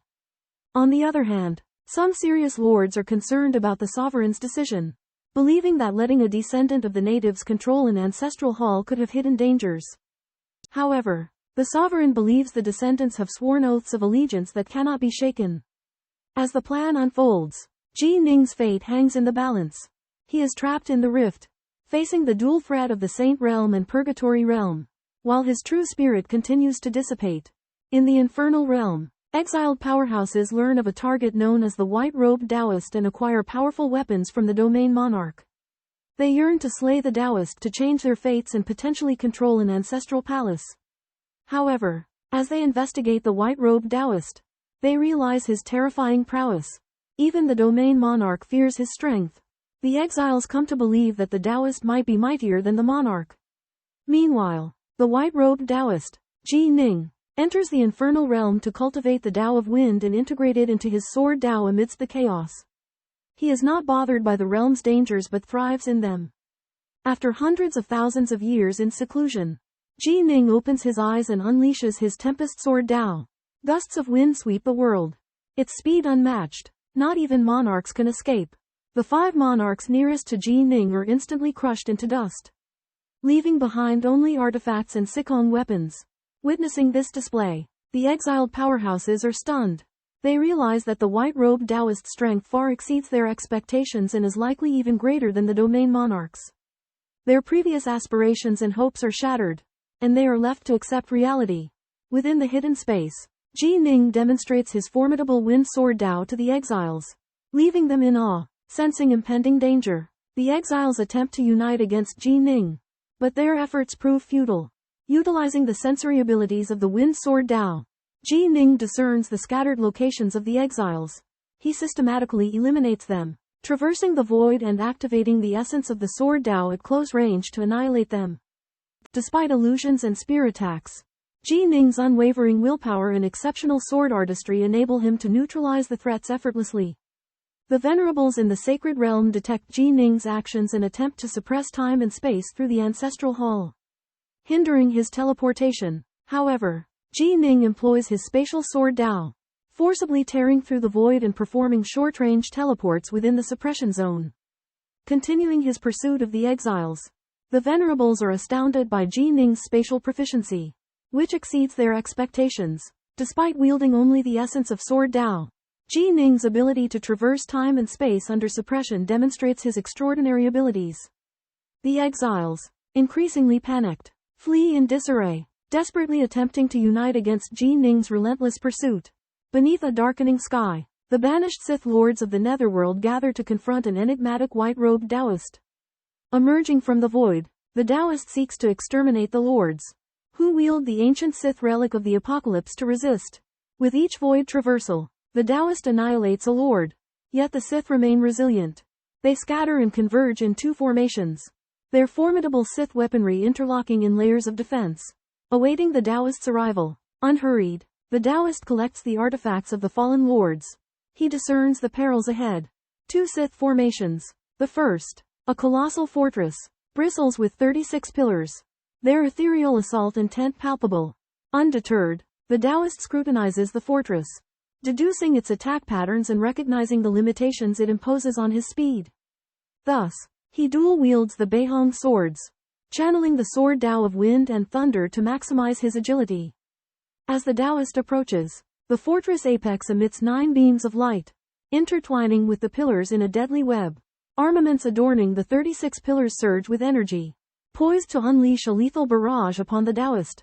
He finds himself trapped, forced to find a way to escape the fortress onslaught or face annihilation. In the shadowy depths of the jail, Ji Ning's swordsmanship underwent an unprecedented test. Faced with the barrage of 36 stone pillars and faint light, he exhibited astonishing speed and agility, dodging through the perilous environment with his wind thunder wings. The hegemon emperors within the stronghold were aghast, as Ji Ning danced around their relentless attacks unscathed. Ji Ning's swordsmanship was becoming more exquisite, his wind sword Tao and thunder sword Tao complementing one another to make his speed and directional changes even more profound. As Ji Ning drew closer to the stronghold, the hegemon emperors within grew fearful. They realized that if he breached the stronghold's defenses, their decimation was imminent. Thus, they dispatched 3 emperors wielding CC artifacts to assail Ji Ning, hoping to hinder his advance. However, Ji Ning's swordsmanship had surpassed their ability to threaten him. As he neared the stronghold, the hegemon emperors found themselves devoid of hope and on the brink of entrapment. In the instant the stronghold was about to take flight, Ji Ning employed his evasion Dao, effortlessly penetrating its rigid exterior. Confronted with the might of Ji Ning's sword Dao, the hegemon emperors within the stronghold surrendered, relinquishing all their treasures. Ji Ning came to discover that only 2 of these hegemon emperors were true CC. The rest being CC descendants, beings from the chaotic universe. In an act of mercy, Ji Ning spared their lives. With the stronghold and stone pillars in his possession, Ji Ning resumed his journey. He sensed a more dangerous palace complex looming ahead, but he required time to absorb insights into his Wind Sword Dao and Thunder Sword Dao to augment his strength and prepare for the forthcoming challenges. In the prison world, Ji Ning kneels down in meditation, with gales howling and lightning flashing around him, as he immerses himself in cultivating the swordsmanship of wind and thunder. After being tempered for the better half of a chaotic era, Ji Ning finally gains an understanding, and the swordsmanship of wind and thunder is brought together, and its might is astonishing. At this time, the Western clan sovereigns who have been exiled to the prison world are becoming increasingly anxious, and they have set up an ancient grand formation of the eternal level, intending to trap Ji Ning and wait for the support of the sovereign. Ji Ning leaves seclusion and holds the Beihong sword as he walks towards the palace complex. And the palace complex formation suddenly erupts, changing the color of the world as Ji Ning is trapped within an independent and sealed spacetime. This independent spacetime isolates Ji Ning's swordsmanship's original domain, which he is unable to break, and he can only continuously dodge attacks from all sides. Each dodge consumes strength, and his soul spirit gradually develops cracks. Ji Ning is extremely anxious, and he realizes that if he is unable to break the formation, only death awaits him. The sovereign emperors are also closely watching the battlefield, and they are waiting for the formation's might to trap Ji Ning to death. In the boundless and chaotic cosmos, Ji Ning, a supreme power born within it, faces siege from the Saints' World and the Netherworld. The Saints' World dispatches the Cis clan sovereign, while the Netherworld releases the outcast. They target Ji Ning's weakness and deploy 2 primordial extinctive treasures on the battlefield. One fortress possesses an all-encompassing attack, making it difficult for Ji Ning to evade. Helplessly trapped within an isolated spacetime formation, Ji Ning seeks a way to break free. However, the formation seal is extremely strong, defying Ji Ning's attempts to decipher it. To fend off the overwhelming attacks, Ji Ning successively sacrifices his pagoda, stars, and domain flying skiffs. Yet these treasures crumble under the relentless bombardment from the sovereign emperors. In desperation, Ji Ning decisively deploys his trump card, a primordial extinctive fortress. This fortress' defenses far surpass those of other treasures, successfully blocking the Cis clan's weaponry. However, the fortress' internal energy consumption is immense, requiring multiple emperors to take turns controlling it. Ji Ning invites 4 emperors, including the Pill Venerable, to assist while he focuses on observing the mysteries of spacetime oscillations. Seeking a way to break through, despite the fortress' potent void light attack, it remains unable to force a breakthrough of the isolated spacetime. As time passes, the Cis clan sovereign and the outcasts grow increasingly impatient, vowing to eliminate Ji Ning. An unprecedentedly fierce battle is about to unfold. Under the fierce attacks of the exiles, Ji Ning's fortress remains indestructible, but each attack creates a fluctuating gap in the independent spacetime continuum. Ji Ning delves into this, trying to decipher the mysteries of spacetime. Meanwhile, the Sacred Realm grants 8 attack treasures specifically targeting the fortress' forbidden construct. After almost half an hour of siege, the fortress' superficial forbidden construct are broken one by one, and a dark, corrosive force spreads across it. Inside, the fortress Dan Zun and others grow anxious, but Ji Ning remains calm and collected, continuing his comprehension of the mysteries of spacetime. Ultimately, he discovers the key. 3 heads and 6 arms wielding the Northern Rainbow Sword. He fully utilizes Spatial Sword Dao and launches 18 consecutive sword strikes, shattering the independent spacetime apart. Ji Ning charges out of the formation, enters the palace of the Cis clan, and slaughters all Cis clan members. Although he escapes with his life, his lifespan has been drastically reduced to 600 chaos cycles. However, Ji Ning understands that this is enough, and he resolves to journey to the sacred realm to continue his path. Before heading to the Saints' world, Ji Ning, out of curiosity about how the Sith cultivated their descendants, interrogated a captured Sith emperor with an illusion. He learned that the Sith once passed on 9 special cultivation methods to their descendants. But those methods had all failed. After learning the details of these methods, Ji Ning realized that they might be Sith attempts to explore the creation of a perfect cultivation method. Making him hopeful in finding these methods, Ji Ning discussed the 9 special methods with other Supremes, learning that the descendants of the Sith had sworn to never pass them on. However, Ji Ning was determined to find these methods because he believed they might provide clues for him to create a perfect cultivation method that fit the Tao of the chaotic universe. Inside the Saints' World Ancestral Temple, Sith leader Bo Wan Yu declared to the Emperor Overlords that to fight against a powerful Taoist from the cultivator civilizations, they must sacrifice an entire world to kill them. The Overlords, despite their reluctance, had to accept the order out of loyalty to the Sith leader. In the vast expanse dominated by the Sith, the arrival of a Taoist in white has sent shockwaves through the clan. The Sith descendants questioned the necessity of a confrontation, and if the immense cost is worth the price. Yet, the true Sith know the stakes are far greater. The Taoist in white holds the key to the destiny of the entire Sith clan. They keep the true reason concealed, emphasizing that the Taoist must be eliminated at all costs, or else dire consequences await them. Faced with grim orders and no room for retreat, the Sith resolve to gamble. Chong Bichu and Li Weiya are appointed to command 2 ancestral temples. Ready to face the Taoist challenge, Li Weiya, once a leader among the descendants, has become shrouded in darkness since witnessing his father's death in battle. His cultivation has stagnated, yet, as the survival of the Sith is at stake, he resolves to rid himself of distractions and fight for his clan and his father. Li Weiya takes charge of his father's former tower. Awakening the black puppets within, he begins strategizing against the Taoist in white. He understands the gravity of his duty and the peril of the battle ahead. But for his clan and the honor of his father, he will step onto the battlefield. At the behest of Venerable Lord Powen, Li Weiya and Chong Bai-chu respectively demonstrate the attack capabilities of their guarding towers. Venerable Lord Powen suggests a plan to use the power of the guarding towers to directly kill the Tao monarch. Confronted by Chong Bai-chu and Li Weiya's doubts, Powen coldly declares that if the Tao monarch is not dead yet, then the 3 guarding towers will fight to the death to kill him. He also arranges for 70 of the sovereign emperors to participate in the battle, while 30 are to serve as the final protection for the guarding towers. After a long wait, the Sheath race is growing increasingly anxious, while Ji Ning continues to cultivate his illusion techniques within the Netherworld prison. Finally, after 185 chaos cycles, Ji Ning comprehends the Tao of the illusion sword, advancing his illusions to near reality. Ji Ning integrates the Tao of the illusion sword into the eternal ultimate sword Tao, which alleviates his soul and true spirit's rate of disintegration. Subsequently, he examines the memories of the captured sovereigns, preparing for the upcoming confrontation in the Saints' world.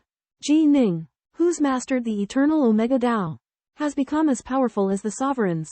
He goes to the sacred realm looking for the 9 Dharma methods that are rumored to be there that can increase his power. But he's bound by oath not to check them out.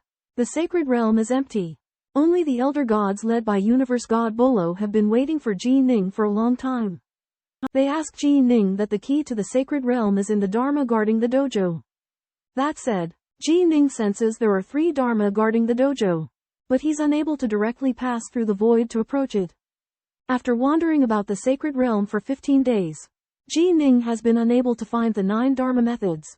As he approaches the sacred mountain, he's trapped within a radius of 1 trillion kilometers by the space-rending formation. 105 fiends and 9 Tao ancestors with supremely powerful lives appear before him to attack him. Ji Ning uses his eternal Omega Tao to fight against the fiends, and his wind and thunder Taos to fight against the Tao ancestors. He understands that this is just a test by the hegemons of the elder gods. As the battle continues, the hegemons will surely appear. A battle of life and death is about to take place. In the vast realm of the myriad worlds, Ji Ning's sword Tao source domain unfolds. but it can only cover a range of hundreds of millions of miles. Restricted by the invisible suppression of the sacred realm, facing the encirclement of 9 fiend Taoists, Ji Ning, relying on his astonishing speed and domain advantage, effortlessly toys with them, capturing or imprisoning them in his grotto heaven's magic treasure one by one. However, misfortune strikes. After completing their mission of placing the treasures of the protective Taoist tower, hundreds of exalted emperors fly into the space in batches, wielding chains, Fire Country Starry Lock and Ice Country Starry Lock, comparable in might to Supremes, forming an array that encircles Ji Ning. These starry locks can not only lock Ji Ning's position but also create opposing extremes of ice and fire, leaving him with nowhere to hide. Although Ji Ning desperately evade with his wind and thunder sword Dao techniques, he is still affected by the combined attack of the starry locks, his true spirit dissipating faster. But Ji Ning does not sit idly by. He charges straight at the exalted emperors, intending to capture or slay them to break the starry lock formation. However, these emperors have anticipated Ji Ning's response, dispersing and continuing to control the starry locks, forming an even tighter encirclement. Just when Ji Ning falls into a desperate situation, 35 more exalted emperors appear, releasing a dense aura of darkness, causing a sense of danger in Ji Ning's heart. Faced with such formidable hostility, Ji Ning's situation becomes even more precarious. Trapped within the isolated space, Ji Ning remained vigilant, sensing danger lurking nearby. At this moment, in a majestic ancestral hall, Lord Bo Wan Yu watched the void screen projection anxiously. The projection depicted a chaotic battle scene. 3 sovereign-level paramount true treasures, along with numerous paramount Empyrean gods, had launched a concerted assault against the Northern Darkness Sovereign. The incarnations of paramount Empyrean gods from the Xisi tribe gathered around Lord Bo Wan Yu, confidently reporting on the battle's progress. The stellar chains formation was suppressing the Northern Darkness Sovereign, and the degradation of his true spirit was accelerating. Although Ji Ning had captured or killed dozens of paramount Empyrean gods, the situation was still in their favor. Lord Bo Wan Yu ordered the deployment of additional reinforcements, including the Blood Fiend Bewildering formation along with 18 Death Servant Fiends. The incarnations of the paramount Empyrean gods from the Xisi tribe were convinced that victory was imminent. However, as the battle dragged on, Lord Bo Wan Yu grew uneasy. The paramount Empyrean gods of the Xisi tribe suffered mounting casualties. Yet the Northern Darkness Sovereign refused to fall. The stellar chains formation and multiple arrays were consecutively breached by Ji Ning. Ji Ning had executed over 200 sword strikes, but his true spirit's degradation rate had not accelerated as anticipated. Lord Bo Wan Yu's mind was thrown into turmoil as he sensed that something had gone awry. Suddenly, the incarnations of paramount Empyrean gods from the Xisi tribe exclaimed in shock, realizing that they had been trapped by Ji Ning in turn. Lord Bo Wan Yu was dumbstruck, unable to believe that the siege had turned against them. During the first encounter between the Saints' World and the Siths, the venerable Moon Lord of Powan raises suspicions about the validity of his injuries. Unease grows within him when he learns that all the participating sovereigns have been trapped within an expanse of dark fog. Meanwhile, Ning is in an independent dimension, feigning a fierce battle through the art of illusory swordsmanship. His sword Dao source domain extends over 10 billion kilometers, allowing him to control everything within it and prevent the sovereigns from recognizing the illusion. With help from Azure Fiend, Pill Saint, and others, Ning manipulates a grand formation that envelops the entire space, successfully trapping over 800 sovereign emperors. Apart from a few who can resist with treasures, the others are immobilized. Ning collects the sovereigns one by one into his abode, preparing to search for the 9 special Dharma doors of the Siths. Through reading their memories, he discovers that the higher UPS of the Siths are exceptionally cautious, requiring even their sovereigns to swear life-bound oaths not to reveal the Dharma doors. When the venerable Moon Lord of Powan learns of the capture of the sovereigns, he remains silent. The incarnations of Gulishfong Lai and Azurchu appear beside him, inquiring about their next move. As the war between the Saints' World and the Siths continues, Ning has quietly seized the initiative for a decisive victory. Amidst the cataclysmic battle in the sacred realm, Sovereign Boanyue drops the independent spatial array, revealing Dao Monarch Northwalker at the foot of the sacred mountain. Despite the severe dissipation of his true spirit, Northwalker remains uncharacteristically calm. leading Boanyue to suspect a concealed illusion. Boanyue cautions his followers to rely solely on the protective Dao Tower for defense. Meanwhile, Ji Ning enters a secluded state of cultivation at the mountain's base, shielding himself from detection. As time passes, Ji Ning relentlessly summons the Dustwarder overlords and reviews their memories. He discovers they are willing to sacrifice themselves and their treasures in a desperate bid to kill him, even knowing their chances are futile. Upon reflection, he realizes their animosity stems from the belief that he intends to destroy their homeworld. To dispel their concerns, Ji Ning swears an oath on his life that he will never harm their planet and reveals that they are not true Dustwarders but kin to him. These words sow doubt and hesitation in the mind of an overlord named Sovereign Renshu. Through further memory exploration, Ji Ning learns that while the overlords cherish their home, they have been manipulated as pawns by the actual Dustwarders. Ultimately, Ji Ning successfully persuades Renshu to surrender her treasure and unveil the truth, resolving their long-held grudge. Within a hidden dimension, two factions of sovereign emperors engage in a fierce confrontation. One faction, led by Li Juzu, has established itself as a distinct group, while the other consists of the true Sith Masters. The descendant emperors gradually discover the vast difference in power between themselves and the true Sith, as the latter wield the power of chaos while the Sith are rejected by it. Biming Daojun Ji Ning unveils the truth, revealing that the true Sith are those who are cast out by chaos, and that they, the descendants with Sith bloodlines, are actually part of the chaotic power. Amidst the war, the descendant emperors face a dilemma. On the one hand, they are the descendants of the Sith, yet on the other, they differ fundamentally from them. Ji Ning acknowledges the awkwardness of the war for the descendant emperors, sensing that their redemption will only come when it ends. Ji Ning searches through the memories of the over 2,800 sovereign emperors but finds no clues about the 9 unique doctrines, as they are protected by vows. Suspecting that the control center of the entire hidden dimension is located in the last ancestral temple, Ji Ning decides to head directly there. Boan Yu Zun realizes Ji Ning's objective and instructs Li Juzu to intercept him. To Ji Ning's surprise, the ancestral temple detaches itself from its foundation, suggesting that the Sith are either preparing for a final, desperate struggle or seeking escape. Ji Ning engages in a fierce battle with Emperor Dejun, the Lord of the Sacred Realm.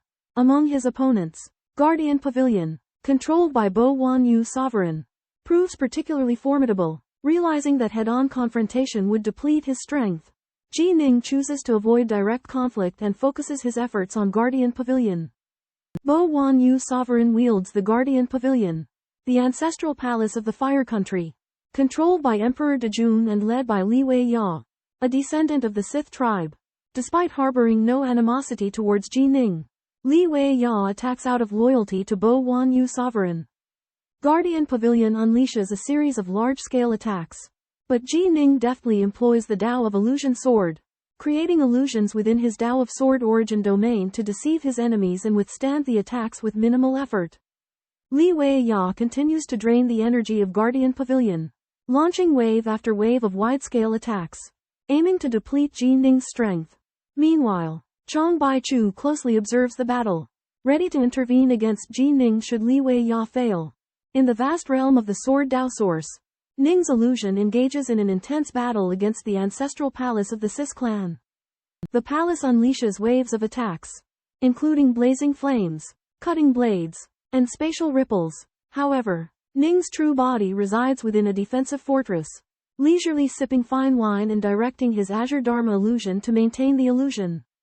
Draining the palace's energy, the sovereign emperors within the ancestral palace become anxious, unable to break Ning's illusion and forced to watch their power dwindle.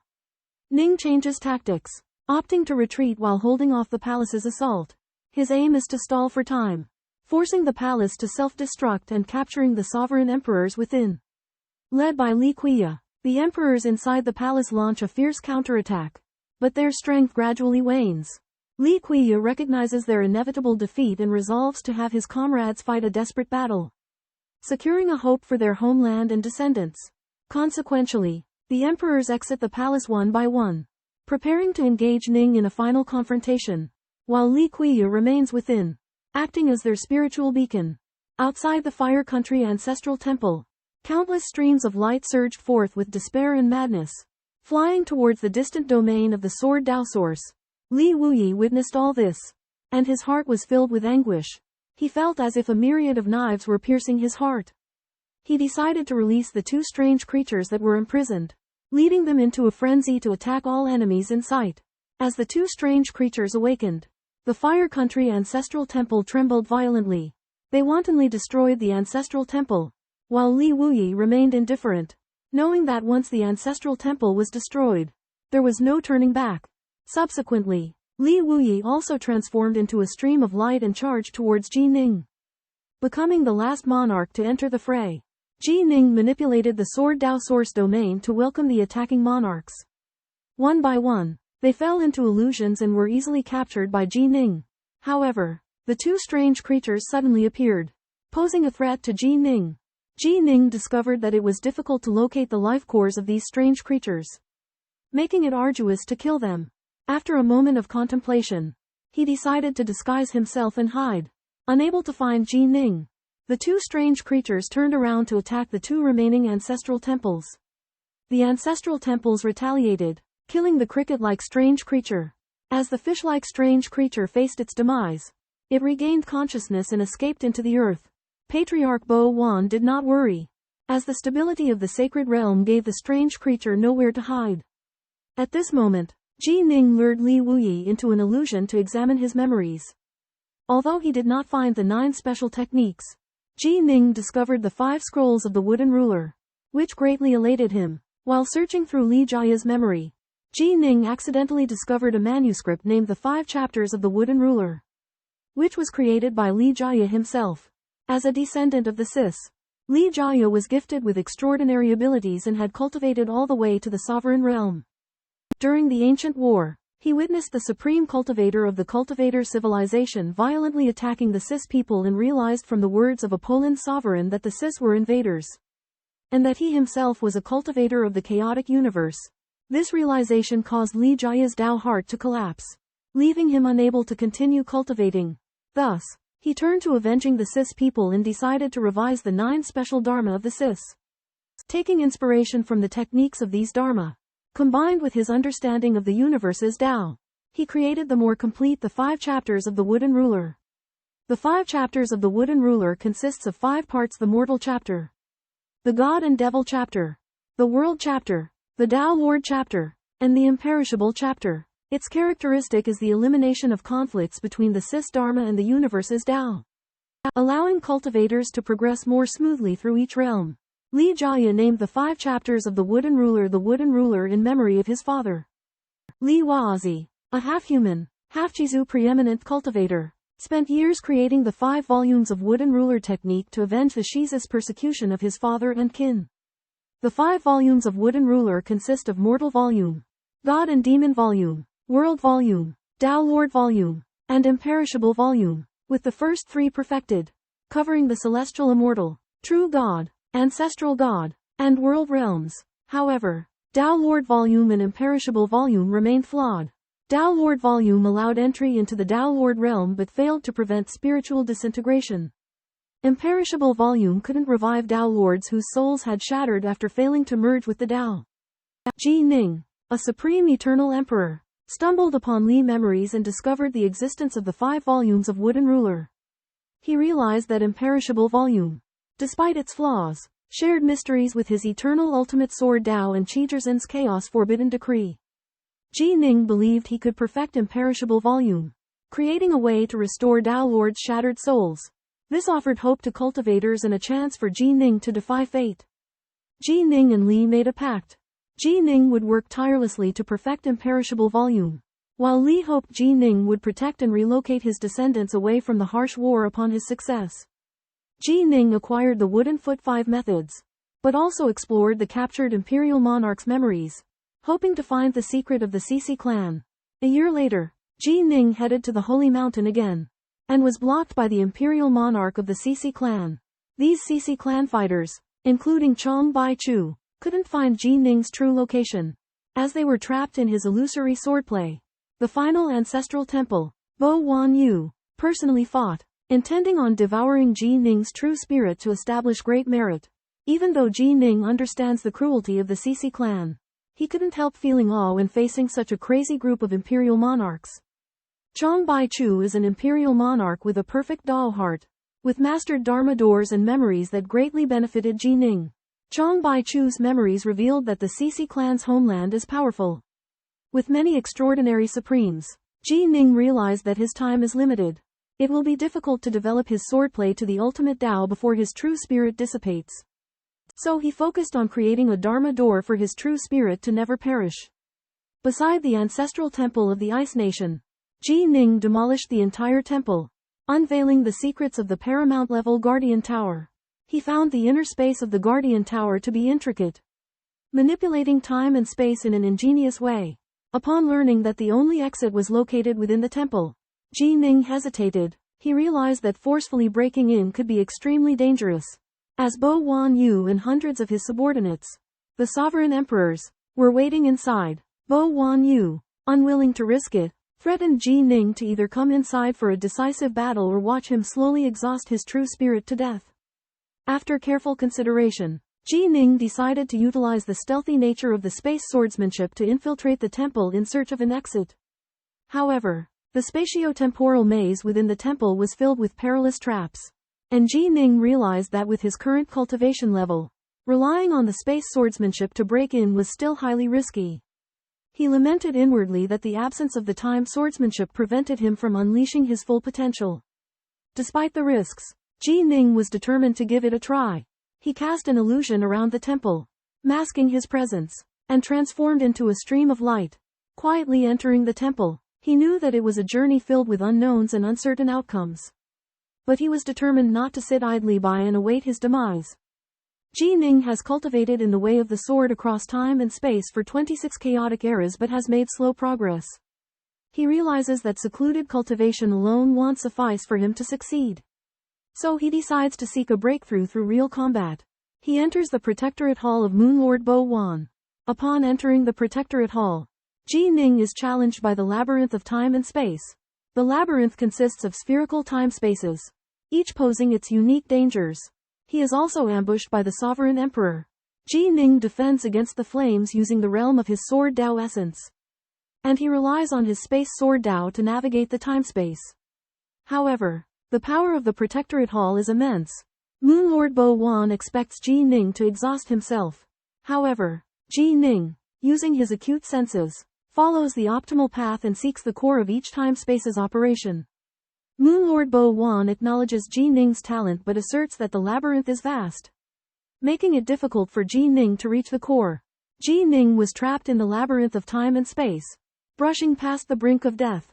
He gained enlightenment on the Sword Dao of time and space. He realized the life force of time and space, comprehending the Sword Dao of time and space. After this realization, he was no longer afraid of the labyrinth but proactively entered it. His Sword Dao origin domain spread, influencing the operation of time and space, breaking the formations. Warden Protector Palace's master, Lord Bo Wanyue, found Ji Ning's anomaly and tried to destroy his time and space. But Ji Ning effortlessly broke the 5 time and spaces around him, continuously approaching the core of the Warden Protector Palace. Although Ji Ning's life force was draining rapidly, he pressed towards the endpoint without stopping. He used the Sword Dao of water to resist the attacks of the Black Wind while keeping time acceleration on, constantly comprehending the Sword Dao of time and space. With the newly comprehended Sword Dao of time and space, Ji Ning could influence time and space, breaking the formations and no longer passively bearing the attacks of time and space. He carefully dissected the mysteries of time and space. Every time he broke a time and space, his comprehension of the Sword Dao of time and space deepened. Lord Bo Wanyue was anxious and furious, seeing Ji Ning break through time and space easily, and tried to destroy the time and space Ji Ning was in. However, Ji Ning broke the 5 time and spaces around him effortlessly, heading straight towards the core of the Warden Protector Palace. Within the Dao Defending Tower, Ji Ning confronts the besieging sovereigns, displaying his extraordinary spacetime manipulation abilities. He effortlessly unravels Sovereign Wan Yu's intricate spacetime labyrinth, forcing Wan Yu to desperately respond. In desperation, Wan Yu orders all sovereigns to attack Ji Ning simultaneously. However, one sovereign, Wu Yaya, defies the command and implores Ji Ning to spare his homeland's mortal inhabitants. Under Wu Yaya's influence, the other sovereigns' assaults begin to falter. Ji Ning, touched by the descendants' devotion to their home, pledges not to destroy it. Simultaneously, he unravels spacetime after spacetime with astonishing speed, relentlessly approaching the tower's core. At the vortex, Sovereign Wan Yu appeals to a formidable entity, Ai, for aid. Ai senses Ji Ning's presence and exhibits a longing for the ultimate way of eternity. However, bound by his position as the supreme leader, Ai cannot intervene directly but hopes Wan Yu can handle Ji Ning. Wan Yu, recognizing his inability to defeat Ji Ning, resolves to fight to the death, awaiting Ai's eventual support. But Ji Ning, unstoppable, continues to unravel spacetime, closing in on the tower's core, setting the stage for an intense showdown. In the void, Yela sent a destroying initial servant to aid Bowen Yu, ensuring the death of Daojun Bei Ning. This servant wielded a power comparable to a destroying initial treasure, possessing terrifying lethality. In the labyrinth of time and space, Ji Ning fought against Sovereign Emperor Yemo of the Shixi clan with his essence of Sword Dao realm, gradually approaching the core of the Dao Protector Tower. However, Bowen Yu fled abruptly, leaving as his final gift the strange life form suppressed within the Dao Protector Tower. This tree-like strange life form emerged from the pitch-black spatial passage, its branches and leaves extending wildly, enveloping the entire Dao Protector Tower and Holy World. Forming a trap, Ji Ning fell into a desperate situation. Despite his formidable Sword Dao power, he couldn't escape the vast number of branches with their relentless attacks. The strange lifeform's attacks seemed feeble, but the constant entanglement and lashing of its branches drained Ji Ning's divine and magic power, accelerating the dissipation of his true spirit. Ji Ning called out to Supreme Mo Ji Yu, hoping he could break the hidden space quickly. However, at that moment, the shadow of death was closing in on him. In the vast and chaotic void, three powerhouses fought a life-or-death battle against a peculiar being. Ji Ning in a black robe, the bald and red-dressed Hongren Supreme, and the tall and slender Magyu Supreme in a blue robe.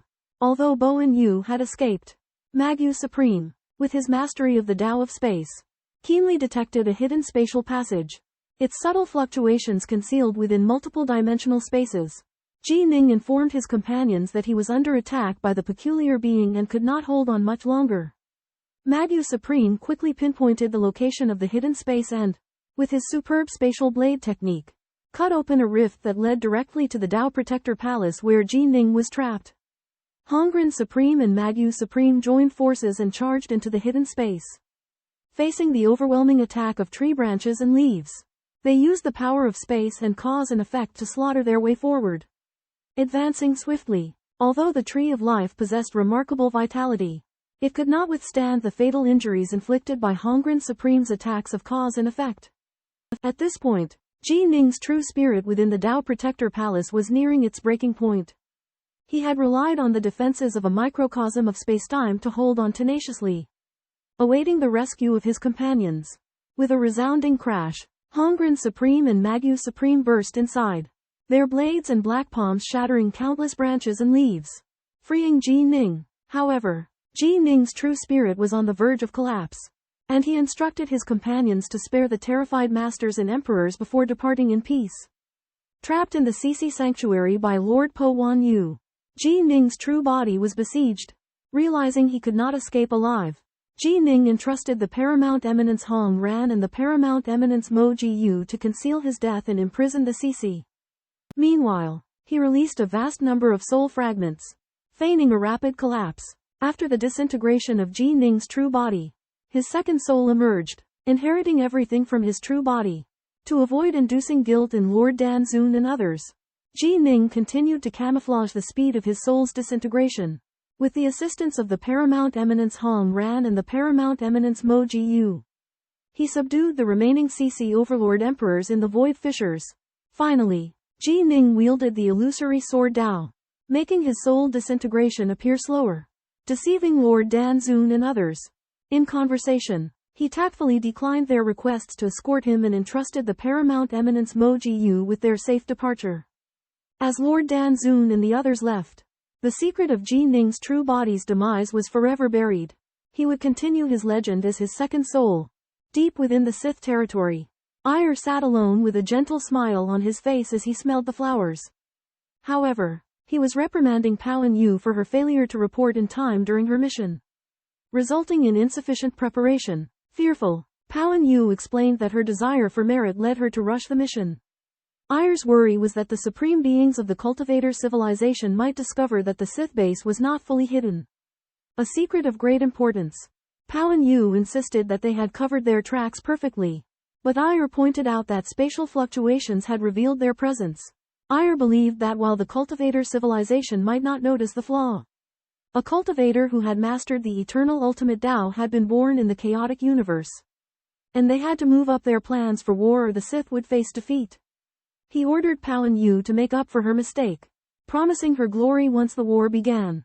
Meanwhile, Ji Ning, Guj supremacy, and Hongren supremacy witnessed the destruction of the Dharma protecting hall, losing their ability to monitor the surroundings and apprehend invaders. Guj supremacy and Hongren supremacy discussed the strangely powerful alien life form they had encountered, and they suspected that the Sith might be hiding other secrets. Ji Ning reminded the Supremes of the importance of the five elements scripture to the cultivator civilization and his promise to protect the descendants of Li Weiyan's hometown. Guj supremacy suggested that they could grant Li Weiyan's descendants an alien universe to inhabit. However, Ji Ning's expression suddenly changed, realizing that they had overlooked a crucial fact. In the battle against the Wavebanner clan, Ji Ning finds that the Wavebanner clan escapes after releasing the Tree of Life, which only appears when Ji Ning breaks into the Sis clan's Dharma Tower in a critical moment. These doubts lead Ji Ning to suspicion. After analysis by the Venerable Sovereign Hongren and the Venerable Sovereign Mo Jiu, they realize that the Tree of Life is not in this space, and may instead be from the Sis clan's core domain. Even though they have blockaded the Sis clan's base, the Sis clan may have found a way to escape this blockade. Realizing the threat of the Tree of Life, Ji Ning consults with the three Venerable Sovereigns to discuss countermeasures. They decide to release over 3,000 Sis clan descendants and arrange for them to live a peaceful life in a different universe to prevent them from becoming cannon fodder for the Sis clan. Ji Ning sends away the descendants and then sets off to return home. During his journey, he focuses on comprehending the undying true spirit Dharma, hoping to gain some insight. Meanwhile, the Venerable Sovereign Hongren and the Venerable Sovereign Mo Jiu also realize the threat of the Sis clan and begin to prepare for war. Finally, Ji Ning disappears into the endless darkness with his world domain skiff, while the Venerable Sovereign Hongren and the Venerable Sovereign Mo Jiu remain to guard the chaotic universe, awaiting the decisive battle against the Sis clan. Aboard the domain flying vessel, Ji Ning delves into the indestructible chapter, searching for a way to reverse his disintegrating true spirit. 5 million years later, en route to the Yanlong domain, the Azure Dharma body accepts a disciple. Upon returning to the Yanlong domain, Ji Ning finds Emperor Stone Supreme waiting for him. Emperor Stone Supreme informs Ji Ning that despite studying the Tao Lord chapter of the 5 Wood Ruler chapters, he and the other Supremes are limited in their understanding of the indestructible chapter, as they have never experienced true spirit disintegration. Thus, they are unable to provide assistance. Though disappointed, Ji Ning maintains hope and continues his studies. Emperor Stone Supreme also reveals that the Shishi tribe has sent scouts to the Yanlong domain to monitor Ji Ning's life and death. Through Emperor Stone Supreme's investigation, 6 Shishi tribe scouts have been captured, including a controller and 5 emperors. They have been attempting to determine Ji Ning's life status through artifacts he left behind. In the ongoing conflict between the primal chaos universe and the Siths, Ji Ning, who had failed to attain the Tao, became a target of intense interest for the Siths. To prevent Ji Ning from breaking through to the supreme level at the moment of life and death, the Siths had been concealing their strength, waiting for Ji Ning's true spirit to disperse, thus avoiding the greatest threat in the war. Emperor Stone Venerable revealed the Sith's plan to Ji Ning, asking him to maintain a state of living to contain the Siths. Ji Ning agreed and destroyed all means of detecting his life and death, forging a falsehood to deceive the Siths. Ji Ning took his followers and returned to the 3 realms to cultivate the indestructible true spirit secret technique in seclusion, while also studying the eternal heart left behind by Venerable Qi. He eventually broke the 99 layers of restrictions on the eternal heart, gaining Venerable Qi's insights into the 10th layer of the chaos restriction. Inspired by Venerable Qi's insights, Ji Ning continued to deduce the indestructible true spirit technique in the 10th layer of the chaos restriction. Time passed, and Ji Ning gradually understood the mysteries of these techniques, preparing himself for the final battle between the primal chaos universe and the Siths. After a 15,000 chaos era seclusion, Ji Ning opened his eyes, having elevated his true insight to unprecedented heights. However, with only 1,000 chaos eras left in his life, he resolved to settle his affairs. Ji Ning visited the three realms, calling on an old friend in his family to discover that his third disciple, Green Bamboo, had attained the Tao and become a sovereign, having also acquired an Otherverse. This filled him with contentment. Upon encountering his grandson, Ji Yucheng, Ji Ning recognized his extraordinary talent, surpassing even his former 8 disciples. He took Ji Yucheng under his wing, seeing him as a potential successor who could continue his legacy should he fail to overcome his current trial. Ji Ning was gratified by Green Bamboo's achievements and Ji Yucheng's promise, knowing that even if he were to fail during his seclusion, his path would be safeguarded by those who came after him. Daojun Jining of the North Dark emerges from seclusion and decides to attend to personal matters, beginning by inquiring about his disciple's well-being from his daughter, Jinyu. Eldest disciple Qingye Xiaoyu cultivates indifferently, enjoying a carefree life. Second disciple Yang Quding is of little concern. Third disciple Fengxiao has made a name for himself in the Yanlong domain, but due to his stubbornness and prejudice, he has incurred numerous enemies. For a female celestial, he even attacked a powerful sect, slaying an emperor, earning him the title of the first among supreme immortals. Worried about Fengxiao's future, Jining resolves to visit him.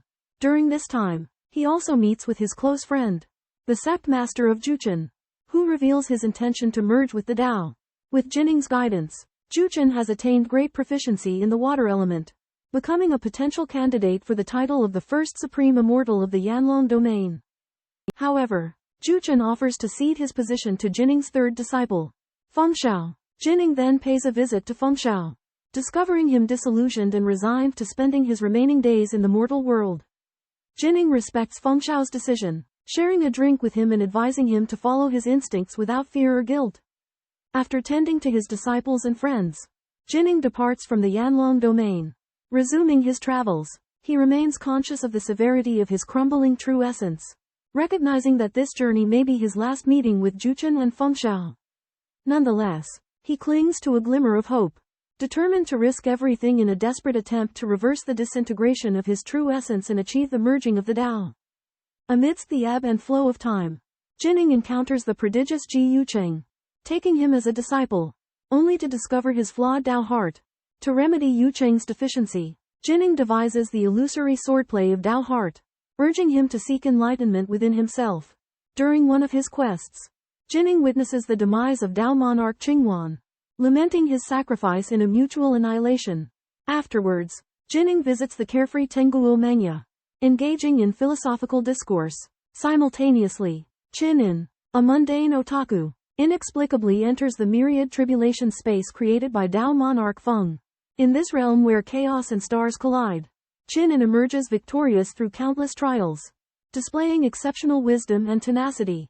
Intrigued by Qin An's resilience and free spirit, Jining obtains him from Feng and accepts him as his 9th direct disciple. Qin An becomes Jining's final protege, inheriting his mantle of cultivation. Jining learns from Feng that he intends to cultivate his mental strength in the myriad tribulation space, seeking an opportunity for Tao integration. Jining, too, resolves to enter solitary seclusion, pursuing a glimmer of hope. As they depart, Jining entrusts Feng with the task of gathering his 9 disciples when the time comes to return to the 3 realms and enter solitary seclusion. With preparations complete, Jining embarks on his arduous journey towards Tao integration. While traveling to the 3 realms with his disciple Qin An, Ji Ning sends Qin into the giant axe territory to cultivate. He instills in him a vast amount of information and sword intent, hoping that Qin An will grow into a world-level or Taofather-level cultivator through his own experiences. Upon returning to the 3 realms, Ji Ning reunites with his friends, including Bei Shan Bai Wei, Mu Zeruo, and his master. He learns that their cultivation has remained stagnant. He also encounters his former lover, Zhu Lian, who has broken through to the life and death Taofather level. Zhu Lian reveals that she had once considered Ji Ning to be a heart demon but has now let go of her attachments and achieved clarity of mind. Ji Ning holds a family banquet on Brightheart Island, where he gathers with his parents, relatives, and followers. He instructs the avian fire god to remain in the infernal dragon territories for tens of thousands of chaos cycles before leaving. As he departs, he nods to Su Yuji, expressing his care for her. Ji Ning finally enters a secluded retreat in the Greenflower Grotto Heaven, placing his hopes in Puti and Nuwa. As he closes the gates of his grotto heaven, he reflects on the important people in his life, his heart filled with emotions. Within the floating ancient palace of the Scythe, the 7 sovereigns gather. The sovereign Ji Ning announces his intention to enter seclusion, where he will delve into the mysteries of the undying true spirit technique in an attempt to transcend the limits of life. The other 6 sovereigns are filled with sorrow, recognizing the arduous journey Ji Ning has embarked on in pursuit of an undying true spirit. Yet, they also hold on to hope, encouraging Ji Ning to grasp that glimmer of a chance. Ji Ning chooses the most challenging path, void undying, a technique that utilizes one's own will as the core, generating consciousness within the void. Even if fragments of the true spirit shatter, they can fuse together through the medium of the void, reversing the dissipation of the true spirit. In contrast, the chaos undying technique, though effective, goes against the natural order of the chaos universe and struggles to fully prevent the universe's essence from consuming fragments of the true spirit. In the time that follows, Ji Ning dedicates himself entirely to the creation of the void undying technique. He repeatedly deduces and fails, but his spirit remains unyielding. He firmly believes that only by surpassing the instinctual absorption of the chaos universe with a powerful consciousness can he achieve an undying true spirit. As time passes, Ji Ning's remaining lifespan dwindles, but his resolve remains unwavering. He continues to conduct countless experiments in solitude, pouring his heart and soul into the fight for his own existence. After countless failures, Ji Ning finally perfected the void imperishable Dharma, greatly increasing his consciousness power. However, there was still a huge gap to completely resist the absorption power of the primal chaos universe. The final moment arrived, and Ji Ning decided to give it his all. When his remaining true spirit made its final attempt, it still failed, and the true spirit structure completely collapsed, turning into countless specks of light. However, Ji Ning's consciousness did not vanish. It floated in a void, and after comprehending the true meaning of the void, he had an epiphany about the true essence of the void imperishable Dharma. A powerful will manifested, and an invisible force gathered the countless specks of light, forming a new whole. With a loud bang, the light and shadow condensed and took form. Ji Ning was reborn. His consciousness was stronger than ever before, his true spirit imperishable, and he thus became the emperor of the Northern Dark Sea. Ji Ning successfully created the imperishable true spirit method, tiding over the greatest tribulation of his life. He realized that he could attempt Tao integration an infinite number of times, easily becoming an ultimate exalted. This meant that he could easily fight against the Sis and revive his beloved senior apprentice sister. Through the exalted talisman, Ji Ning learned that the other 6 exalted were thrilled after learning of his success. They believed that Ji Ning already possessed a strength equal to theirs, and hoped that he would share the responsibility of guarding the Chaosverse. Ji Ning agreed, but in order to strike the Sis by surprise, he decided to temporarily not reveal his breakthrough. In order to break through the Heartworld, Ji Ning went to the origin of the Chaosverse. He released his divine sense, instantly covering the entire Yan Dragon realm. Observing his disciples, loved ones, and friends, Ji Ning felt an endless amount of energy, which would allow him to break through the Heartworld without hindrance. Ji Ning's breakthrough would bring new hope to the entire cultivator civilization, as they finally had another powerful leader to combat the Sis. At the same time, Ji Ning's heart was filled with joy, as he could now revive his senior apprentice sister and reunite with her. In the infernal dragon realm, Ji Ning senses that the Siths have abandoned their search. Much to his joy, he had worried that they might send disguised infiltrators, but after investigating with divine sense, he finds nothing suspicious. He relays this to his masters Puti and Nuwa, who are thrilled. Ji Ning has now created the imperishable true spirit and attained Tao integration. Becoming a venerable, he decides to forge a Dharma body to increase his power. Using his superior realm, he effortlessly forges a weapon comparable to the Northern Rainbow Sword. When the Dharma body emerges, it possesses 80 of Ji Ning's strength, Reaching the venerable level of combat prowess, Ji Ning travels to the Blue Flower Grotto and, after communicating with the white-haired elder, takes possession of the Blue Flower Grotto and liberates the imprisoned sovereign emperors. He employs the Sword Dao of Illusion to wipe their memories, has them take oaths on their lives, and then sends them to distant spacetime. Ji Ning, bearing his divine sword, heads towards the primordial origin of the primal chaos universe, his golden-robed Dharma body. Meanwhile, returns to the three realms.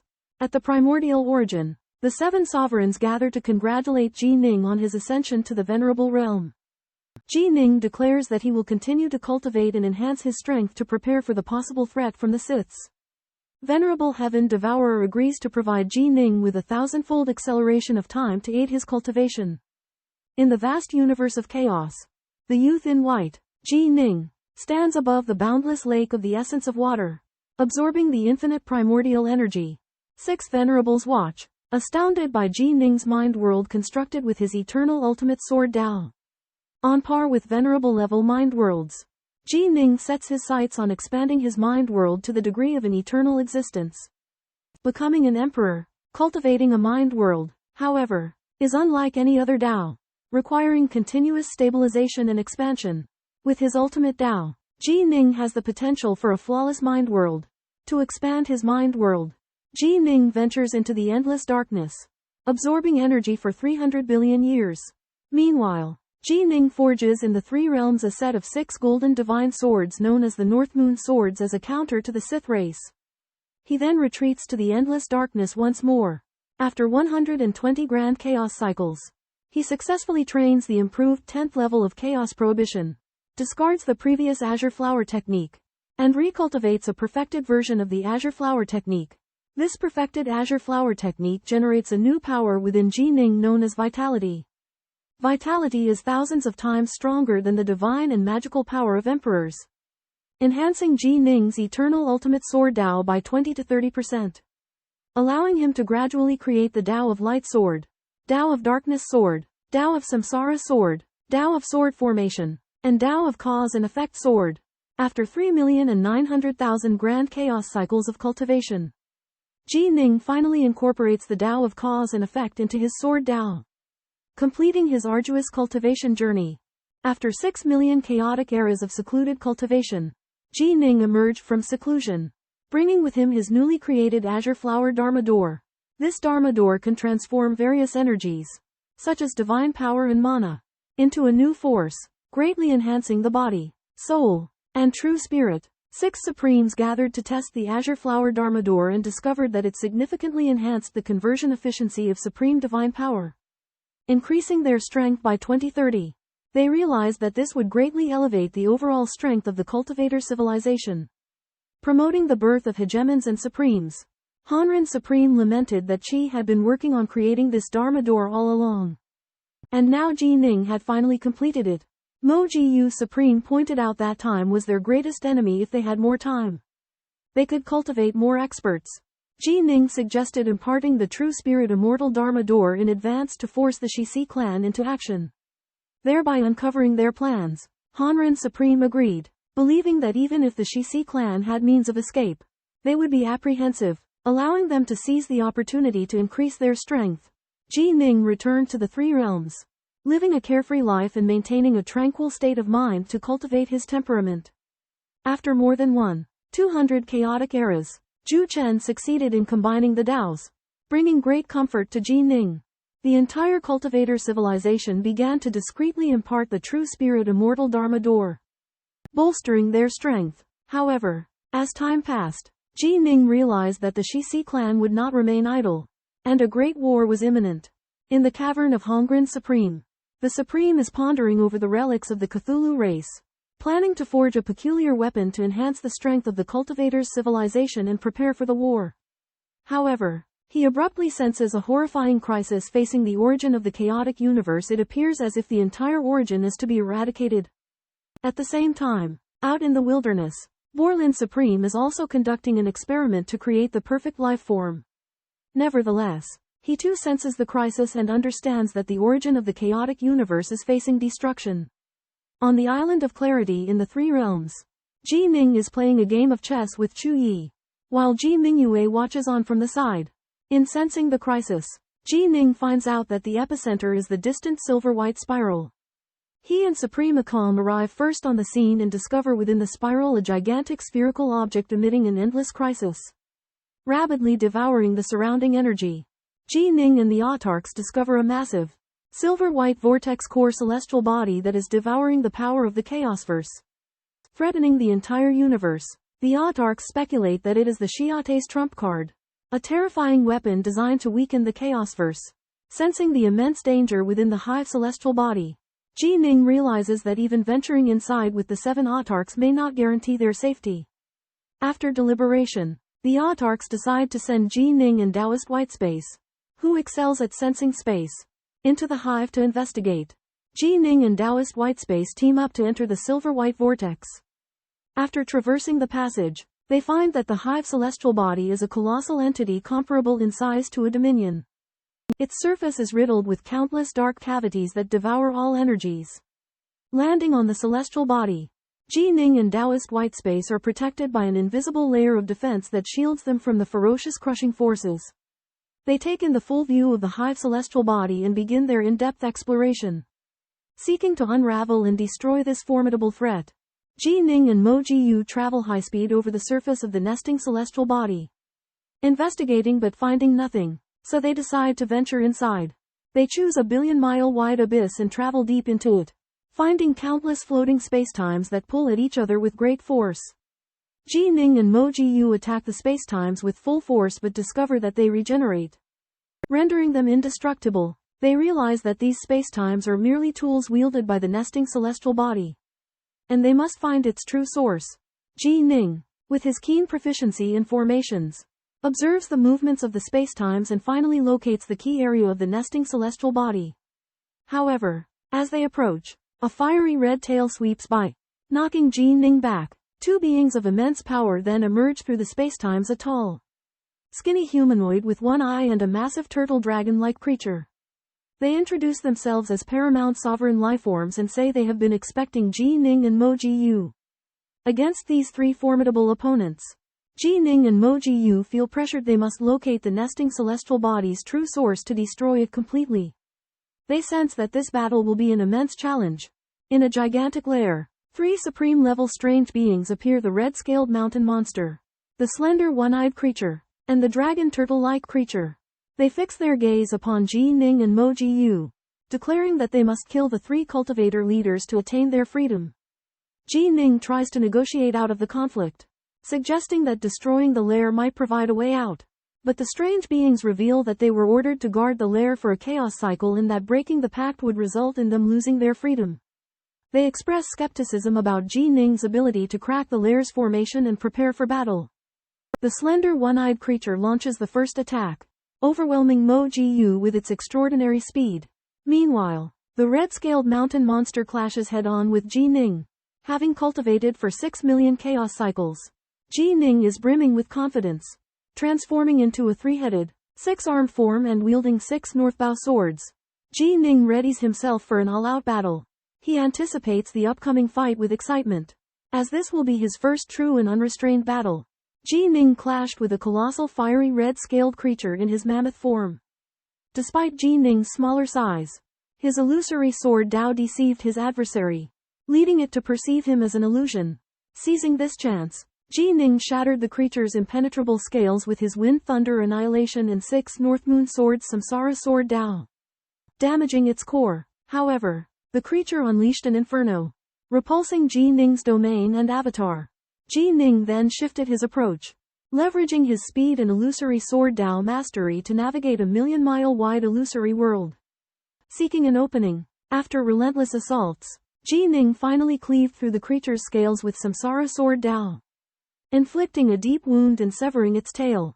Facing its demise, the creature begged for mercy, but Ji Ning, distrustful, executed it. As the creature's scales shattered, a crimson crystal emerged, housing its soul. Ji Ning captured the supreme existence alive, imprisoning the crystal and holding its life and death in his hands.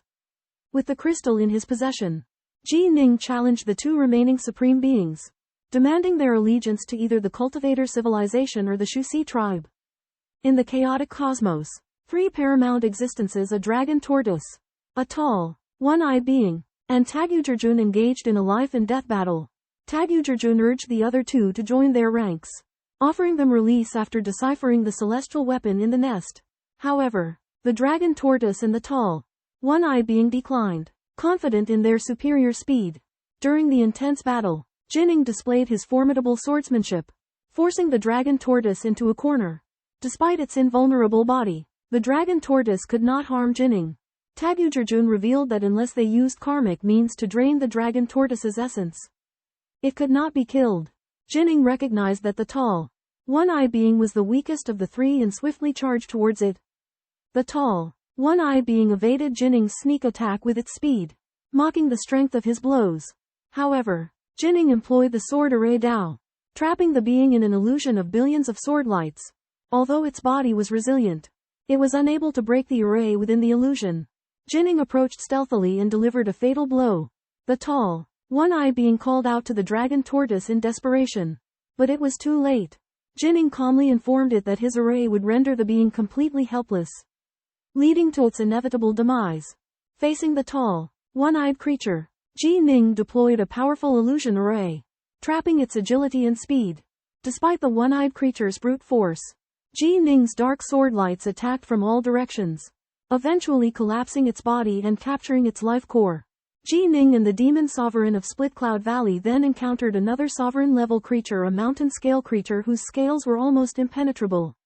However, Jining's swordsmanship was able to penetrate the scales, defeating it. However, when faced with the third sovereign-level creature, a dragon turtle-like creature, Jining was helpless. It was indestructible, and no matter how much Jining and the demon sovereign of Split Cloud Valley attacked, they could not harm it. Helplessly, Jining and the demon sovereign of Split Cloud Valley decided to temporarily abandon hunting the dragon turtle and first search for the core of the nest planet, hoping to figure out a way to deal with the dragon turtle after they cracked the nest. At the same time, the dragon turtle also discovered that the illusion array had disappeared and learned that Jining and the demon sovereign of Split Cloud Valley had left. It anxiously chased after them, intending to prevent them from destroying the nest's core. Meanwhile, inside the nest planet, a man with black and white hair sensed Jining and the demon sovereign of Split Cloud Valley's departure and found that one of the three captured sovereign-level creatures had been destroyed. He decided to activate the array disk and summon his leader, the formidable Ire, to learn about the situation. During the war orchestrated by Isle, Supreme Being Jining and Beast Valley are sent to destroy the Doom Cradle of the Shixi clan. The core of this celestial nest is a black pagoda located at the center of a nebular vortex, emitting a formidable devouring force that draws in the primordial essence of the chaotic universe. It takes Jining and Beast Valley an arduous amount of time to reach the core. They discover the nebular vortex is composed of 106 layers, each with an overwhelming crushing force. They employ swordsmanship and spatial abilities to forge their path. But by the 35th layer, they begin to struggle. Meanwhile, in the 50th layer, a colossal dragon turtle creature resides, unfazed by the crushing force and disdainful of Jining and Beast Valley's arrival. Jining and Beast Valley realize they will be unable to reach the core and destroy the Black Pagoda with their own power. 6 supreme beings including Jining brainstorm, desperately seeking a way to traverse the nebular vortex. They know that if they fail to destroy the Doom Cradle, the Shixi clan will wage war, threatening the annihilation of the chaotic universe. Time is of the essence as they race against the clock for a solution. On the floating islands outside the Chaos World continent, 6 Supremes gather in an ancient temple, contemplating ways to break the formation of the Devouring Nest. Inside the Devouring Nest is a complex formation, the core of which is a dark tower that continuously devours the power of the chaotic universe. Supreme Hom Ran proposes a solution, proposing to construct a reversed whirlpool formation to weaken the power of the dark tower. The reversed whirlpool formation uses Jining's power as the source, infiltrating the nebula whirlpool from the outside and continuously weakening its power, eventually rendering the Devouring Nest unable to devour the power of the chaotic universe. The other Supremes approve of Supreme Hom Ran's plan and decide to have Jining execute the reversed whirlpool formation. Jining listens attentively to Supreme Hom Ran's explanation and quickly grasps the intricacies of the formation. After some preparation, Jining and Mo Hegu enter the Devouring Nest together. Arriving at the nebula whirlpool, Ji Ning executes the reversed whirlpool formation, infiltrating the nebula whirlpool from the outside and continuously weakening its power. Time passes as the nebula whirlpool grows weaker and the devouring nest's consumption of the chaotic universe's power is reduced. Finally, when the nebula whirlpool has been weakened by a third, the devouring nest completely loses its devouring ability, ceasing its plunder of the chaotic universe. Utilizing the reversed vortex formation enlightened from the incognito robe, Ji Ning, through force and the power of the great Tao, creates an enormous sword-light world above the stellar vortex. This sword-light world, in an interference and penetration style, encroaches upon the vortex, weakening its devouring power. As the sword-light vortex continues to infiltrate, the power of the stellar vortex continues to drop until it is reduced to half. As a result, the dragon tortoise is freed and escorted away. To completely destroy the nest's celestial body, Ji Ning ventures into the stellar vortex alone, following the sword-light vortex to arrive at the 10,000 Metal Black Tower at its core. He confirms that the tower is the source of energy and, after ramming it with all his might, sneaks into the tower in an attempt to destroy its internal structure. The interior of the Black Tower is covered in arcane secret patterns. Ji Ning employs his stealth technique to observe further. Finally, he locates the core of the nest's celestial body and prepares to launch a fatal strike upon it. Within Ning's magnificent realm, he could effortlessly enter any fortress or celestial body. Upon entering the Dark Tower, he faced no obstacles and could sense the world outside. Ning's energy release penetrated the Dark Tower, sustaining the inversion vortex formation. Inside the Dark Tower resided an empty void thousands of miles wide, with a black, nebulous sphere suspended in its center. The sphere absorbed all energy and continuously grew stronger. Ning realized this was the source of the nest heaven body, a mysterious force of destruction unlike the Tao of the Chaosverse. Ning unleashed various swordsmanship techniques, but he could not break the Dark Tower or the black nebulous sphere. He acknowledged that his attacks had not exceeded the sphere's endurance limit. Left with no choice, he instructed his Dharma body to maintain the vortex formation, temporarily restraining the source of destruction. Meanwhile, Paragon Hongren encountered a dragon-backed turtle creature and escorted it to the edge of the Chaosverse, sending it back to the boundless void. Simultaneously, the Ses race plotted an impending war. Grandiose Wire, recognizing the challenge of conquering the Chaosverse, pledged freedom and rewards to its victors, initiating an ultimate war. In the vast and enigmatic Chaosverse, inhabited by countless sovereigns and emperors, a serene feast hosted by Sovereign Kang Wu was shattered by a world-shaking proclamation. Ire, the leader of the Cis race, delivered an oracle summoning all sovereigns and emperors to a war that would determine their destiny. He declared that within the civilization of cultivators lay an eternal ultimate way, which if left unchecked, would spell doom for the Cis race. The sovereigns and emperors were shaken by Ire's declaration. Realizing the gravity of this conflict, Kang Wu and his comrades resolved to fight with all their might for the victory of the Cis race. As planned by Ire, the Cis race had long concealed 18 secret realms within the Chaosverse. With a command, countless battleships emerged from these realms, carrying a formidable force of sovereigns, emperors, and puppets. These battleships surpassed the power of domain ships, capable of traversing space-time. They swiftly headed towards various domains of the cultivator civilization, preparing to launch a full-scale war. Meanwhile, on the Enlightenment Island in the three realms of the Infernal Dragon domain, Ji Ning sensed an impending threat. He recognized a looming great crisis. Though its source eluded him, he consulted through the Supreme Token with Venerable Mo Ji Yu and others. Receiving a shocking revelation: war had begun. With a thunderous sound, Ji Ning exited his secluded chamber. After briefly conversing with his daughter Ji Mingyue and his servant Chu Yi, he swept his gaze across the three realms. Upon learning that the invading Siths had started the war, Ji Ning became deeply concerned. Hoping the war would not spread to the three realms, he sent a message to Lady Nuwa. Learning that the Siths targeted the realm rulers this time, Ji Ning instructed Ji Mingyue to stay in the three realms and protect it to the best of her ability, while he would personally lead the vanguard. Subsequently, Ji Ning brought Lady Nuwa to the distant void battlefield, where he was greeted by the disheveled old man, the patriarch Da Feng. The battlefield had been meticulously arranged with 105 realm rulers gathered from the various domains, amassing an aura of grandeur. Ji Ning urged everyone to fight cautiously. then traveled alone through the void, beginning his hunt for the Siths. The 6 overlords formulated a battle plan with Ji Ning, dividing the area into zones for search and destruction of the Siths. Ji Ning focused his search on the periphery of the Yan Dragon domain. After a short while, he discovered an enormous Sith warship. The Siths on board fled in despair. But Ji Ning was immensely skilled. He tracked them based on their aura, eventually slaying every overlord on the warship. In the chaotic cosmos, an epic war rages. The Celestial Civilization and Shi'Si Civilization clash fiercely, their battleships controlling space-time wreaking havoc across battlefields. However, a supreme celestial squad led by Jining displays unrivaled agility, traversing space-time and intercepting Shi'Si battleships with ease. Jining's formidable heart force annihilation technique is sealed off, but he relies on his nimble movement to approach enemy ships.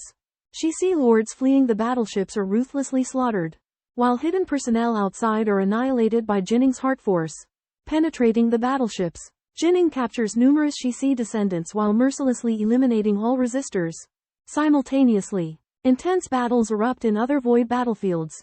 Jining and Emperor Shi use heart force to kill enemies on a massive scale, while other supremes struggle to make progress against the protective Shi'Si fortresses. Imperator Year, the leader of the Shi'Si civilization, observes aloofly, confident in their superior numbers and advantages to offset the losses.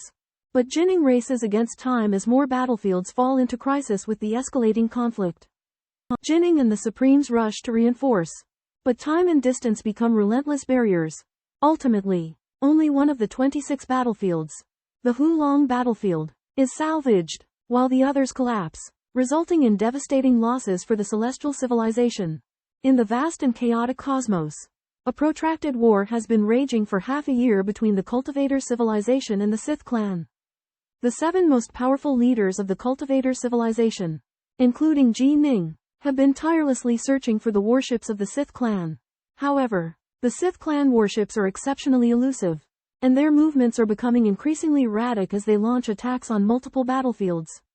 The unified command within the Sith clan is also making it more difficult for Ji Ning and his companions to locate them. Most unfortunately, not a single Sith Lord has made an appearance throughout the entire war. Ji Ning and his comrades, sensing this anomaly, remain on high alert for the Sith clan's machinations. Meanwhile, urgent messages of distress continue to pour in from the various void battlefields. Ji Ning receives a plea for help from the Pure Stream battlefield, and he immediately sets out to provide aid. Despite being forewarned by the Supreme via message, the Sith clan's assault is overwhelming. And by the time Ji Ning arrives, most of the dominators and emperors have already perished. Grief-stricken, Ji Ning rescues the survivors and salvages the spoils of war. He then resumes his search for the Sith clan's whereabouts.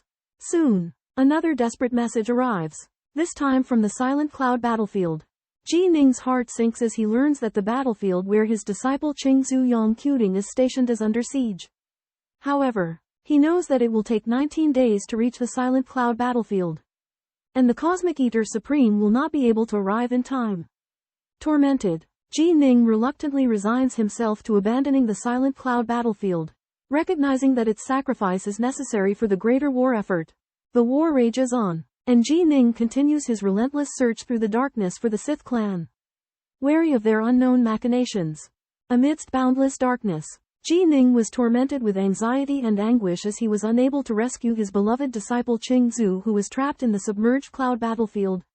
He realized that a catastrophe was imminent, and the Emperor Sovereigns, the masters of the Cultivator's civilization, were doomed. However, Ji Ning still harbored a flicker of hope, believing that his disciple Qingzu possessed formidable strength and opportunities and might escape the impending doom.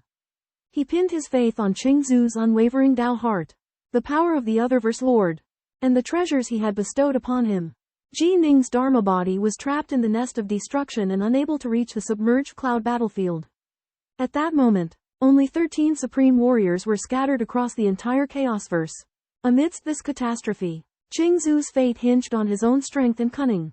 Within the submerged cloud battlefield, Qingzu, the Sword Immortal, and the other Emperor Sovereigns retreated to their final formation while facing the siege of the Siths. Although Qingzu sought aid from the Supreme Warriors, news arrived that timely rescue was impossible. The Emperor Sovereigns, understanding their predicament, frantically devised escape plans, adepts at creating illusory clones and utilizing treasures. They were outmatched by the Sith's superior detection capabilities and the swiftness of their battleships, diminishing their chances of escape. Qingzu, the Sword Immortal, reunited with his former companions and faced the ultimate choice between life and death. Amidst despair, he found solace hand in hand with a woman in red. United in their resolve, they vowed to face destiny together, embracing death without fear, all in the hope of preserving a flicker of hope for the cultivator's civilization. The Green Bamboo Sword Immortal and other sovereign emperors, such as the Clear Luminary Sovereign, discussed a plan to retreat and eventually decided to disperse into 59 small teams. The Green Bamboo Sword Immortal and the Clear Luminary Sovereign stayed together, while their other friends scattered to escape. The leader of the Sith discovered their escape attempt and ordered his Sith minions to hunt them down. A green-robed sovereign emperor fled into an array, but was found and killed by a black, humanoid creature. 2 sovereign emperors escaped in a territorial boundary spaceship, but they were intercepted by Sith warships and self-destructed when the spaceship failed to tear through time and space. Several sovereign emperors realized they could not escape and also self-destructed. During their escape, the Green Bamboo Sword Immortal and the Clear Luminary Sovereign encountered pursuit by the Sith Star Fortresses. The Green Bamboo Sword Immortal instructed the Clear Luminary to use a translocation treasure he had given her to escape, while he stayed behind to hold off the pursuers. The Clear Luminary was reluctant to leave the Green Bamboo to fight alone, but he insisted, ordering her to flee. The Clear Luminary had no choice but to escape, but her heart was filled with worry. Hamshi, the resolute leader of Daoxin cultivators, knowing that death is imminent, escapes to save his beloved Sword Immortal Azure Bamboo. Azure Bamboo learns that his master Biming has an undying true spirit and believes that he will eventually be resurrected. So he fights the Zais to buy time for Hamshi.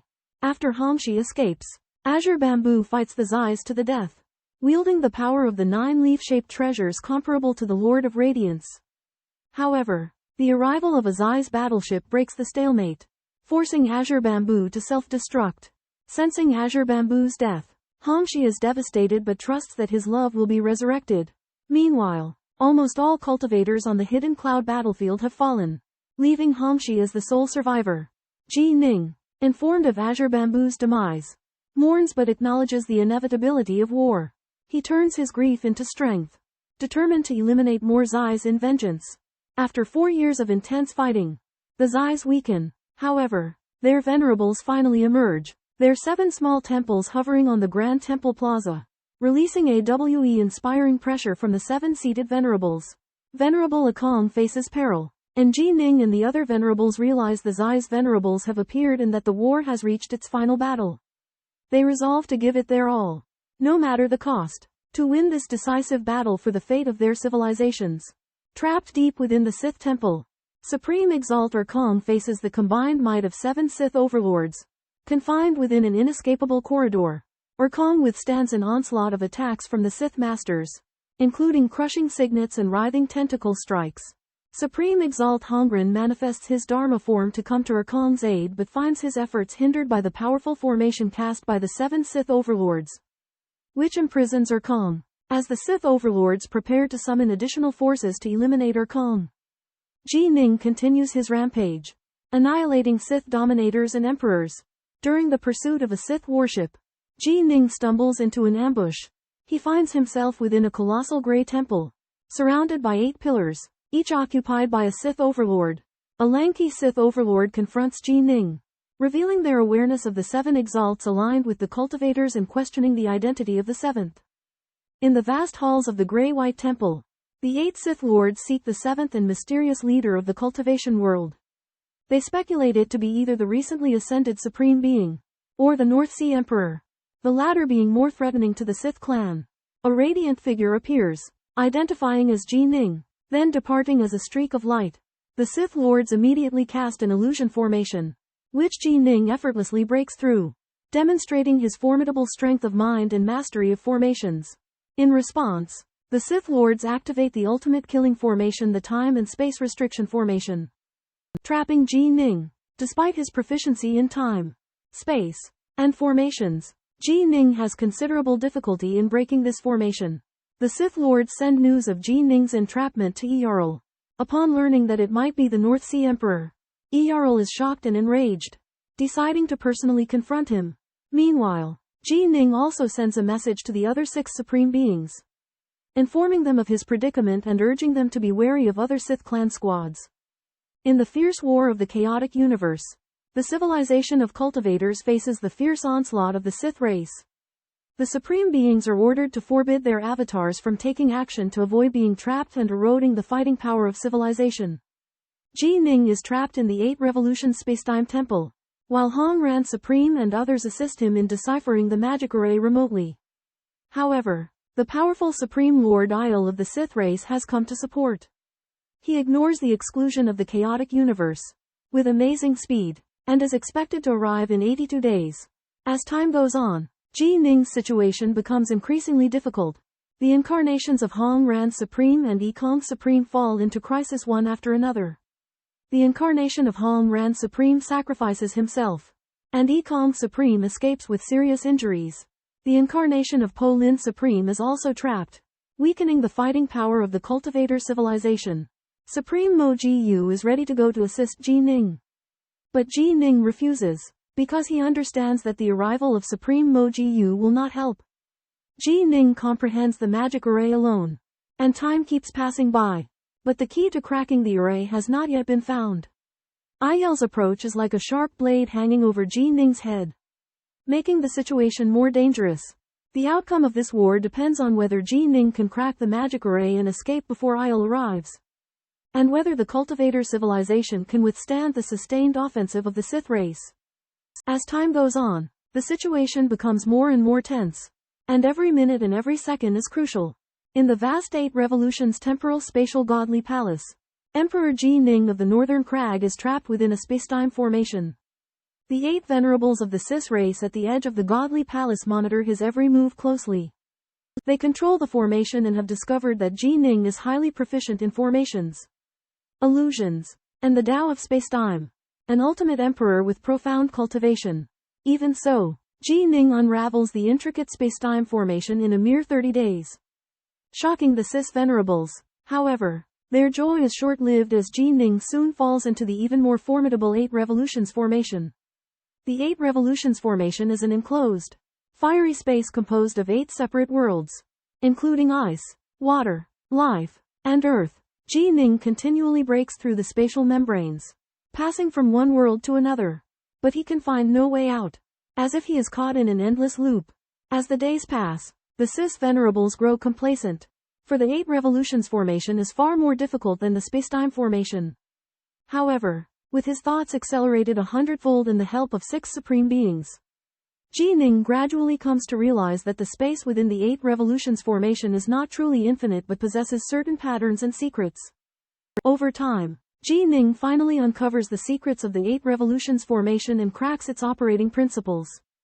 He no longer blindly breaks through the spatial membranes but instead searches for a way out based on the patterns. After a fierce battle, Ji Ning finally breaks through the 8 Revolutions formation using his unparalleled divine abilities, successfully escaping. The 8 Revolutions formation is a simple but incredibly hard to break space entrapment, for it has countless stable spaces, and each space when broken would give birth to new spaces, trapping Ji Ning in an endless loop of despair. Ji Ning had guessed that these spaces were in motion, forming a massive sphere, with him being at the sphere's center, and that no matter which direction he flew towards, he would enter a new space, forever trapped. The only flaw lies in this: these spaces had to change in accordance with Ji Ning's position. If Ji Ning could break through spaces at a rate faster than the rate at which the spaces were changing, then a flaw would appear. Ji Ning tried to find flaws within the spaces themselves, but was unable to. He thus could only find ways to increase his own rate of breaking through spaces, including comprehending an even higher level of sword arts and searching for flaws within the spaces. Through much deliberation and experimentation, Ji Ning discovered that he could affect the flow of energy within a space's membrane wall, thereby increasing his rate of tearing through the space.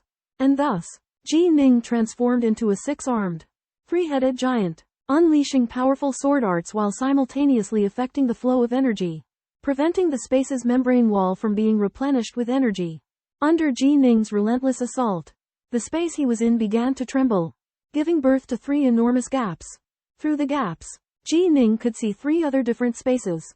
But suddenly, the spaces began to spin, isolating Ji Ning's space. Ji Ning sensed that this was a new change employed by the 8 revolutions formation. But he believed that with his speed, he could eventually break through these layers of obstruction, escaping the entrapment of the 8 revolutions formation. Ji Ning barges into the 8 revolutions spacetime temple. But his actions alert the primal chaos Tao lords, who recognize that they can no longer trap Ji Ning and resort to unleashing a killing formation. 8 enormous, connected dimensions surround Ji Ning, forming 8 massive, serpentine dragons, each brimming with different elemental forces that could rival paramount Tao lords. Despite Ji Ning attacking with full force using his 5-element sword Tao, the dragons continuously regenerate, preventing his escape. The primal chaos Tao lords maintain the killing formation's imprisoning array. But the exertion is immense. After holding out for 6 days, they can no longer endure. They decide to fully evolve the killing formation, causing the 8 dragons to become even more ferocious and the surrounding space to become even more bewildering and volatile. Increasing Ji Ning's predicament, Ji Ning realizes that the killing formation consumes enormous energy. He continuously attacks, depleting the energy of the primal chaos Tao lords. At the same time, he understands that the formation's weakness is its energy consumption. And with the supply from the primal chaos universe, he can persevere in attacking. The primal chaos Tao lords know that time is running out and can only evolve the killing formation further. They have faith that even a monstrous talent like Ji Ning might perish within it. Ji Ning's face turns grim as he encounters a more formidable killing formation that requires him to fight with all his might. Ji Ning faces 8 dragons relentlessly pursuing him within the killing formation. If he fails to resist their immense power, Ji Ning will face certain death. He employs his swordsmanship to evade the dragons by entering their bodies. While this strategy proves effective, it accelerates the dragon's dissipation and consumes more of his energy. Recognizing the failing effectiveness of the dragons, the leaders of the Xixi clan decide to unleash the formation's final move, the 8 revolution obliteration formation. This formation possesses immense power. But if it fails, Ji Ning will swiftly break through. 8 rotating spaces descend and crush down upon him. Resembling a millstone, Ji Ning attempts to resist using the deductive sword Dao, spacetime sword Dao, and 5 elements sword Dao. But the forces of the 8 revolution obliteration formation stack upon one another. By the 5th force, Ji Ning sustains injuries, and blood erupts from his body. In his desperation, Ji Ning activates his immortal undying body, absorbing most of the impact force. However, the energy consumption remains substantial. After enduring 3 rounds of the 8 revolutions obliteration force, the walls of space separating him from the exit begin to collapse, creating an opportunity for Ji Ning to break through. Ji Ning swiftly charges through the remaining obstacles and emerges from the killing formation. Confronting the anxious and flustered leaders of the Xixi clan, consumed by rage, Ji Ning vows to slay them all to avenge his fallen comrades. Within the boundless void of chaos, Ji Ning led the supreme cultivators in an intense battle against the invading Zai's race. 8 Zai's lords were entrenched within a vast temple, shielded by the formidable 8 revolutions array. Ji Ning deployed his potent world projection and sword domain to confine the lords' movements. Despite the lords' attempts to seek refuge within the temple's array, Ji Ning's 6 Beihong swords were peerlessly sharp, slaying 2 of them. The remaining 6 lords fled into the temple. But Ji Ning didn't give up. Instead, he transformed into a towering giant and unleashed a fierce assault on the array with his colossal Beihong sword. Under Ji Ning's relentless attack, the temple's array began to crumble. The addition of Mo Gus' supreme avatar accelerated the array's demise. The 6 lords, in their desperation, self-detonated, completely destroying the remaining array. With the temple's defenses eradicated, Ji Ning claimed the temple and silently departed with Mo Gus' avatar. Meanwhile, the Zai's commander, Idle, learned of the lord's demise. His eyes burning with fury, he realized that killing the Emperor Bei Ming was the key to winning this war. Eliel, sensing the death of the spacetime temple venerable, realizes that the plan has changed. He decides to implement a contingency plan, sending 3 powerful allies to assassinate the leader of the cultivators. These 3 allies are hidden in a treasure and infiltrate the chaos universe via a flying boat. Meanwhile, Eliel uses the treasure to search for the main body of the leader of the cultivators. After more than 2 months of searching, he finds traces of the Bixigu Venerable. The Bixigu Venerable is a powerful leader who has long guarded the blockaded land. Eliel decides to use Bixigu Venerable's life as a sacrifice. Eliel quietly arrives at Bixigu Venerable's cultivation ground, a sinister smile on his face. He believes that with his own strength and the assistance of his allies, he can easily kill Bixigu Venerable and gain an advantage in the war. In the vast emptiness, Eliel fixed his gaze upon a wooden hut floating atop a towering mountain peak. Inside, in meditation, resided Venerable Mohu, one of the leaders of the cultivators sect. Despite Mohu's formidable detection abilities, Eliel, with his superior cultivation realm, was able to observe him covertly. The myriad of protective measures set up around Mohu were like child's play to Eliel. Effortlessly, he blended into ordinary space, evading all the defenses. However, as he approached the hut, he encountered a new obstacle: the domain of the Tao's might. This domain originated from the chaotic universe. Even during times of war, Mohu would instinctively spread his domain, enveloping half the mountain peak. Eliel, as an outsider cast out of this chaotic universe, was unable to summon a single trace of the Tao's might, his strength severely restricted. After weighing the risks and benefits, Eliel resolved himself to take a daring move. Extending his palm, he imbued it with a comforting warmth that permeated Mohu's domain. Reaching the wooden hut, Mohu was lulled into an unprecedented state of comfort, his awareness of the intruder fading. Seizing this moment, Eliel silently thrust his palm into the hut, bypassing Mohu's swift and intricate blade defenses. Mohu was startled, hastily retreating, but Eliel's attack was like a shadow, instantly inflicting grievous injuries. Sensing the dire situation, Mohu attempted to flee, only to find that space-time had been frozen by Eliel. He transformed into a stream of light, flying at an astonishing speed. Yet he could not escape Eliel's pursuit. Even with the power of the Tao at his disposal, Mohu was no match for Eliel's overwhelming realm and techniques, and met his demise in a flash. In the chaotic starfield, Ji Ning sensed a formidable threat emanating from afar, its existence causing the fabric of the chaotic universe itself to lock onto it. Like Ji Ning, other apex cultivators sensed this menace.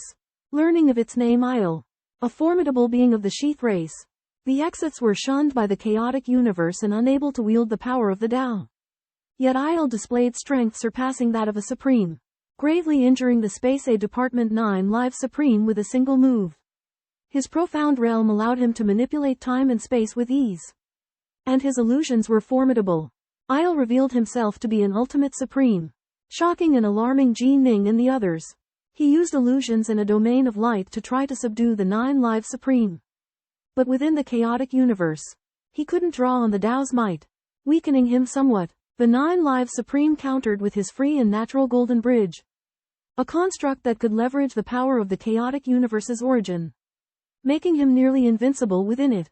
It was one of the trump cards devised by cultivator civilizations to face cosmic threats. Eliel's face grew grim at the sight of the free and natural Golden Bridge, recognizing that he would struggle to defeat the 9 Live Supreme.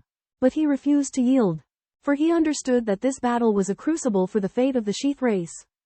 In the face of the immeasurable power of the primal universe chaos, Ji Ning and the Supremes can only utilize the insignificant power of the ways.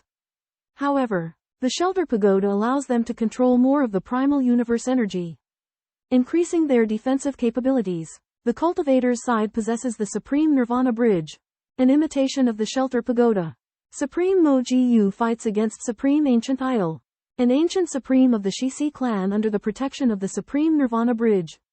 Eliel gathers his might to unleash his most powerful ultimate technique, which is unstoppable. Supreme Mo Ji Yu struggles to resist with the Supreme Nirvana Bridge, and although he is injured, he manages to save his life.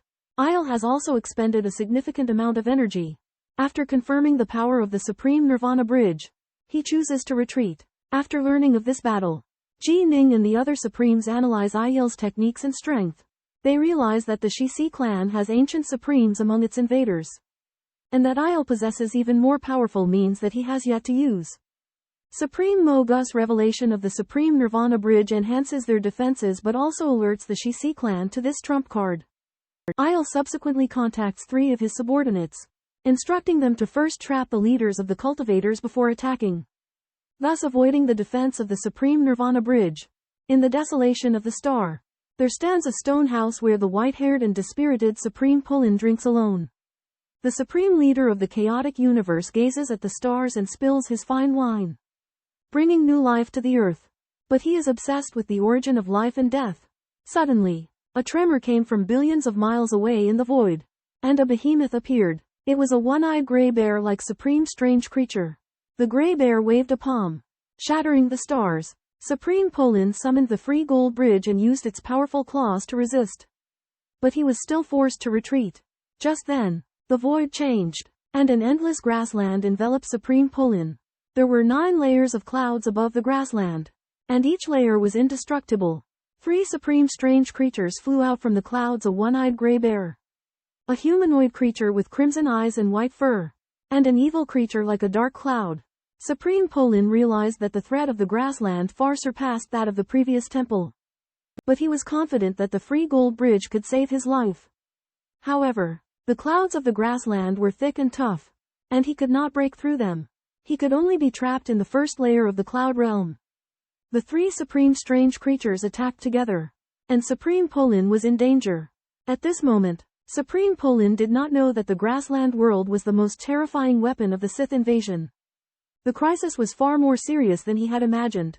On the Free Gold Bridge, the leader of the cultivators, Supreme Lord Pulin, is besieged by 3 supreme-level strange beings. Supreme Lord Pulin remains calm and composed. Using negotiation and threats to reach an agreement with the strange beings, they will pretend to fight. And the strange beings will only release 50 of their power in exchange for being able to leave freely after the battle. The battle seems intense, but in reality, both sides are holding back. However, suddenly, 6 purple gold chains strike from the void with immense power, instantly crushing Supreme Lord Pulin. And even his immortal body cannot escape destruction. The tower tilts and collapses. The free gold bridge falls into the clouds, and its power dissipates. The 6 purple gold chains vanish, and the 3 strange beings turn and leave. Although they had reached an agreement with Supreme Lord Pulin, they did not help him, only sighing silently in their hearts. Thus, Supreme Lord Pulin is killed, leaving behind the free gold bridge and scattered treasures. As testimony to this fierce battle, amidst desolate clouds, a silver-robed woman materialized beside a floating golden bridge of freedom. She ransacked the surrounding treasures, including the golden bridge of freedom, which she took into her possession. Meanwhile, Irael arrived from the chaotic void and encountered the silver-robed woman and 2 other men. The silver-robed woman presented the golden bridge of freedom, indicating their successful assassination of the indigenous leader, Borden. Irael was elated and again extolled the might of his refined weapon. However, their actions had been detected by cultivator leaders including Ji Ning. Borden had been trapped in a vast grassland realm, relentlessly assaulted by barriers from the 9 layers of cloud and the 3 chains of supreme-level strange lifeforms. As Borden's end seemed imminent, his aura suddenly vanished, causing Ji Ning and the others profound grief. At that moment, a message emanated from Borden's supreme edict talisman: "I am Borden. I am not dead." This news filled Ji Ning and the others with wild joy. To prevent further ambushes, the cultivator leaders decided to unite, unleashing domains of essence to safeguard against the invasion of alien weapons. They also heightened their vigilance towards the treacherous grassland realm. In a life-threatening encounter with the Sith, Bolin was near death. The brutal assault from 6 violet gold chains shattered him, but his undead body kept him alive. However, his power waned under the chain's strangulation, and despair and resentment surged within him. At the brink of life and death, Bolin realized the true nature of life and death and mastered the origin of the way of life and death. Breaking free from the chains, he cast himself into a feigned death state, extinguishing his aura and severing his causal connections. Evading the enemy's detection, using an esteemed talisman, Bolin contacted his companions and confirmed his survival. They were overjoyed but remained skeptical. Bolin's Dharma body appeared and unleashed its power, and the esteemed Lord Ekong recognized him through induction. Bolin revealed to his companions that the power of the prairie world was immense, far surpassing their imaginations. He detected that the prairie world was heading towards the 9 Cicada Temple, possibly intending to rescue the imprisoned Sith Lord. This news made everyone realize it was an opportunity for a counterattack. They resolved to set a trap, using the prairie world's precise location and trajectory, to give this powerful weapon a severe blow or even eliminate it entirely. The cultivator civilization in the chaotic universe is facing a life or death battle with the Sith. And the key to the war is to destroy the enemy's prairie world. The prairie world is the most powerful weapon of the Sith, and its terrifying power is enough to destroy the entire chaotic universe. Realizing the seriousness of the situation, 7 Supremes of the cultivator civilization Ji Ning, Hongren, Bolin, Muagu, Akong, Emperor Stone, and Tianxi decided to join forces to deal with the prairie world. They made a comprehensive plan, arranging a formation near the 9 Cicada Temple in advance, using the power of the Zijin Bridge to accumulate the power of the chaotic universe.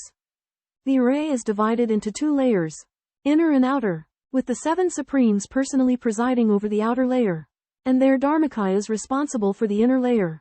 They believe that with the power of the formation, plus the combined force of 12 Supreme-level powers, they can definitely destroy the prairie world.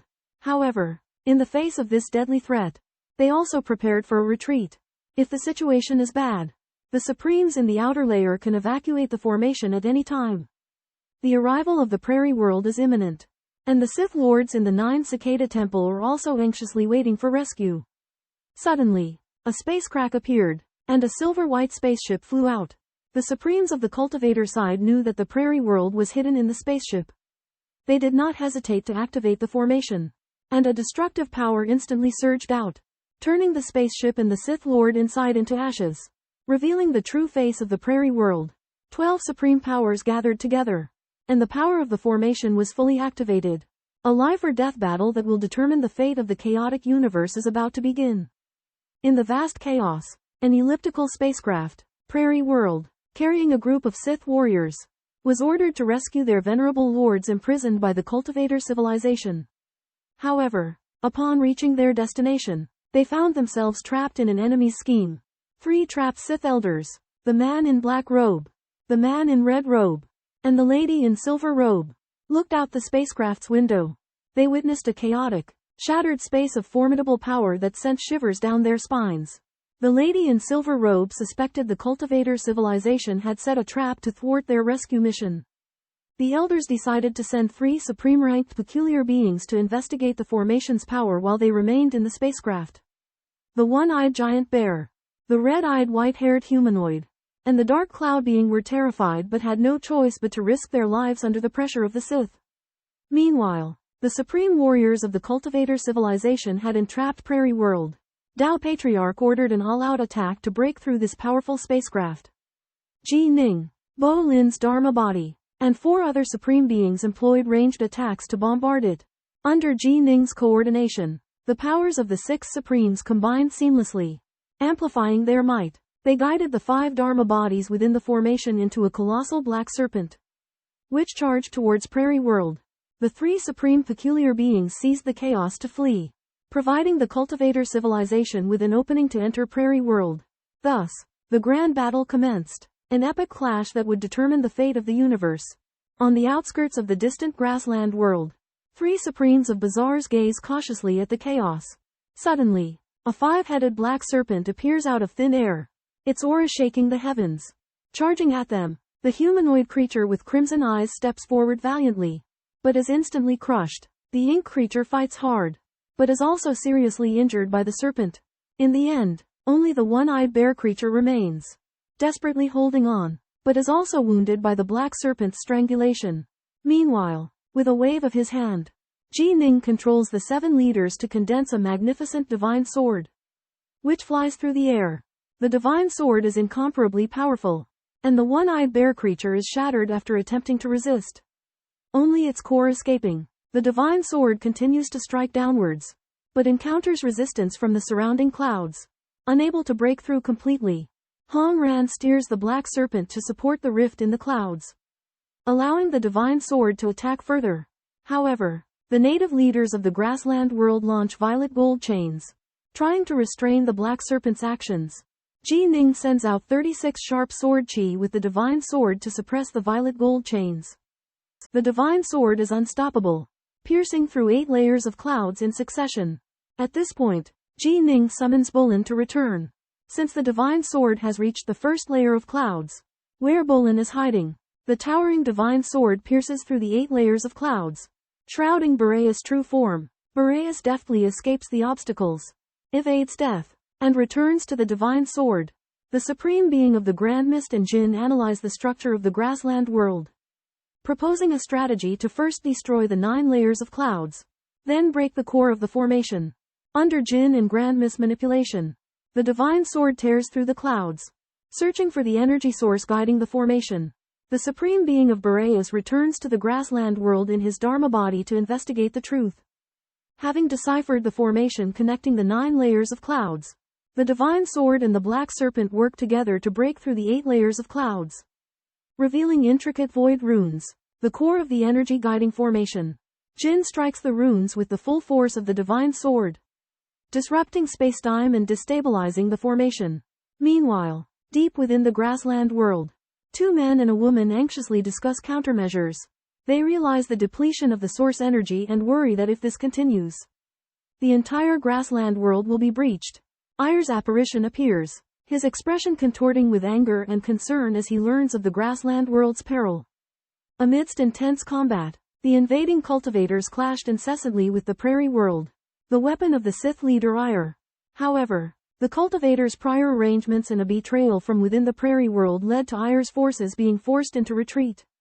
Recognizing the gravity of the situation, Ayer commanded his 3 lieutenants to preserve the prairie world at all costs, allowing them to burn their origins to increase their power. Upon hearing this command, the lieutenants were struck with fear, realizing that Ayer's wrath was so immense that their own lives would be forfeit if they failed to hold. As the origins burned, the prairie world's might surged, with the 8 energies transmitting through the formation reaching their peak. However, due to the destruction of one formation, the boost only reached 60%, falling short of the cultivators' expectations. Led by Jining and Hongren Supreme, the invaders launched another assault. But the prairie world's cloud-binding force and violet gold chains had both been significantly enhanced, hindering their progress. Recognizing the impasse, Jining and Hongren Supreme decisively sheathed their divine swords, attempting to use formation incarnations to tear apart the clouds and create an opportunity for the divine swords and black serpent to recover their mobility. The formation incarnations possessed 70% the divine sword's power, effortlessly tearing through the gray clouds, creating an opening for the invaders. However, Ayer refrained from intervening, leaving the invaders filled with doubt. They opted for caution, only tearing through the outermost layer of clouds to avoid being trapped within the prairie world and besieged by Ayer and the other powerful Sith. In the deep chambers of the prairie world, 3 enigmatic figures and the esteemed lords of Sith watch closely the battle raging outside through ethereal screens. Beyond the 9th celestial layer, the Crimson Giant, the Serpentine Darkness, and the Celestial Sword unite their assault against the prairie world's formation. Yet their efforts begin to falter. The Lords of Sith discern that the true menace lies in the avatar of the formation. For should it penetrate the prairie world, they will counter with full force, severing the flow of external energy and crippling its might. However, the cultivators hesitate to venture forth, observing the prairie world's relentless expenditure of energy, deducing that if it persists, it will eventually crumble without their intervention. They suspect that the Sith may lure them inside, waiting for their true selves to enter before unleashing a decisive strike. Thus, they choose to bide their time, denying the Sith any opportunity. As time elapses, the prairie world's energy wanes further. At this juncture, the ultimate venerable, Ayer, arrives on the battlefield, effortlessly rending the fabric of space-time to step into the prairie world. With a single palm strike, he shatters the corporeal form of venerable Polarin left within the realm, exposing the truth that Polarin had betrayed the prairie world's location. In the vast prairie world, the incarnation of the Supreme One of Bolin was destroyed in one blow by the mysterious powerhouse. Yeel, the surviving Supreme One, witnessed an earth-shattering battle. Yeel manipulated 9 violet gold chains, its power far surpassing anything seen before. The Black Karma Serpent and the Giant Sword controlled through the combined efforts of the 7 Supreme One were no match and were shattered one after another. The Giant Sword narrowly escaped under the command of Jining, but the prairie world's formation was still severely damaged by the chains. Yeel did not flee, but instead took the initiative to attack, using the chains to attack the Supreme One's formations. Faced with Yi's powerful offensive, the Supreme One realized the gap in their realms. They decisively abandoned the formation and escaped through a spacetime channel left behind earlier. As the prairie world returned to tranquility, Yi did not pursue, but he left behind a thought-provoking statement: cultivation leaders. Do you think I will flee? No. How could I possibly flee? Without the suppression from Ji Ning and his companions, the enormous formation crumbled apart under the assault of the purplish golden chains. The oval-shaped flying vessel, Prairie World, emerged from the clouds, with Yi and his subordinates appearing within.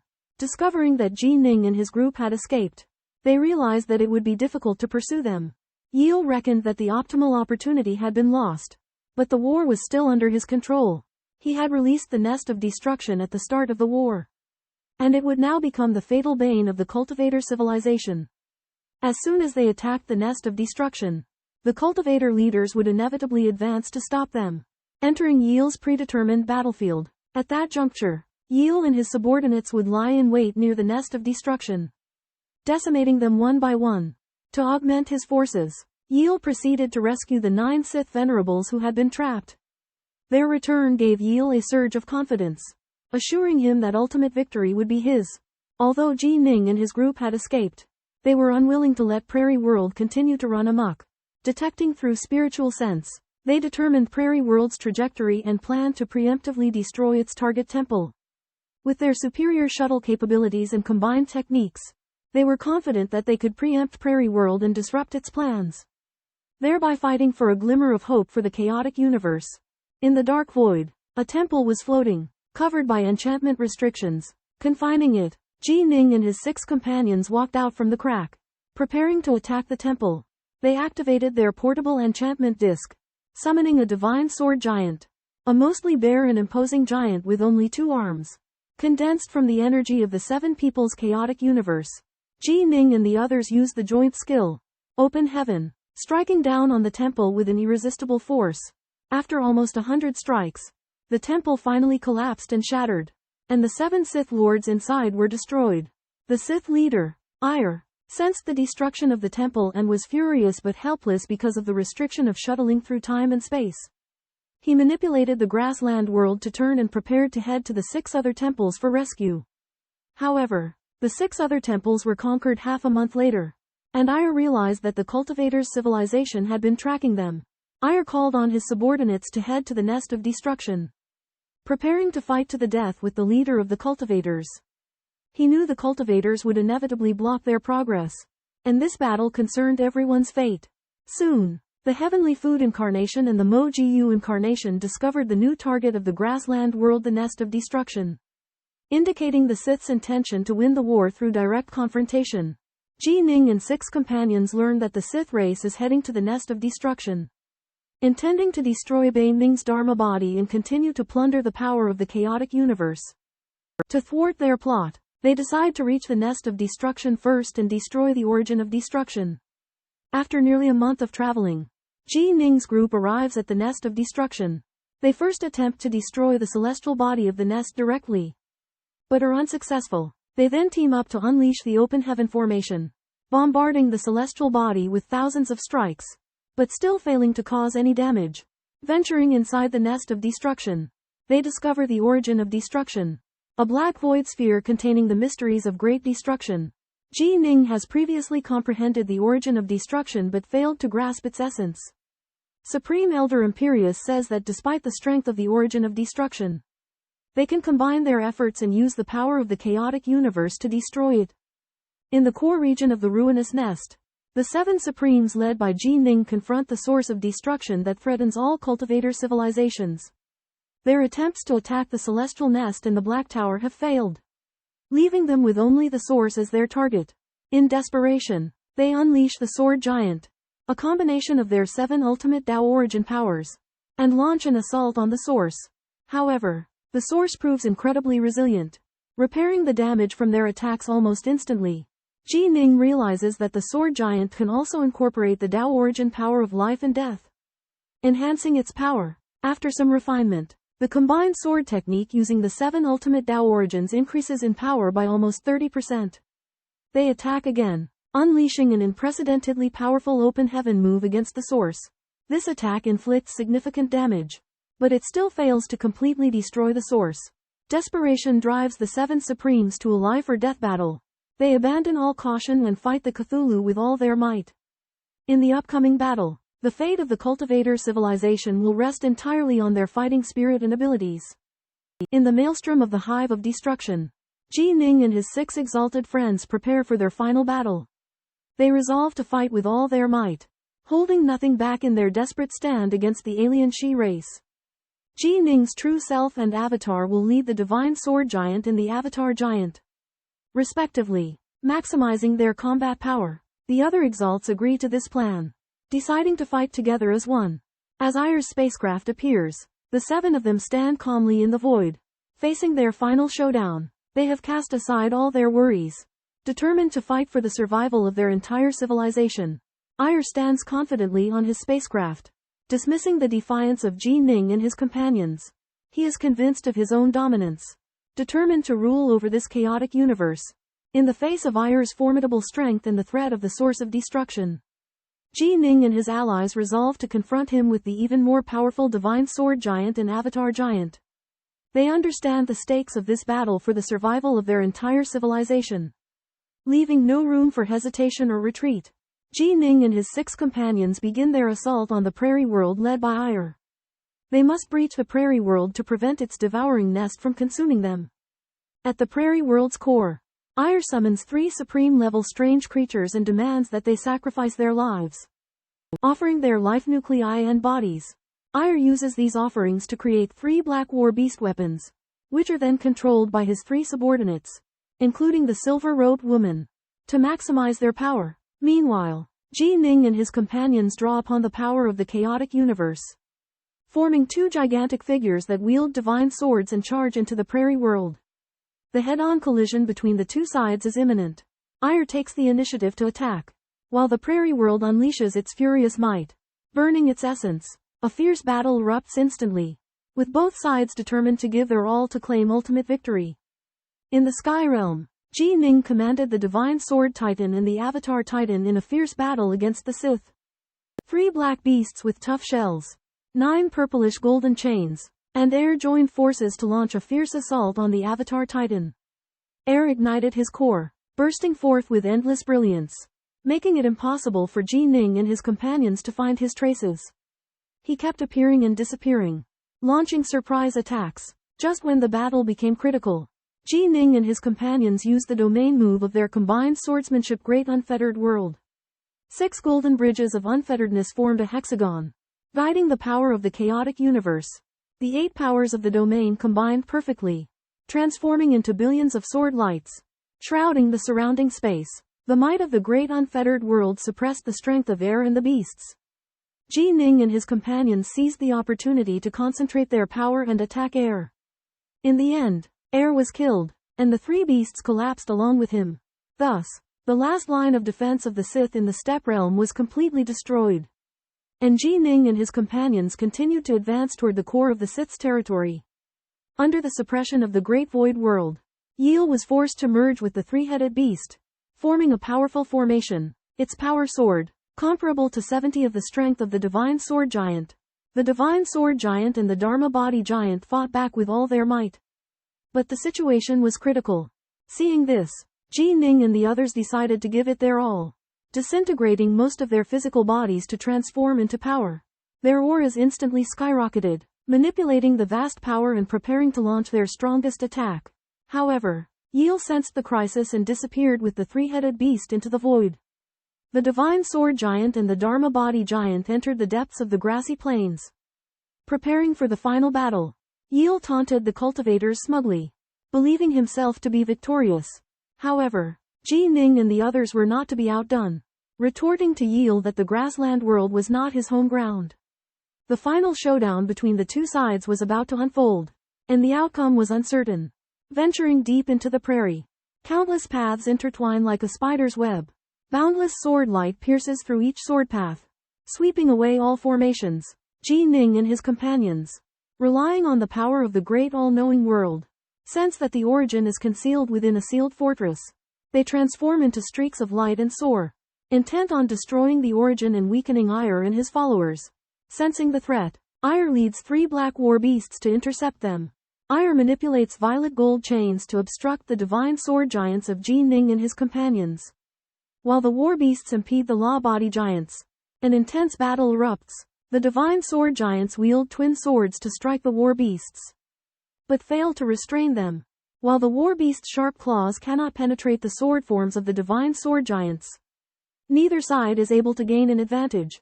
Suddenly, Ji Ning and his companions realize that they cannot capture the war beasts alive and decide to attack them with full force. Although the war beasts possess formidable defenses, the West clan lords within them cannot withstand the enormous impact and perish one after another. However, 3 powerful West clan subordinates control the war beasts, restoring them to their original condition. Ire, seeing this, laughs aloud. You have lost. You will not be able to breach our line of defense and reach the fortress. Faced with this predicament, Ji Ning and his companions despair. They cannot understand how the war beasts are able to continue fighting after such severe injuries. However, Ire effortlessly controls everything. A fierce battle for the horizon reaches a stalemate, with victory or defeat uncertain. During the fierce battle, Ji Ning led the Dharma Body Giant and the Divine Sword Giant to confront Isle and its summoned beasts. However, the Dharma Body Giant was severely attacked by Isle and forced to self-destruct. As the Divine Sword Giant struggled to escape the prairie world, the 3 black beasts and Isle pursued it with all their might. Although Ji Ning resisted Isle with his superb swordsmanship, he was at a disadvantage and gradually had his defense broken through by Isle. When the Divine Sword Giant passed through the second layer of clouds, Isle's attack succeeded, piercing the supreme Taper Valley. Taper Valley's body collapsed, and its soul was completely annihilated. Losing 2 supremes, the Divine Sword Giant's combat power decreased significantly, and it could only retreat step by step. Isle and the Black Beasts successively eliminated the Supreme Heavenly Eater and Emperor Stone. Ji Ning's heart was filled with grief, but he knew he could not give up. When the Supreme Hong Ran was about to be eliminated, a sudden surge of darkness was released from Ji Ning's body, containing a terrifying will of destruction. Ji Ning opened his eyes, reflecting the scene of the universe collapsing. This destructive force caused the entire prairie world to stand still, and Isle's maniacal laughter came to an abrupt end. Isle stared at Ji Ning in horror, anticipating a terrible crisis about to come. After witnessing the fall of the Divine Sword Giant and the deaths of many venerables, Ji Ning is filled with remorse and unwillingness. He harbors immense hatred, especially for the invader, Isle. Driven by his strong destructive will, Ji Ning has an epiphany on the path of great destruction and comprehends the sword of great destruction.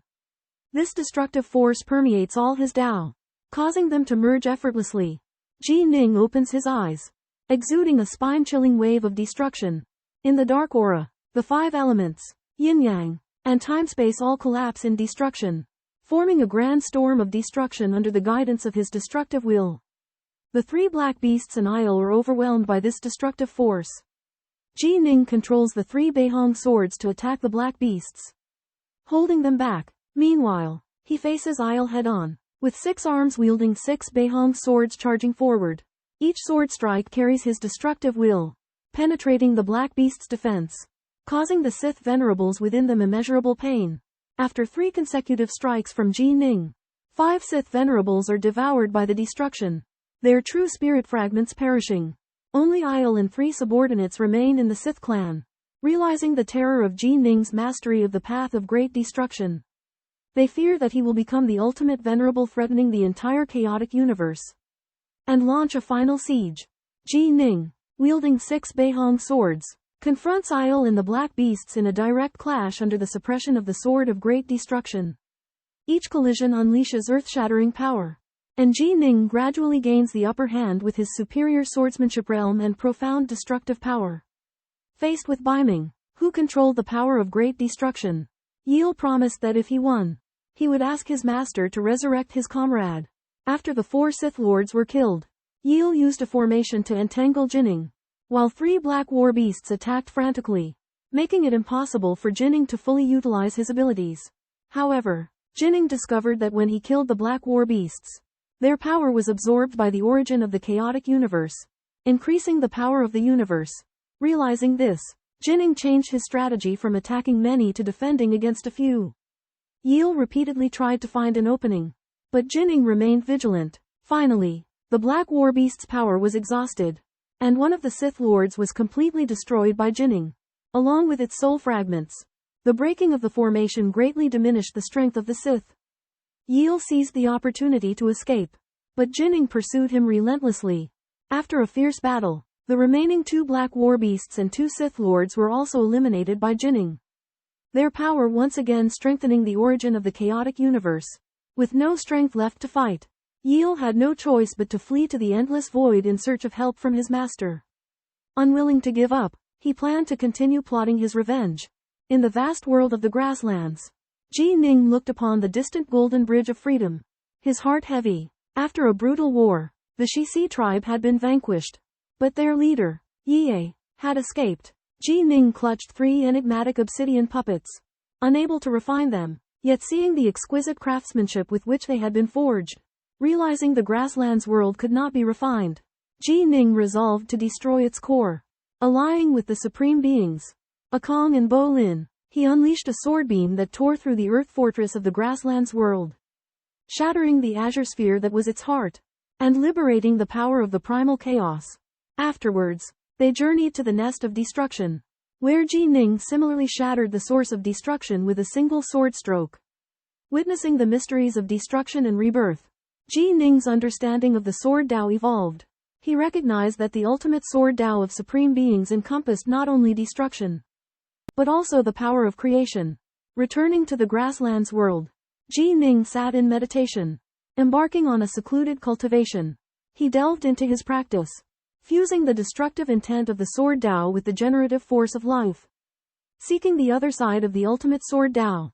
Meanwhile, Ye, having escaped Jining's primal chaos through the vast expanse of time and space, sought refuge in his master's abode.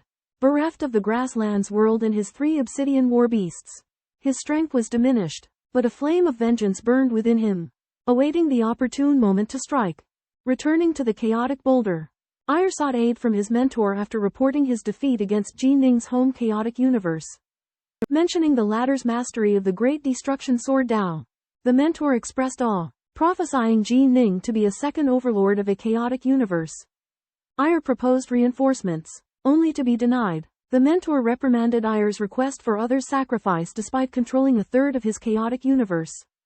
However, the mentor proposed a desperate plan wielding a protective treasure, burning countless souls, enabling a single formidable attack capable of defeating Jining. Though the treasure would backlash, Ire must destroy it if he fell in battle. Ire accepted the life-threatening measure, refining the treasure, the mountain water steel, into himself. Realizing its incredible power, with trepidation, he returned to challenge Jining's chaotic universe. Contrary to Ire's expectations, Jining, after comprehending the great destruction Sword Tao, discovered its other aspect, the Tao of vitality. Under his insight, the destructive sword intent transformed into boundless life, eventually birthing an inner world, complete with time, space, yin-yang, and the 5 elements, nurturing life. Jining understood this as the ultimate Sword Tao, reaching the precipice of ultimate supremacy.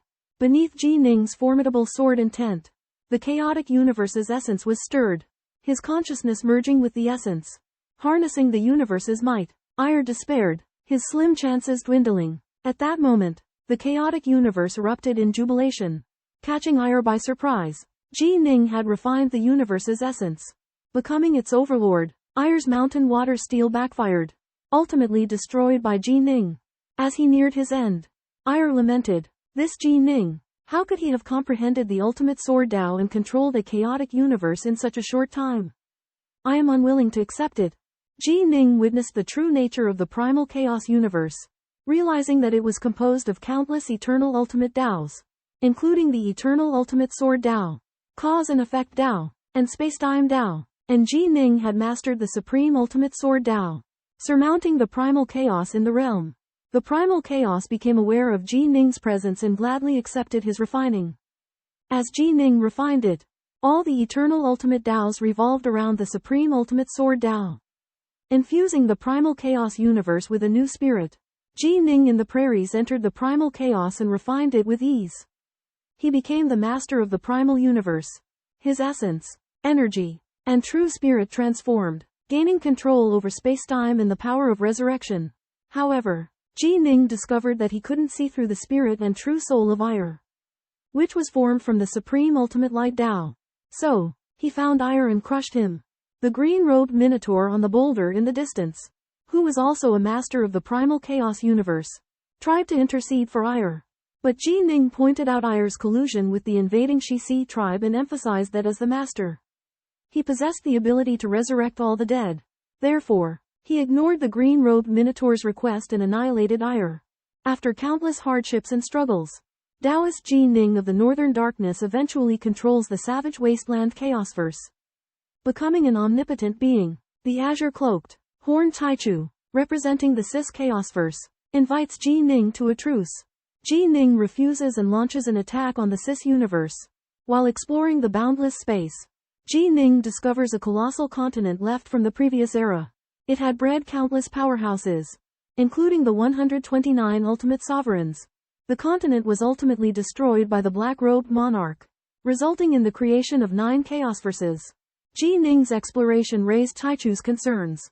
He obstructs Ji Ning from annihilating a Chaosverse that is still forming. Ji Ning senses Taichu's peculiarity and suspects the universe contains a mystic secret. In fierce battles, Taichu finally unveils the universe's mystery. The black-robed monarch from the previous era left a boundary steel. Taichu survived with its aid and became the master of the Cis universe. Once the new universe is complete, it will merge with the boundary steel, enabling Taichu to reach the ultimate power. Ji Ning rejects Taichu's plea as he believes only by destroying the universe can he remove the threat. Taichu is devastated but eventually accepts reality.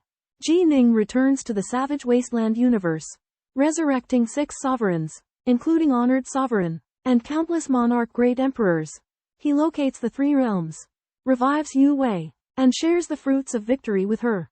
In conclusion, Ji Ning hosts a grand banquet, inviting the 8 sovereigns and many immortals and demons to celebrate.